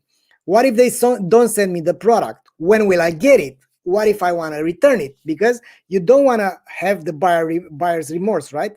But what almost all of the thank you pages are containing are things like, thank you for your order, and that's fine. Your order number is XYZ, nobody cares about it. And in case you need help, here's how to reach us. And of course, upsell options. The idea is that the buyer's remorse is the sense of regret after having made a purchase. And people are thinking like this lady over here, this is bad, I shouldn't have done this. And these are the elements of this cognitive dissonance, right? So there are emotional things, there are wisdom of purchase and concern over deal. You can go on Wikipedia to find buyer's remorse. So these are the emotions that can follow a certain decision, right? This can be rational effects or emotional effects. And you want to do something about it. And for this type of data, was this a good decision? You can treat this with a reinforcement message from a client testimonial. You can give a product review for that particular product. You can get them in front of your points of difference, why it's good that you've bought from us. Or you can give them a creative shot of dopamine. For instance, I used to do this type of videos. I took the first 10 names of which were more frequent in our country, Alex, Andrew, whatever, And we've made videos back in 2010. We've made videos with the whole team. We were like 50 people at some moment, and we were saying, thank you, Adrian, from buying from us. The return rate got down, the NPS got up, and the retention rate got up as well, because nobody's doing this type of creative approach. And that's the beauty. If you are a small and if you are a challenging brand, then you can do all of these things with a bit of, let's say, investment, but the outcomes are going to be amazing. Other things that the customers can ask themselves, what if they don't send me the right product? You can trigger client testimonials. You can give them the estimated delivery time and your points of difference. So as you can see, these type of things are going to treat various objections, right? What if I don't like it? This is our return policy, no questions asked. When will I get it? This is our estimated delivery time. So make sure that you plant these retention seeds properly, because the idea is to put to make the first most important thing the most important thing, and the most important thing is your customer. How is going your customer to feel about it, right? So there are a lot of brands that are handling this thank you page like this, but brands that are actually outstanding, they don't take into account this step on the customer journey, right? So you might want to test that, and you can actually do this type of testing and see how the engagement and how the CLV is going to be affected. So the top 3 things to achieve with your thank you page: you make the customers feel good about their purchase, you give them clarity over what's next, and you plant the seeds for future orders. Now, rate yourselves from 1 to 5. How good are you making your customers after their purchase with your thank you page? And be honest about it. How clear it is for them what's next from 1 to 5.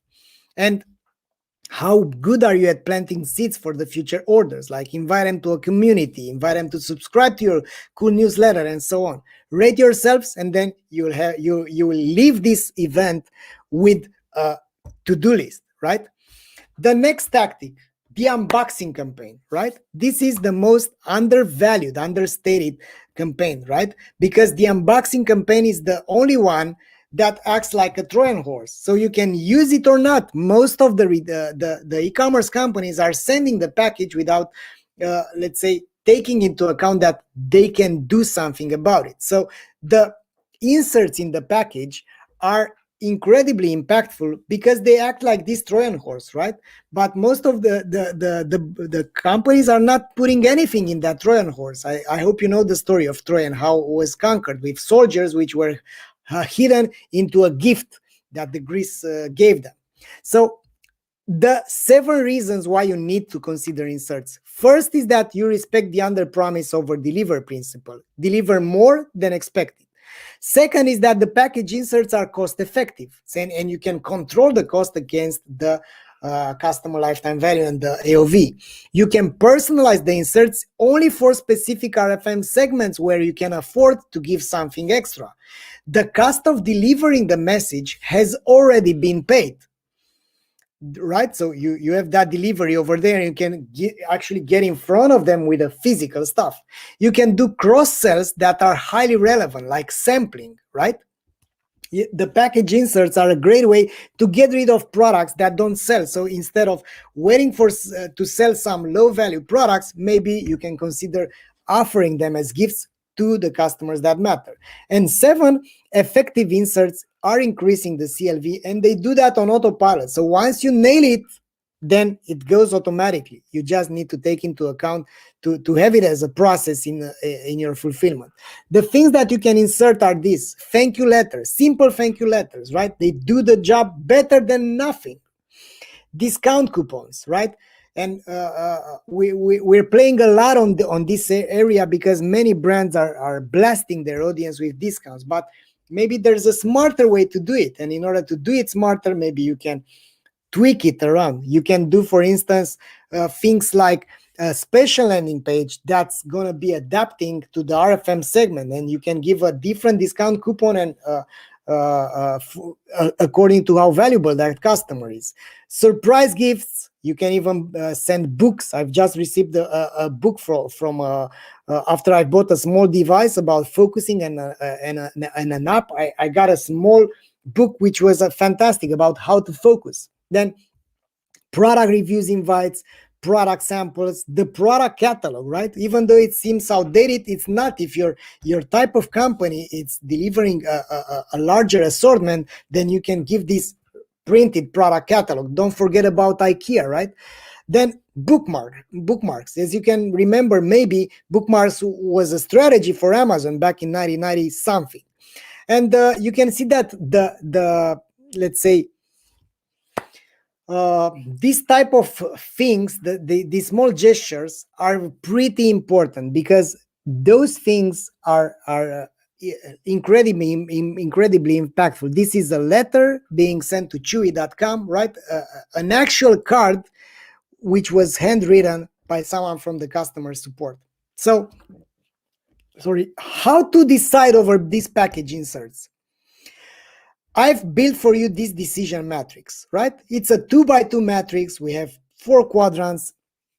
And what's important is to take into account 2 things: the usage of the product, the actual usage of the product, and the cost for you as a brand.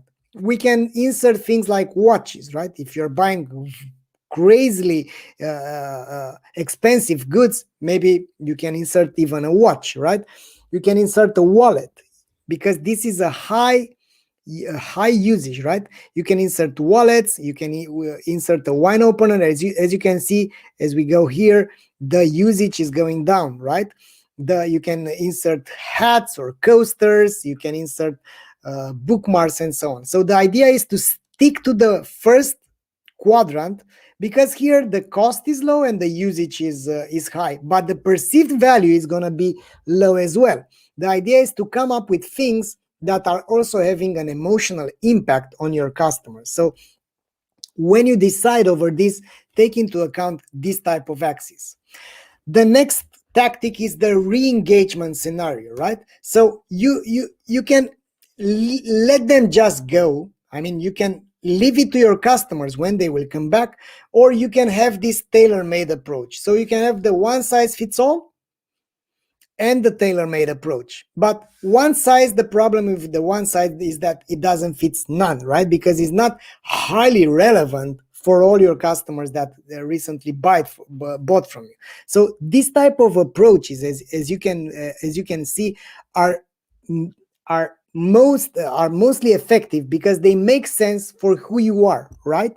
So mainly this is a way to upsell on your customers and to also add before we ship, right? So who stops you from following up with an upsell with a complementary product? Nobody, right? So if the customer has bought product, I don't know, he bought bananas, and the oranges are having the highest affinity with bananas, you can send this just before. I mean, you can test that to see if it works. The whole idea is to work with an approach like this: if this, then that.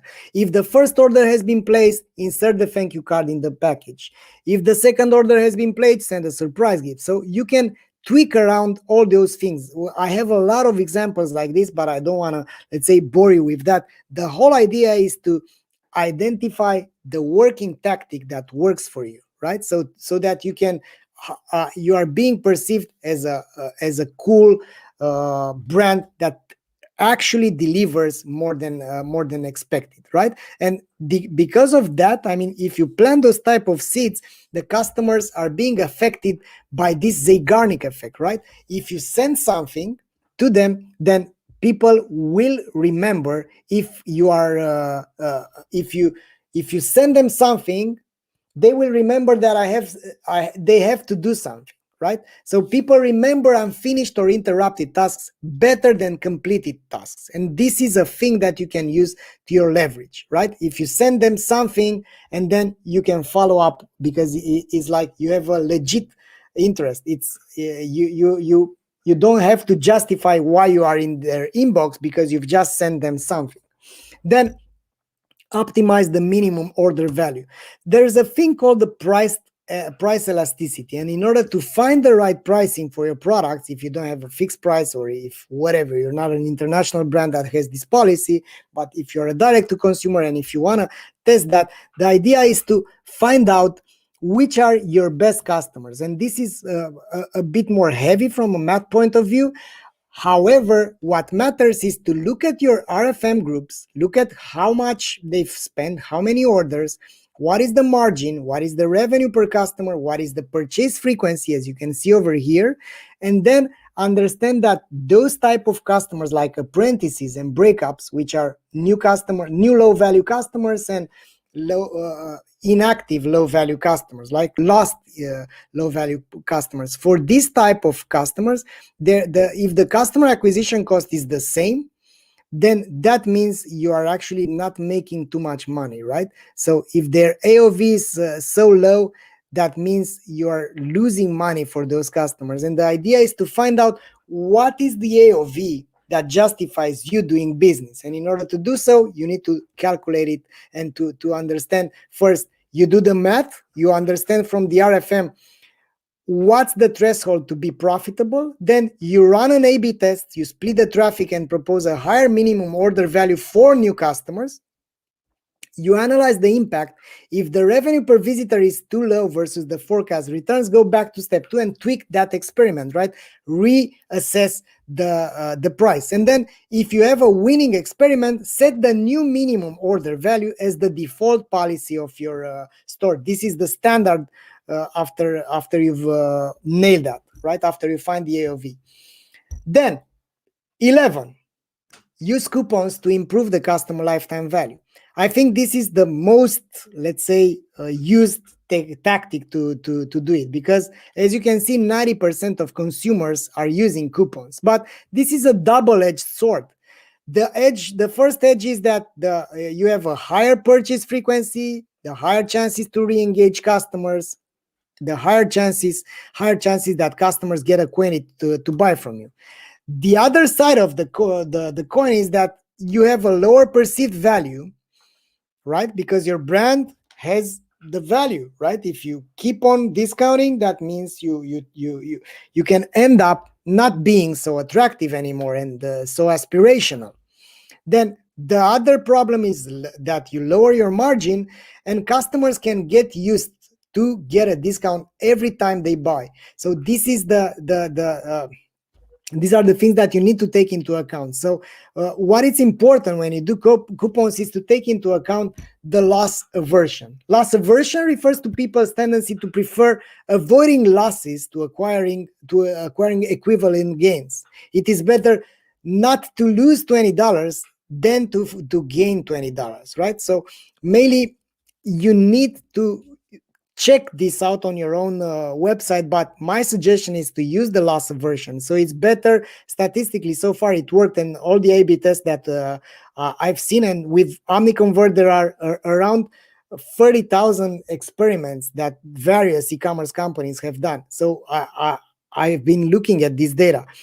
So it's better to save $20 than to gain $20. And humans are irrational. It's all about how you frame this decision. It was this experiment that Kahneman is talking about it in his book, Thinking Slow and Fast. Then when they've made an experiment and they've said something like 200 lives will be saved, from an experiment, 600 people are threatened by a pandemic. They haven't knew about what we're going through right now. So out of 600 people, 200 lives will be saved. When they framed it like this, the conversion rate for a treatment was 72%. For the same reality, when they've said there's a 2/3 probability that no people will be saved, the conversion rate was only 22%. So that's the power of framing, right? So the framing effect means people are drawing different conclusions from the same information, depending on how that information is being, let's say, presented. So that means, do you want a 20% off or to get $20? Because people are feeling that they are losing those $20 instead of saving $20. So you need to test those coupons off. Like you can see over here, we want you back take 20% of your next purchase. So it's up to you to understand what works and what doesn't for you, right? So the idea is to, if you have a low frequency, for instance, you can go with margin all the way down because you don't have anything to lose from your customer. As long as you're still profitable, then you can play around with the discounts. The idea is to understand when is the right moment, what is the window of opportunity. For instance, in this case, you can see that only 20% will buy again if there are if more than 4 months were passed in this case. Going further, the idea is to not just to push discounts, but to act like you care, right? As you can see here from Casper, the idea is to understand the job to be done. And what people are buying from Casper is the ability to make progress in their lives. So how did you sleep? Together with a discount code or a reward code that works beautifully. The next tactic, 13, automated scenarios to improve the customer journey. So as we are consumers as well, we tend to forget, right? The brain works on the recency principle, right? 60% of our thoughts from today are coming from yesterday. So mainly we keep on forgetting stuff. And that's why, by the way, I'm doing a journal and I highly recommend you to do this. But that's a personal tactic for growth. Going back to the CLV, you need to analyze the touch points with your customers, because if you analyze the touch points you currently have with them, you can get rid of these useless emails, right? So that you can stick around in their minds to be consistent enough but not too intrusive.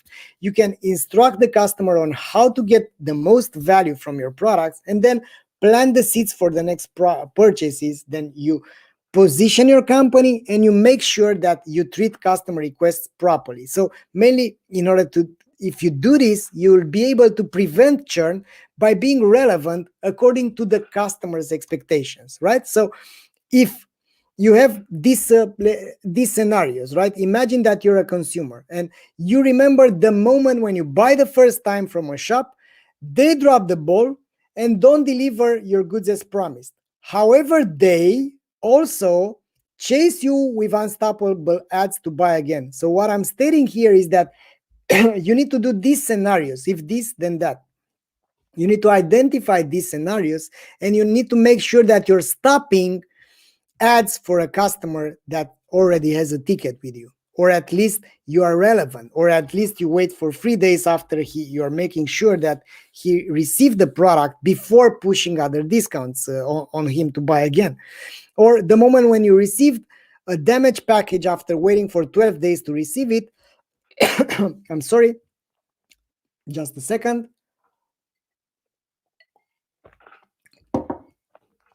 But that brand doesn't even bother to ask you how was your experience. And there are all these scenarios, but I think you know where I'm getting.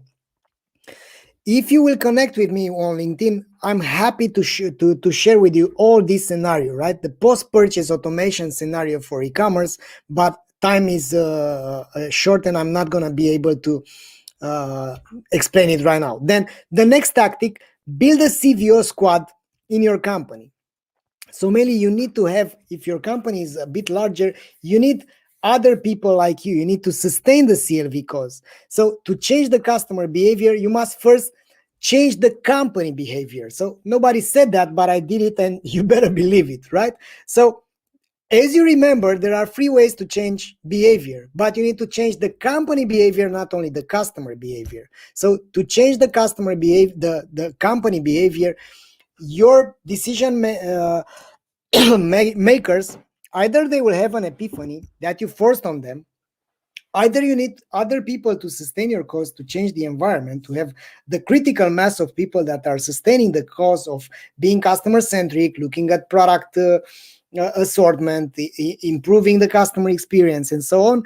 And you create these tiny habits. Those tactics is the best that you transform them into a habit. Let's say every month you come up with a new CVO campaign. Those type of things are going to make your company change. So the step 1, you make them aware about the cruel reality. One way to do this, for instance, is to calculate how much the company has lost already for customers that never come back. That's the epiphany that you want from your upper management.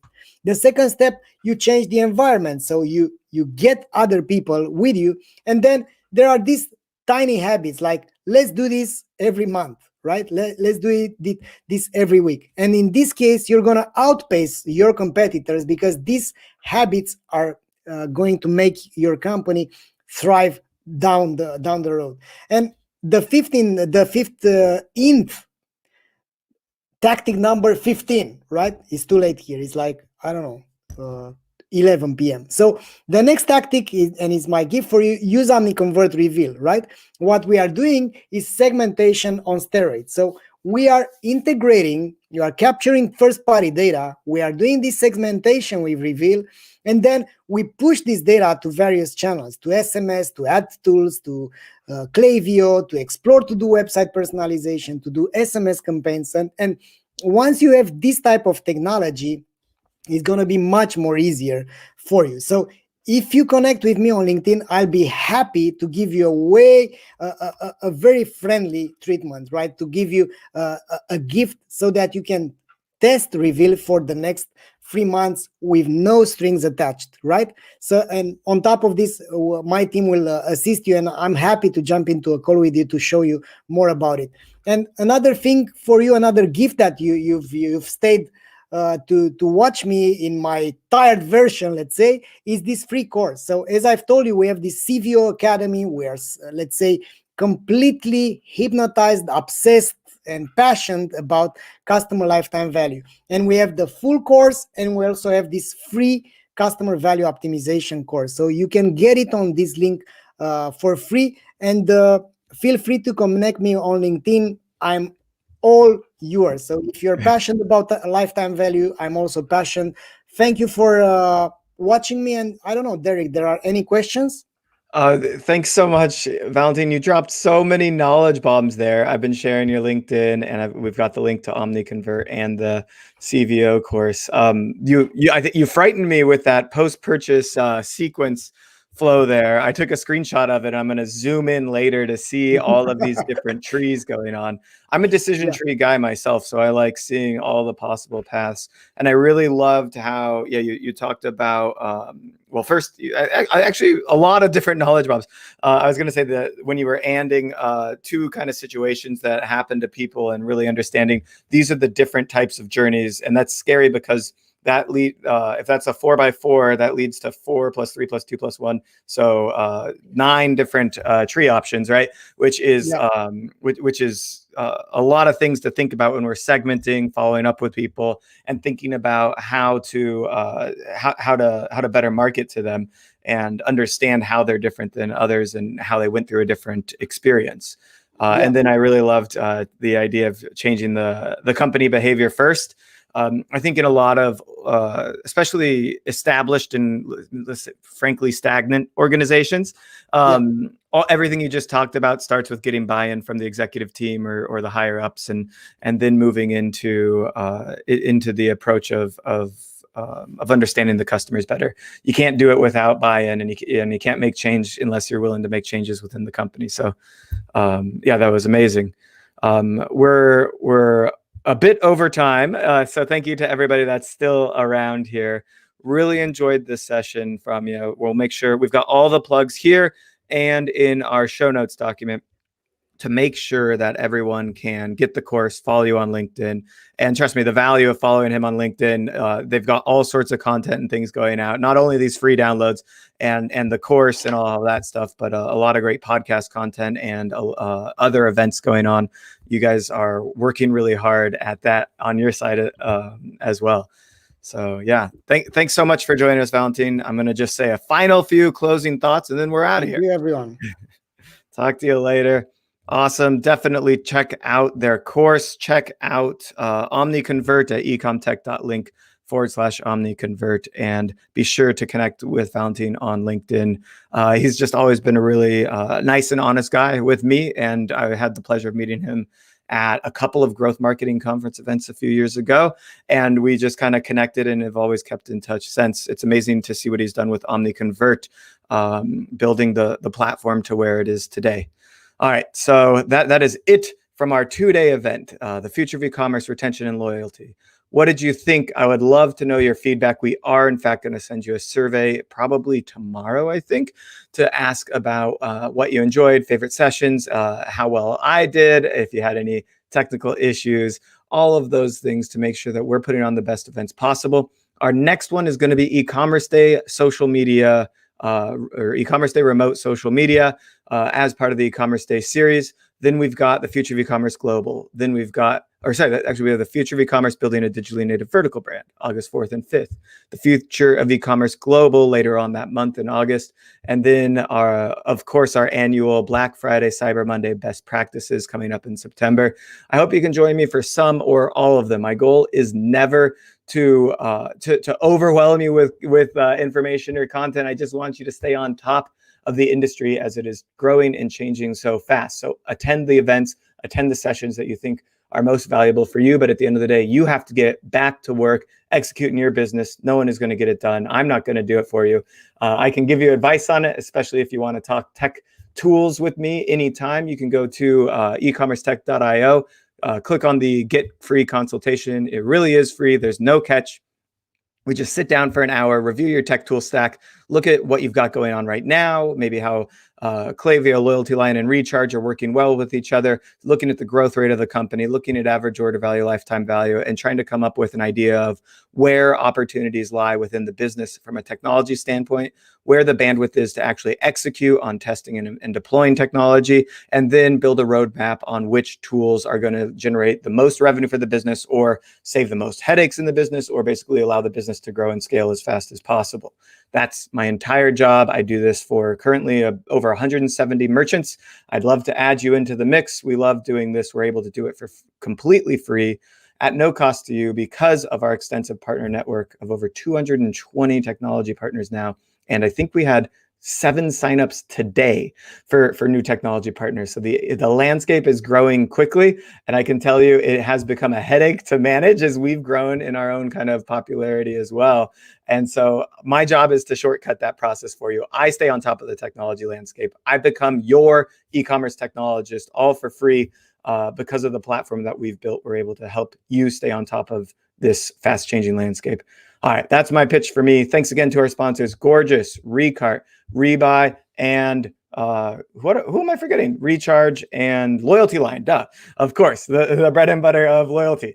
Thank you guys so much for watching. I look forward to seeing you at an upcoming event, and always feel free to reach out, whether it's email, LinkedIn, Twitter. We are around to help you navigate this really I don't know, it's a half exciting time, half nervous wreck of growing the business and all things in between. Thanks so much, and I'll see you guys next time.